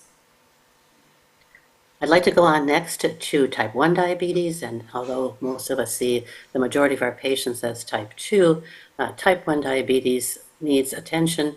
It unfortunately is also increasing in prevalence and incidence, perhaps related to weight issues in particularly our youth, but it is something that we are seeing actually across all age ranges. So I want to talk about teplizumab. This study came out, as you can see now, some 5 years ago, and it's an anti-CD3 monoclonal antibody therapy. It is given by infusion daily for 14 days, and the results in terms of taking individuals that are at what is called stage 2 diabetes, or you can think of it simplistically as the values for prediabetes, glucose values for prediabetes, accompanied by positive antibodies. Rather remarkable in this graphic, as you can see, out to 5 years of people that have received the drug and have not gone on to our more classic type 1 diabetes picture, in contrast to those that did not receive the drug. So I think it's really something rather amazing that has come out in the literature. This is using the same medication, teplizumab, different study, different group, a little bit longer. You can see this is actually some 6 years in follow-up. And again, dramatic difference in terms of the slowing of progression of type 1 diabetes in those who are at risk in stage 2. And this is largely related to a preservation of insulin production. You can see the C-peptide level here in contrast to those who did not receive the drug actually remaining rather stable over the course of study. So an exciting therapy to consider. One of the challenges beyond the immense expense of this therapy, in the range of some $45,000, obviously not something that vast majority of people can even think of, is that one does need to remember caveats in making the diagnosis of risk for the development of type 1 diabetes. Antibody levels need to be obviously checked because they are part of the armamentarium, the diagnosis. But I want to just point out that if one uses just one autoantibody to check, and typically people are using this GAD antibody, that this will be followed by a negative confirmation test subsequently. Antibody titers, we have learned, can come and go. A bit frustrating because you would like to actually have them go completely and not ever come back. But this kind of waxing and waning process has been known actually for some years and has only been re-exemplified now that we have even more antibodies to use to check. If, however, one does follow the American Diabetes Association recommendations in screening and you have the ability, people can afford actually all of these antibodies, all 4 of these being checked, this obviously has high predictive value for the development of type 1. And these would be the people in particular that one would want to consider seriously for the possibility of getting teplizumab. So a prediction is that there will be a movement to more screening in those that are at risk for the development of type 1 diabetes, given that we at least have the ability to discuss and offer some therapy. And I think even more exciting is that even in the very early stages of now stage 3 diabetes, type 1 diabetes, which is full-blown type 1 diabetes, that this drug, teplizumab, also makes a difference in preservation of C-peptide levels at that point of diagnosis. The challenge sometimes, however, with this particular approach is that we don't have one single standardization of treatment approach. So this particular report showed 2-day, 12-day courses. You can imagine the expense adding up now, but there also have been reports of 10 days, 14 days, 1 course versus 2 courses. So I think there's still some confusion here as to what's the best approach ideally and what's obviously efficacious and affordable. Again, if we look at the primary endpoints, and there are a number of these actually looked at, insulin doses, A1C, time in range, hypoglycemia, all looked very positive for teplizumab in this group. Again, C-peptide being preserved. And remember, these are not cures, either in that stage 2 diabetes or in stage 3 diabetes, but it is actually a slowing in the loss of insulin production. And that is very important because much as you can preserve of insulin production actually translates to a decrease in complications developing, the complications that we know are associated with diabetes overall. Time in range, again in the black, this the teplizumab group, again certainly favors the group that received the treatment. And daily insulin doses also seem to be less, not 0, but less actually in those treated with teplizumab. There's a very nice meta-analysis, again, it came out earlier this year. For your reference, I have put that below. And again, in all of the studies and all of the protocols, there is certainly the evidence that C-peptide preservation is really the goal and consistently seen. Insulin doses, as I showed in the previous graphic, were less in patients, at least initially, but perhaps over time, really not greatly different, which is rather interesting, despite the fact that C-peptide was preserved. And this preservation with the initial treatment lasts, which is, again, I think rather amazing. Studies up to 7 years would suggest that there is certainly an impact on preserving C-peptide function. Again, I mentioned it's very expensive, so people look at other types of approaches, and this is a TNF alpha blocker, golimumab, that was used. Again, seeing it's an infusion again, but again, this is an early diagnosis, so we're talking within several weeks to at most a month or so of patients who were diagnosed as type 1. Again, preservation, as you can see in this black line, of C-peptide production, and you can see again responders with regard to placebo in the black, and now the treated groups actually in the white bars, that there is an impact also on C-peptide and insulin production. Again, though they're infusions, they're expensive, but we now also know that trial has been very successful with an oral drug, one familiar to all of us, verapamil, in the treatment of hypertension, and orally certainly much more acceptable than infusion. And here too, we're seeing some preservation of C-peptide. You can see here in the treated group, C-peptide remains very stable. In contrast to those that did not receive the verapamil, the C-peptide production actually went down. It's well tolerated. Obviously, cost is not the issue that it is in some of the infusion. So I think that this shows some potential for use and consideration and certainly discussion in patients with newly diagnosed type 1 diabetes in your clinic. So prediction, a movement to intervention, delay of onset, as well as progression of early type 1 diabetes. I wish I could say that we have a cure, but that obviously is not the case. So touching a bit on sensors, they are getting smaller. They are getting longer lasting. We just in the US had approval for a 1-year duration of the implantable Eversense sensor. But I think more exciting is that we are moving towards over-the-counter continuous glucose monitors. Both Stello and Lingo in the US have come available actually this summer, and Lingo actually in the past week or two. We are still waiting for the Rio version, and I'll mention the difference in these.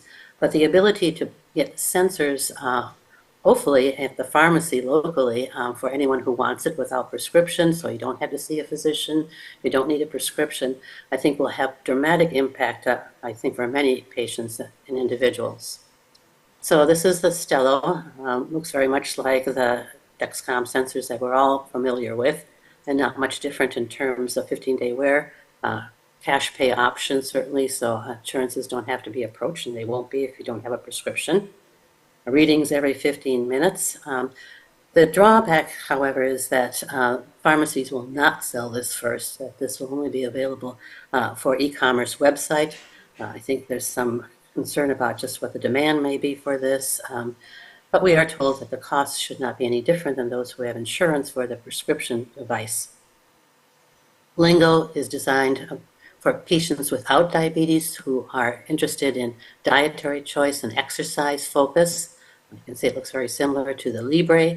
It's been available already in the UK since early this year, and it's been a little difficult to get cost estimate. Again, as I mentioned, the sensor people all would like to say that their cost of their product will not be any different than the prescription covered devices. But this was actually from a blog of someone who's purchasing it, and you can see that they found their cost was quite a bit different than what had been proposed. So I think this is something we'll just have to see, again, as there's more availability and the e-commerce sites are up and going. Glucose levels, you can see, is maxed out at 200. This is not designed for people with diabetes, and there are no alarms. The Rio, which is not out yet, and so this may or may not be what it looks like, is indeed intended for people with type 2 diabetes over the age of 18, specifically who do not use insulin, and typically, as you can see, as the website says, manage their diabetes through lifestyle modifications. But you can see that this would clearly be something efficacious for those who are on oral medications or trying, again, no medication approach. No alarms, which is always a question as to how this got by our regulatory agency, with a range of 40 to 400 milligrams per DL. And again, e-commerce website, so I think it's something we'll stay tuned to see just what the cost actually will be. Hopefully, at some point, we will have the ability to have pick these up actually in the pharmacy, just like anything else is picked up. But I think we'll see a movement towards increased use of CGM, irrespective of direct glycemic pharmacologic treatments. Finally, I'd like to just finish a little bit with regard to other tools to manage diabetes. And this is really to keep in mind that insulin pumps are getting, and sensor combinations are getting easier and easier and easier and user-friendly for patients that have diabetes. So I have an example of the iLet bionic pancreas that came out now over a year ago. And the beauty of this is that there is no carb counting, a skill that many, many patients, and I think even us as clinicians sometimes find a bit daunting. So you don't need to count carbs. You don't need to do any calculating boluses or corrections. And you only need a body weight entered into the system and software to get started. And you can see that there's clearly a sensor and indeed a pump. Makes a big difference with regard to improvement of A1C, even in patients who are rather well controlled to begin with. Again, it's approved for those 6 years or older. You put in at mealtime what you estimate as a small carb meal, a medium carb meal, or a large carb meal personalized. You don't count the carbs. And over time, the software adjusts for these so that it can actually give an automatic bolus depending on which of these you actually enter. So it's not a good system for people who like to micromanage, but it's a good system for people that want nothing or very little to do with managing their diabetes. And I think additionally, as we see the port for glucagon actually become active, that this will actually translate to a full artificial pancreas. Outcomes for the iLet in particular, again, in people relatively well controlled, you can see improvement versus the standard approach, which really showed no budge. I also think that in terms of any significant difference in hypoglycemia, this didn't seem to be an issue, again, suggesting that perhaps the glucagon port isn't as necessary as we would like to think, but I think we also would like to see that additional feature. And finally, to end, I think we'll have a lot of devices coming out. We've had certainly the Vigo patch pump out for a while, but we will see another patch pump that will deliver prandial insulin that will be used. You can see this is 2 units per little press, so for people that require a lot of insulin, this may be a little bit of a challenge. Typically, it holds about 200 units directly. Inhaled insulin still is on the market, and I think we're starting to see perhaps a little bit more use of it now and then. And clearly devices to help manage diabetes, help in the decision-making process, specific to insulin. What do I give? How much do I give? What time do I give? I think all of these hopefully make the management of diabetes for each patient somewhat less of a burden. So friendlier insulin delivery systems, keep an eye out for these. And with that, I want to thank you for your attention and certainly look forward to your questions and comments. Thank you.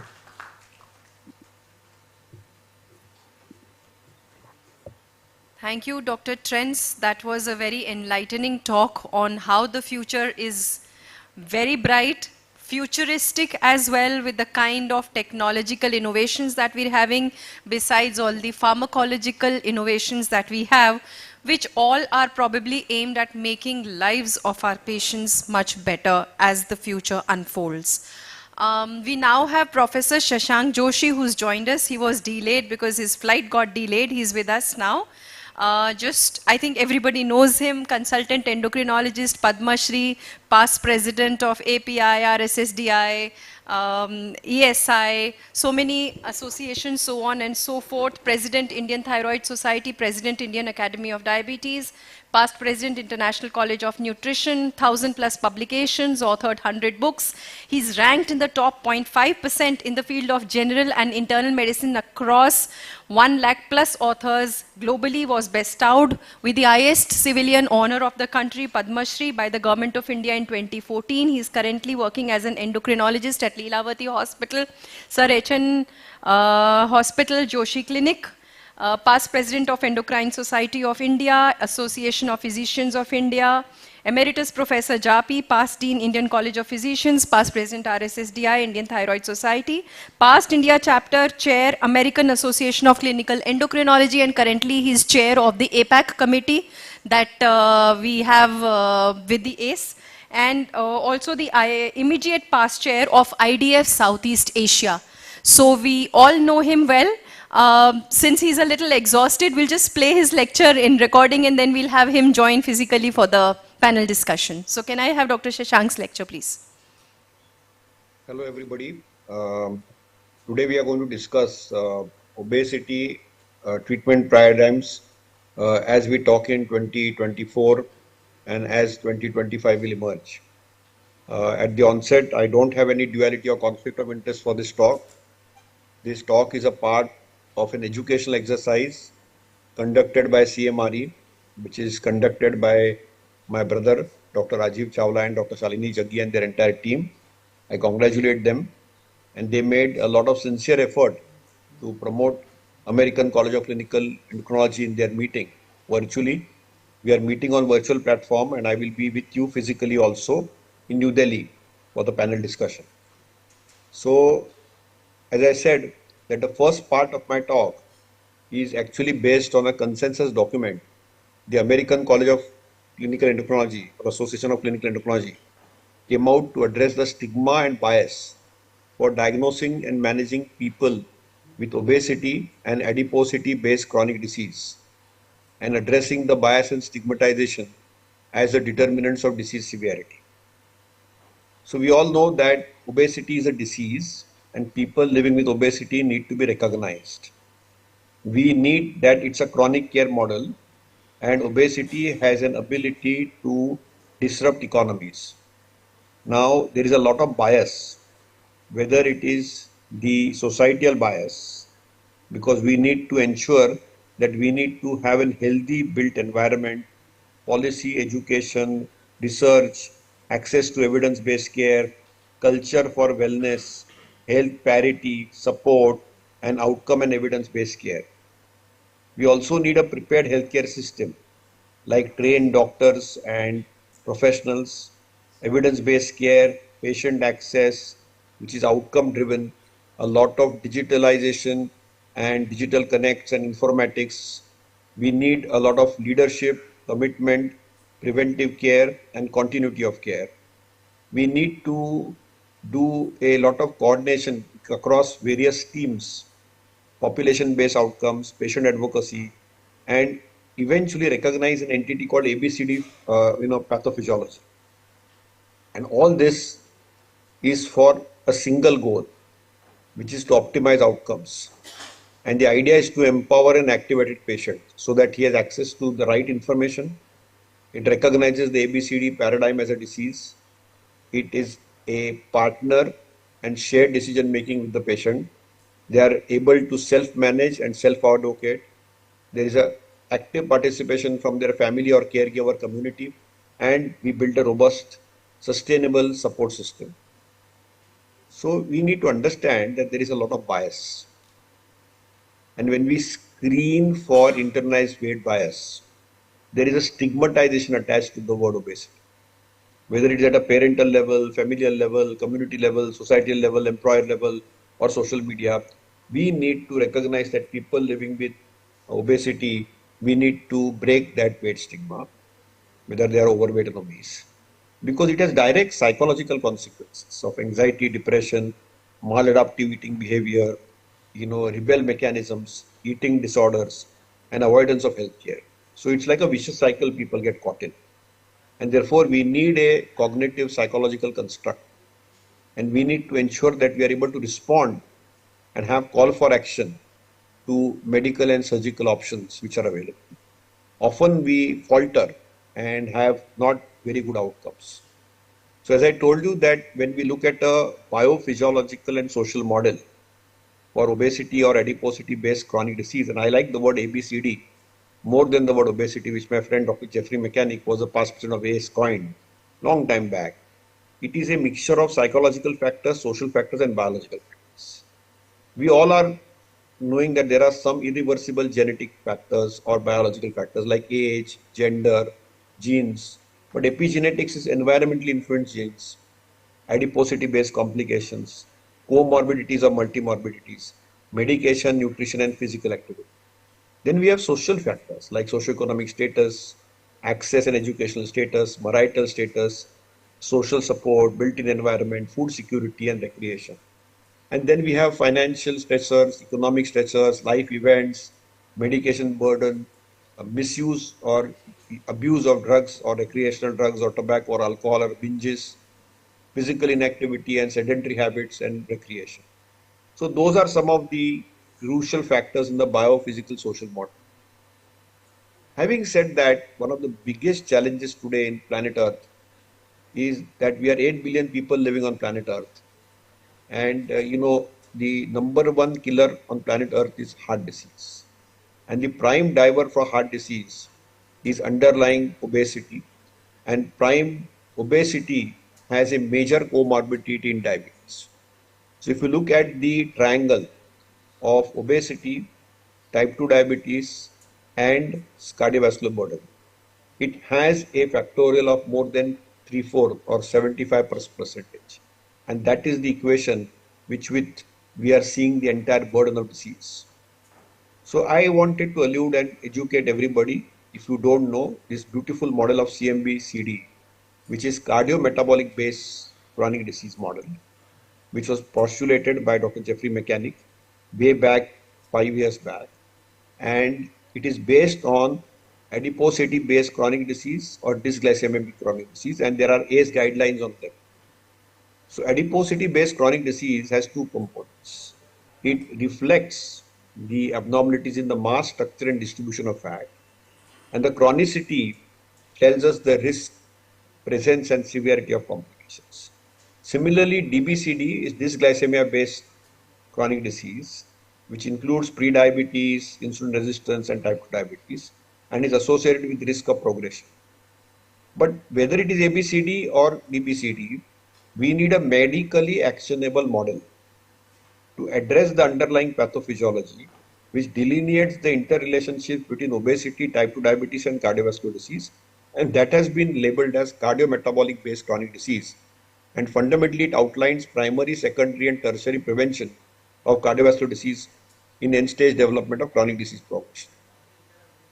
So, ideal is to identify at risk in stage 1, whether it is ABCD, DBCD, or CMBCD, which is essentially the traits of metabolic syndrome, whether it is dyslipidemia, hypertension, insulin resistance or beta cell dysfunction, or genetics or behavior. Unfortunately, we don't intercept them there and we'll end up with pre-disease, whether it is the ABCD, which is overweight or extra fat or ectopic fat or abnormal dysfunctional fat or pre-diabetes or subclinical heart disease or LV dysfunction with normal ejection fraction and so on and so forth. But we are end-stage specialists and we often see stage 3 disease and stage 4 complications. We know that I don't like BMI as a threshold for obesity, but that's how it is defined. Then we have oxology like waist height ratio and waist circumference as thresholds for ectopic fat and adiposity. And then we have biochemical thresholds. And then, of course, we have complications which could be cardiometabolic, biomechanical, microvascular, or heart related. The biggest challenge when we see people with diabetes is the weight gain during type 2 diabetes because it's clinically dangerous. And this is called as the kg-A1C paradox. For every 3 kilogram of gain, it offsets the 1% drop of A1C. And for every 1 kilogram of gain of weight due to type 2 diabetes, there is a 7% increase heart failure risk.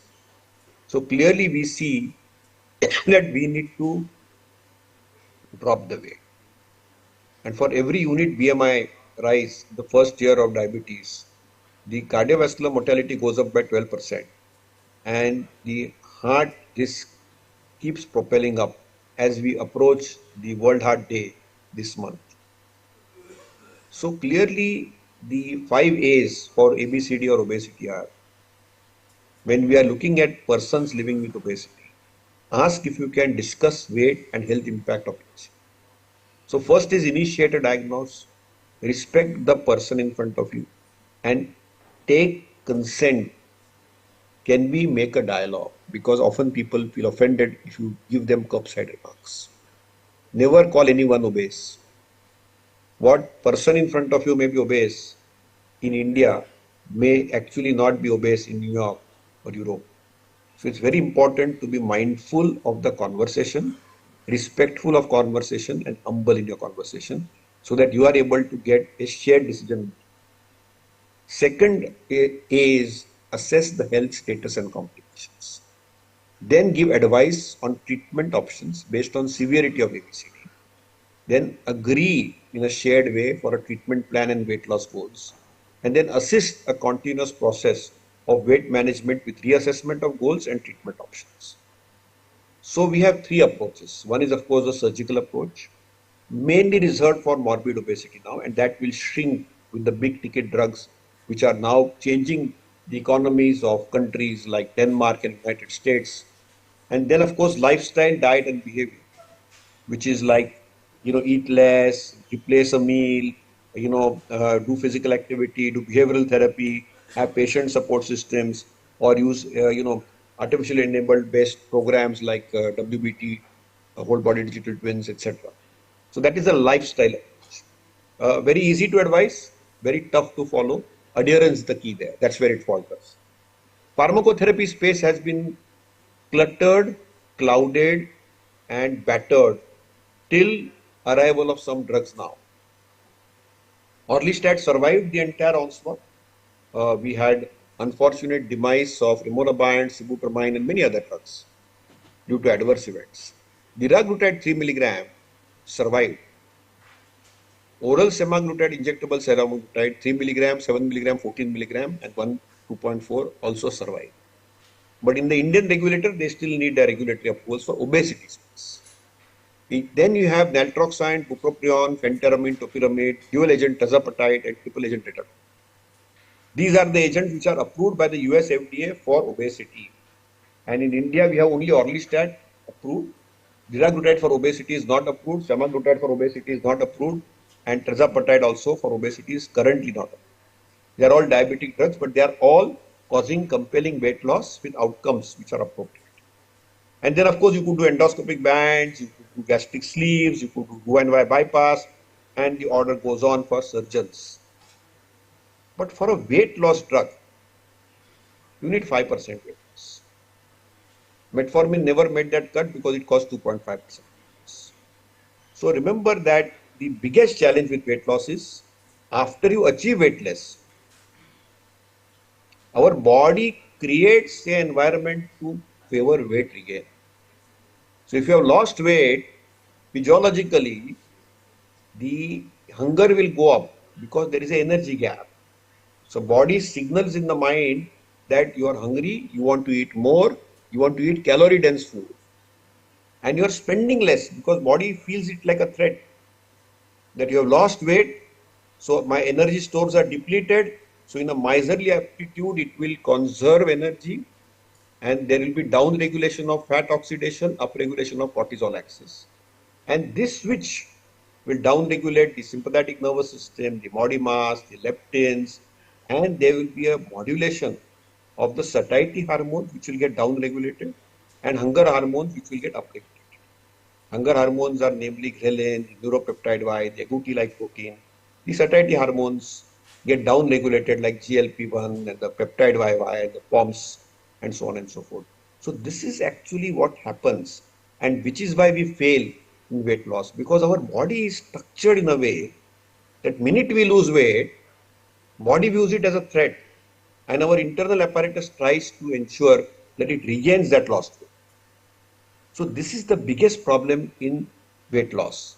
And in lifestyle, 8 out of 10 people need an extra intervention even after weight loss and weight loss.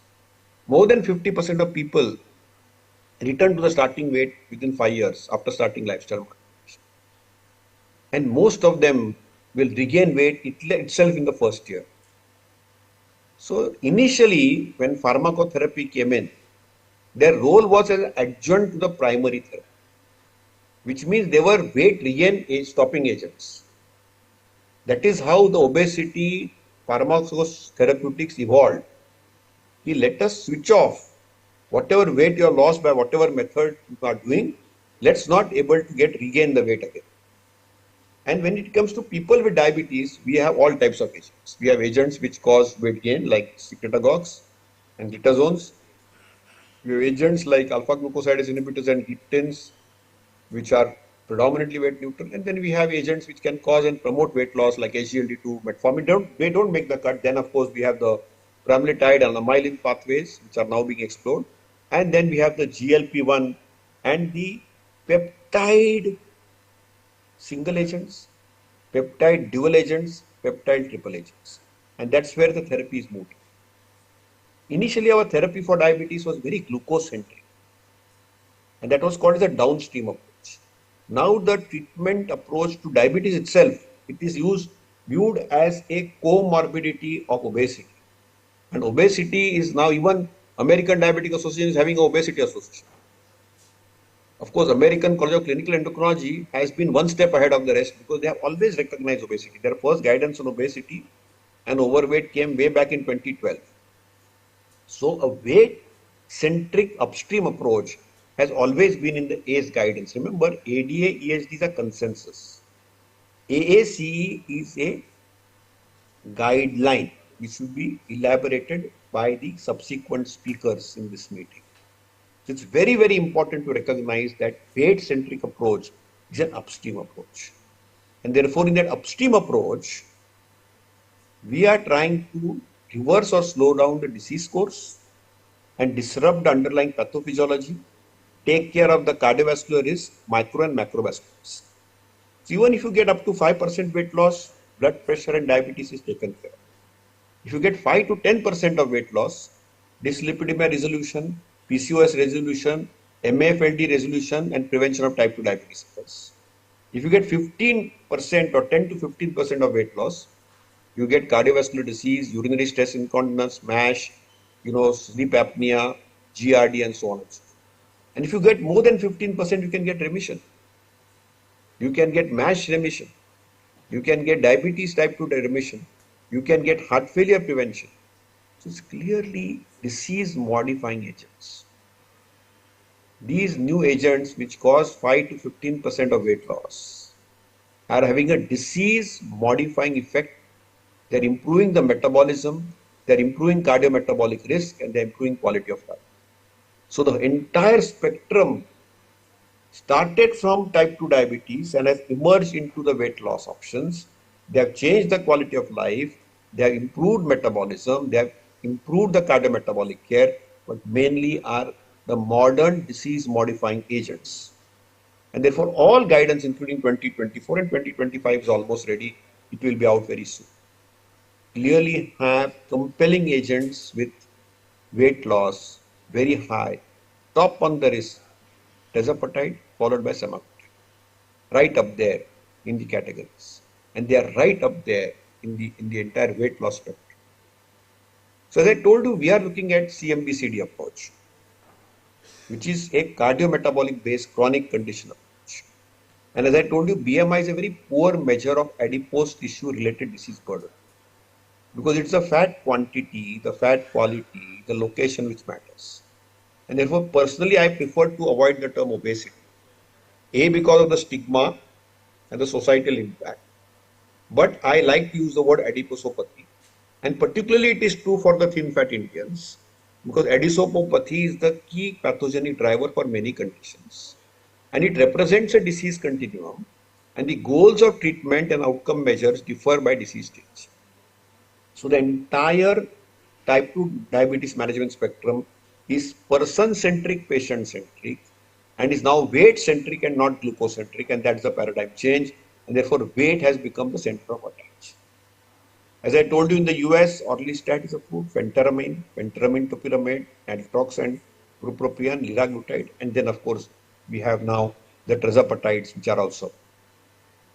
But as I told you, every anti-obesity medicine, starting from the 40s thyroxine, the DNPs, the amphetamines, and the aminorex, they all were banned. It was pre-1990s. 1990s to 2000, fenfluramine, propinphenylamine, leptin, all of them. Rimonabant, suicides, sibutramine, CV toxicity, locurcurin, cancers, all of them are gone. So we need to ensure that we need agents which can make a difference. Before that, we need to do one reality check, because obesity has biological advantages it has genetic underpinnings, it has psychological underpinnings, it has social underpinnings, it has environmental underpinnings, and there are a lot of medications which promote weight gain also, including some of the complementary alternatives. So it's very, very important to recognize that it is not a simply due to an individual choice or lack of willpower. It is very easy to blame somebody. He just doesn't have the willpower.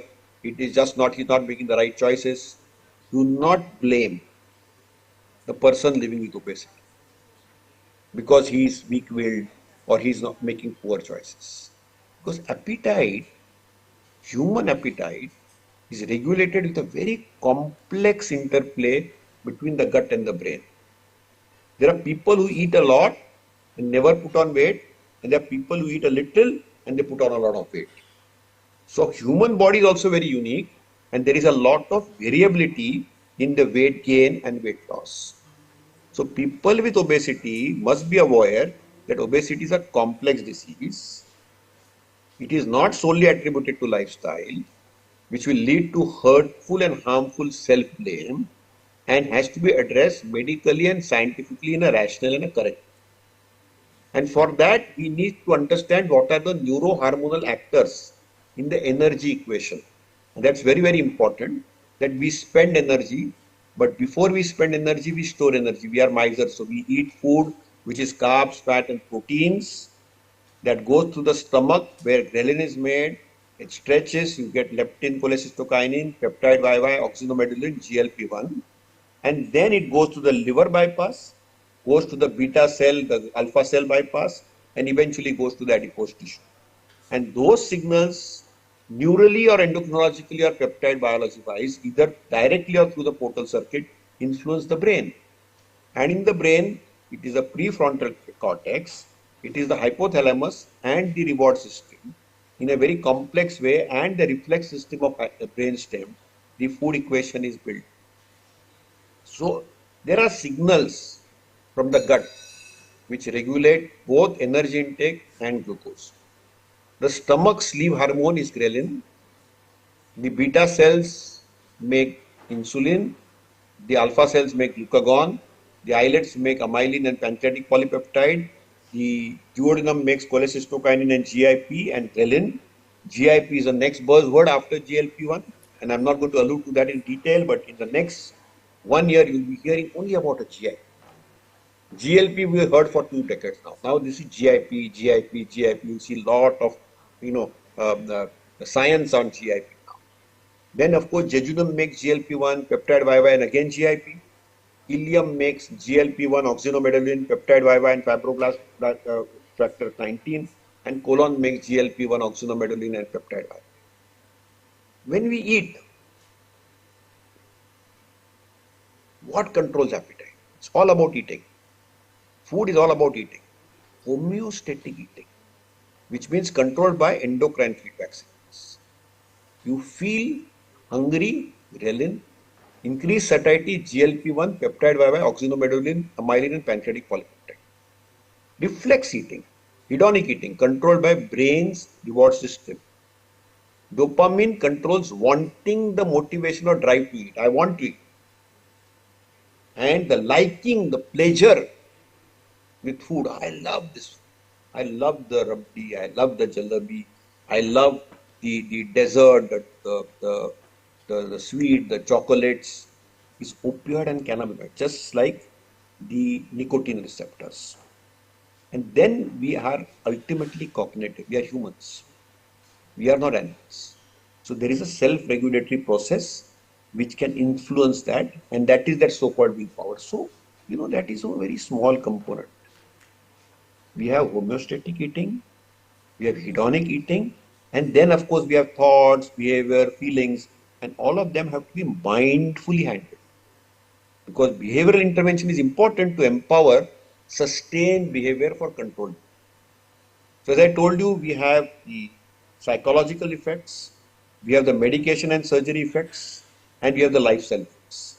Because there are 3 functions: homeostatic eating, eating for hunger; hedonic eating, eating for pleasure; and executive function, which is deciding.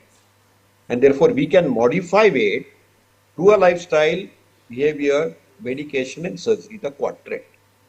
And then you lose weight, and after that, our body again has physiology to regain it. So the biggest bugbear for is maintaining that lost weight. That is the maladaptation. Because we are programmed after weight loss and adaptation to resist weight loss. And that is what happens in our metabolism and the endocrine biology. And hunger increases the response to weight loss. And this is data to show that. And clearly suggests that. And the persistent metabolic adaptation after weight loss is illustrated in these figures. So clearly we have the basis of gaining weight and we have a basis to regain weight. But ultimately the scientists and pharmaceutical scientists exploited incretins, the intestinal peptides. We know alpha cells made glucagon.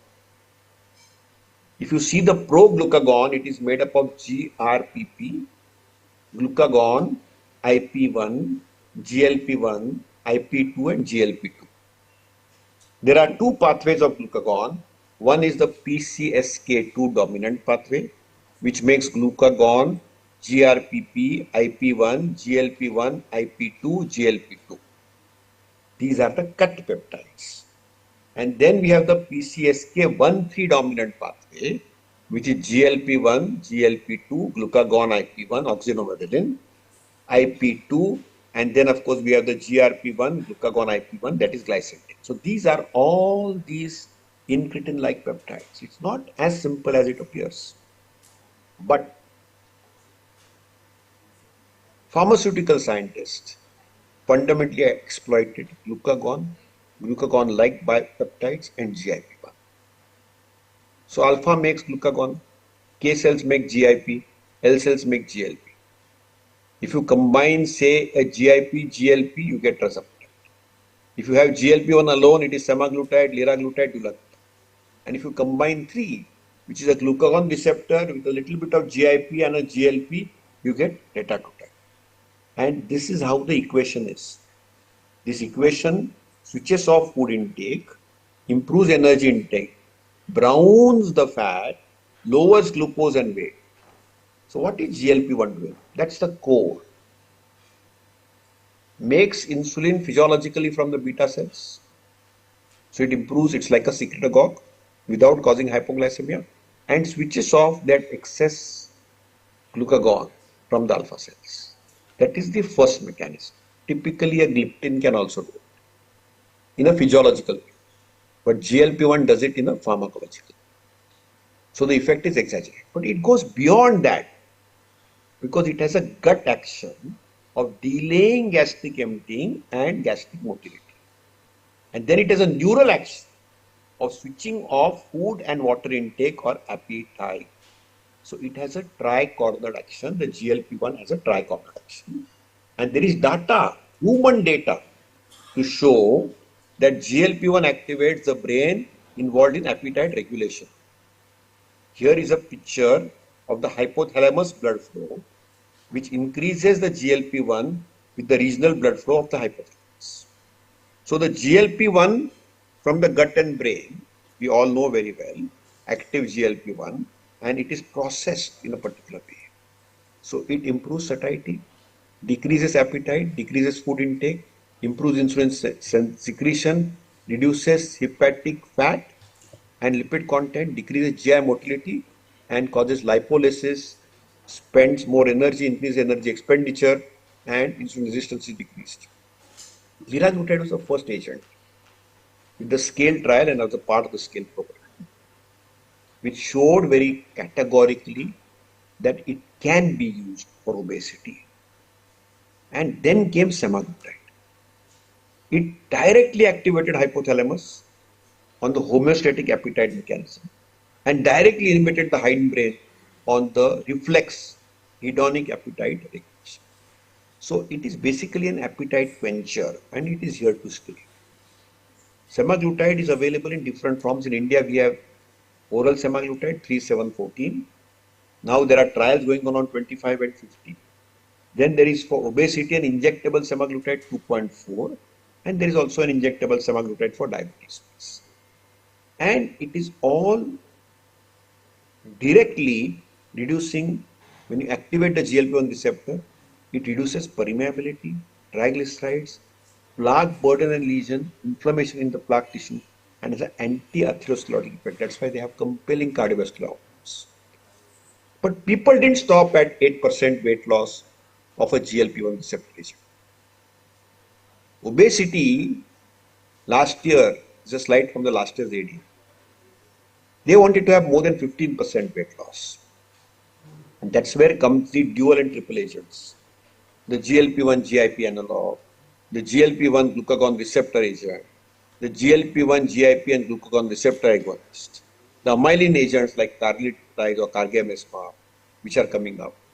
So you have single receptor agents, dual receptor agents, triple receptor agents, which have now emerged as major pathways. And they have data. For example, the step 1 program with semaglutide or the SURMOUNT program with tirzepatide. Compelling weight loss, far ahead of rest. So as I told you, surgery will cause weight loss up to around 25 to 40%. The triple agent can go up to 25%. The dual agent around 15-18%. And the single agent 8 to 12%. These are the chemists. And this year's Lasker Prize has actually been given to the GLP-1 discoverers. Of course, these are not those two scientists who got it. The scientist who got it is a scientist from Harvard, and his student who made actually the GLP-1, who's now at Rockefeller University, and a scientist from Denmark. So this is Dr. Tishop, who got the Banting lecture last year, and his partner Demarchi, and they discovered these multi-receptor agents. And they made a lot of difference. They repositioned the glucagon and the peptide family of glucagon, GLP-1 and GIP. And they created super hormone with action profiles. And therefore, if you see this compelling data, 25% weight loss with retatrutide, which is now available in North America and Europe, can cause almost weight loss equal to bariatric surgery. So controlling obesity is now very possible with multi-receptor drugs. They are closing the gap. And the data is very compelling. Last point before I close is there something called as healthy obesity? Because there was a term called MHO, metabolically healthy obesity. I think it was a transient phenomenon because there's a lot of all-cause mortality and incident heart attack risk. And usually all metabolically healthy obesity has metabolic deterioration.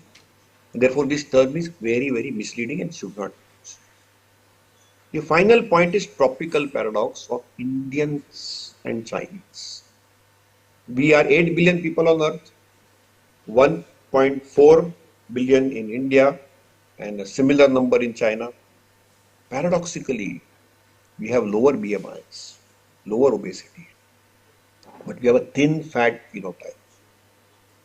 Typical picture, Caucasian, same BMI with an Asian Indian. Body fat of the Caucasian is 9%, body fat of Asian is 21%. These are non-diabetic individuals. So we have more fat at any given body index compared to our other racial counterparts. A small body size but thin fat, centrally obese, high waist hip ratio. So despite of small body size, high waist ratio, we also have a lot of NEFA and triglycerides, a lot of insulin resistance. And therefore, we need to move the gear beyond BMI. BMI is a very poor marker.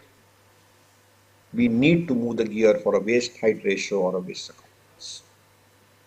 So the Canadians at Edmonton and people of Indian origin like Arya Sharma, who now lives in Burnie, had this Edmonton obesity staging system. Stage 1, stage 2, stage 3, stage 4, and of course stage 0. And assess a person living with obesity medically, mentally and functionally. Stage 1 is preclinical risk factors and mild mental and functional disease. Stage 2 is comorbidity with moderate disease. Stage 3 is end organ damage with severe disease. And stage 4 is end stage disease across the board. So stage 0 may not just need lifestyle. Stage 1 may be behavior. Stage 2, 3 and 4 all can be now managed medically. Surgical options are very much there. So clearly there is a compelling need for a good long-term pharmacotherapeutic option. Now some of them are getting available, and I'm sure in the next year or two we'll have many more options available. Obesity is a progressive disease, centered in the brain, influenced by complex intervention between genes and environment, and the gut and the brain. It's a global pandemic. The complications from obesity are huge and can be reversed by improving weight loss. We can achieve weight loss through physical activity and behavioral modifications, but it has a rebound, it is limited and difficult to maintain. And maintaining that weight loss is challenging because of the metabolic adaptation, and therefore pharmacotherapy has a role. One caveat before I close. When we lose weight, we lose muscle mass. Somebody above 65, if you lose a lot of muscle mass, due to any mechanism, you may have high mortality. So, and we are thin fat Indians, so we are sarcopenic. So if you use a weight loss therapy, whatever therapy it is, you must have protein because you are sarcopenic. We need to preserve the muscle mass and muscle function. We need to screen them for mental health and cognitive function. We need to screen them for bone health. We need to be oncovigilant because you know some of them you need thyroid node screening, and we need to focus on health outcomes. It's very, very crucial. And we need to ensure that we need to resistant exercise because to preserve muscle mass, that is the key. Clearly, we are here to stay. Obesity medicines are here to stay with all these caveats which I have highlighted. And of course, we need to also understand that these agents, like the GLP-1, GIP agents, may have a small risk of pancreatitis. And we should be pharmacovigilant for new side effects. But by and large, they are here to stay. And by and large, when indicated, should be used under medical supervision. Not just, they are not over-the-counter drugs. This program is mainly promoted at the CMRE forum due to kind courtesy of Dr. Chawla and Dr. Chakli. The AAC membership in this geography, and I would encourage all of you all to join the American College and Association of Clinical Endocrinology. My last point before I close is that our mantra should be to make a difference in people's life. So happiness and health is as important, and eating slowly, eating less, eating on time, eating right, doing physical activity and resistant exercises, doing yoga like Surya Namaskar, or muscle strengthening exercises, meditation, pranayama, appropriate sleep for at least 7 hours, sleeping on time, and being happy and smiling are important equations in the lifestyle concept, which we must adhere.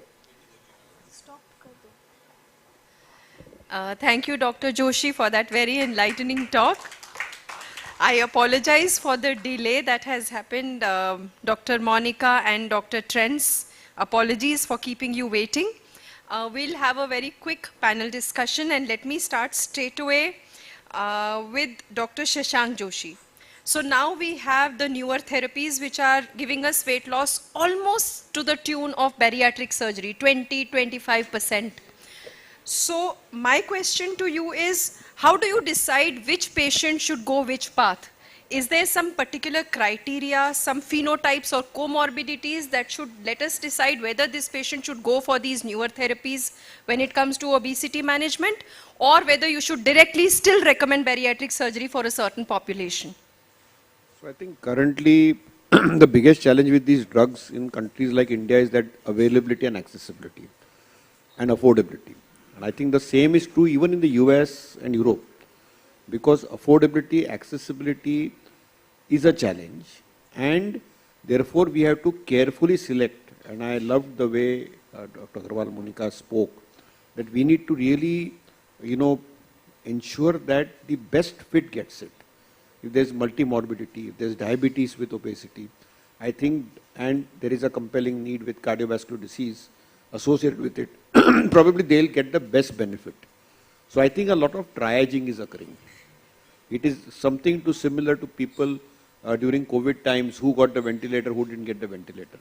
That is the current status. Once these drugs are freely available at an affordable cost, probably it would be a different paradigm altogether. But I think currently the restriction is a medical use of it and an appropriate and a carefully selected one. And in India, we only have oral semaglutide available.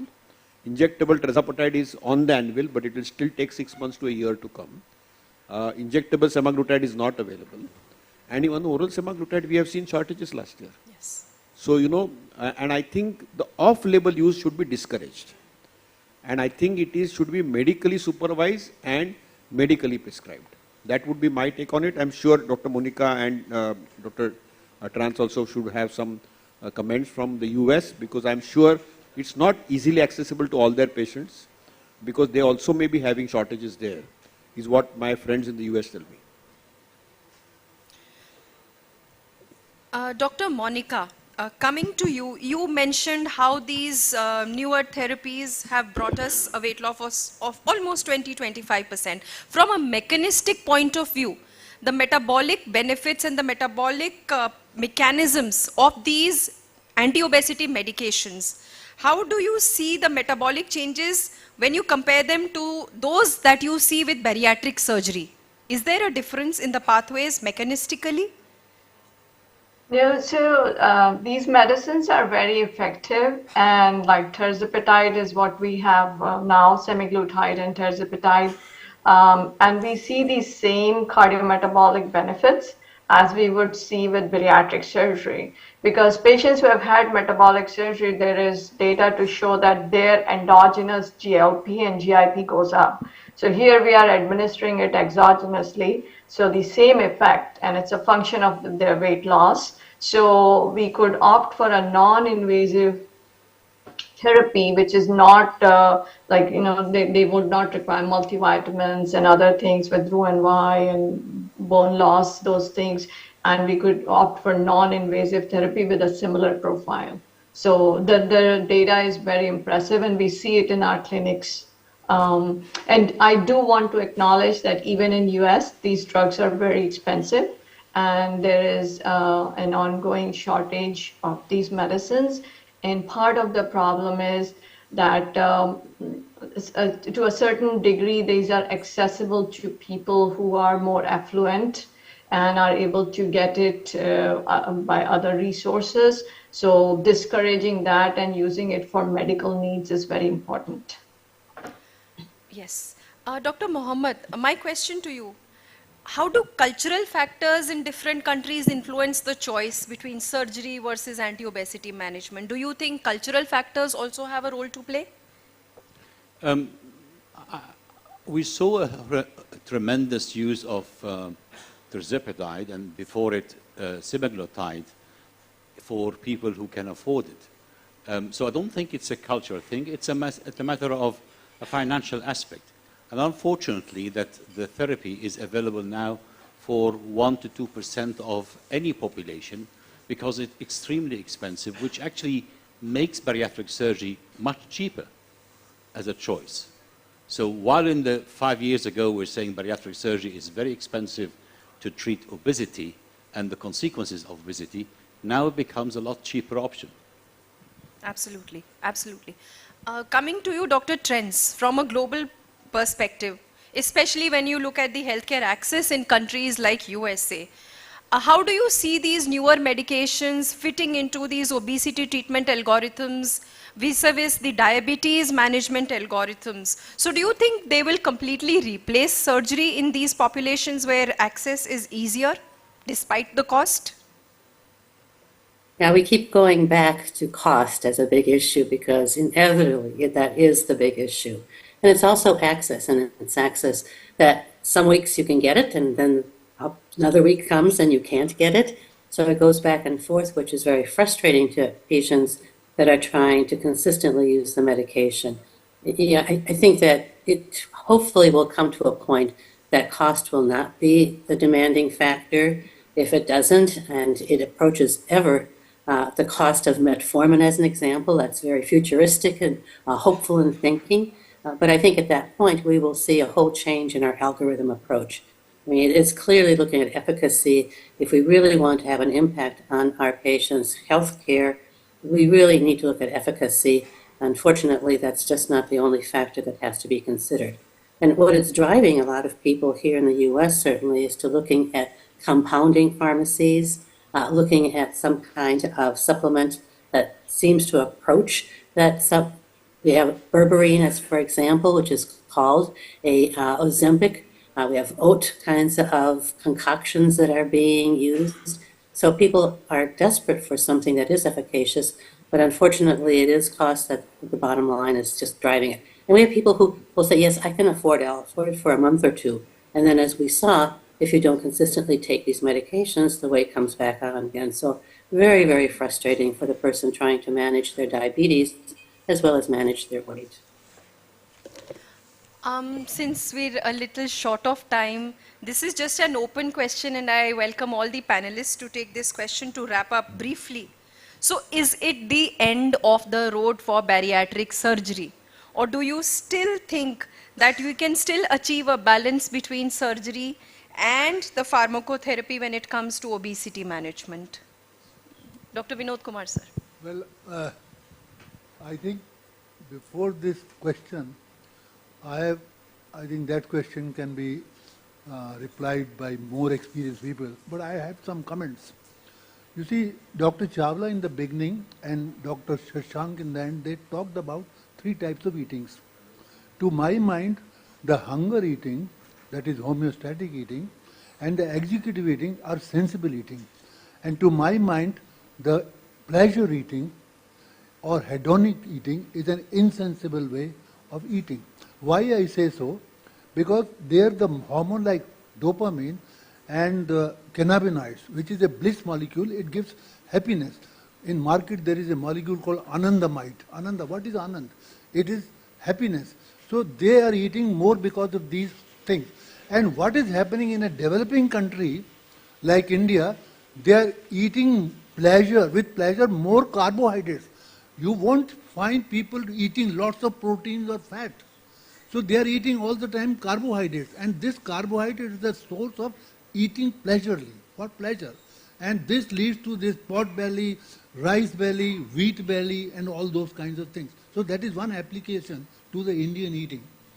The second point is, Dr. Shashank very rightly said that it requires self-determination and discipline to fast or to do a dieting. But I would like to say here that there are now lots of new drugs which have come, which are called caloric restricting mimetics, CRMs. Mild CRMs are still metformin. There are also rapamycin, spermethrin, and even acarbose has got that property. And these properties have a dual effect. They also relieve the person of eating with discipline because of self-determination. They can lose the appetite by eating these substances, by taking these drugs. And when they take these drugs, they have an additional advantage that they get longevity because they are taking less food. And taking less calories and less diet is a sure way of having a long life. Absolutely, absolutely. So I think since we're running very short of time, it is my privilege to deliver this vote of thanks, especially to our speakers from ACE who've joined in all the way from the US, Dr. Monica Agarwal and Dr. Dace Trents.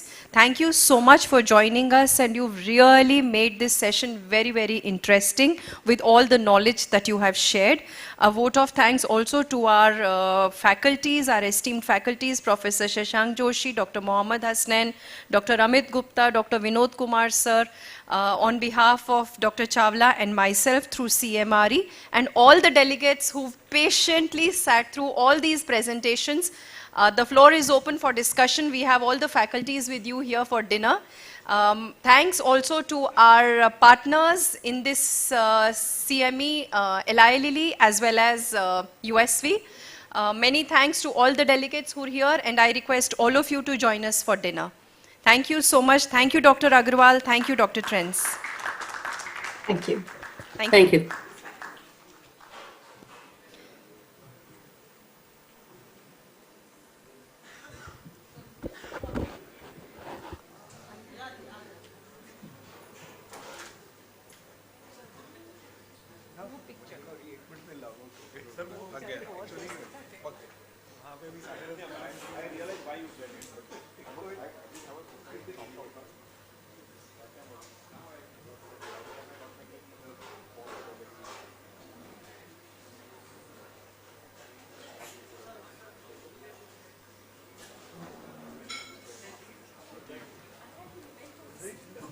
I'm so sorry. Can I have the mementos, please? Rahul, are you there? RX, anyone here?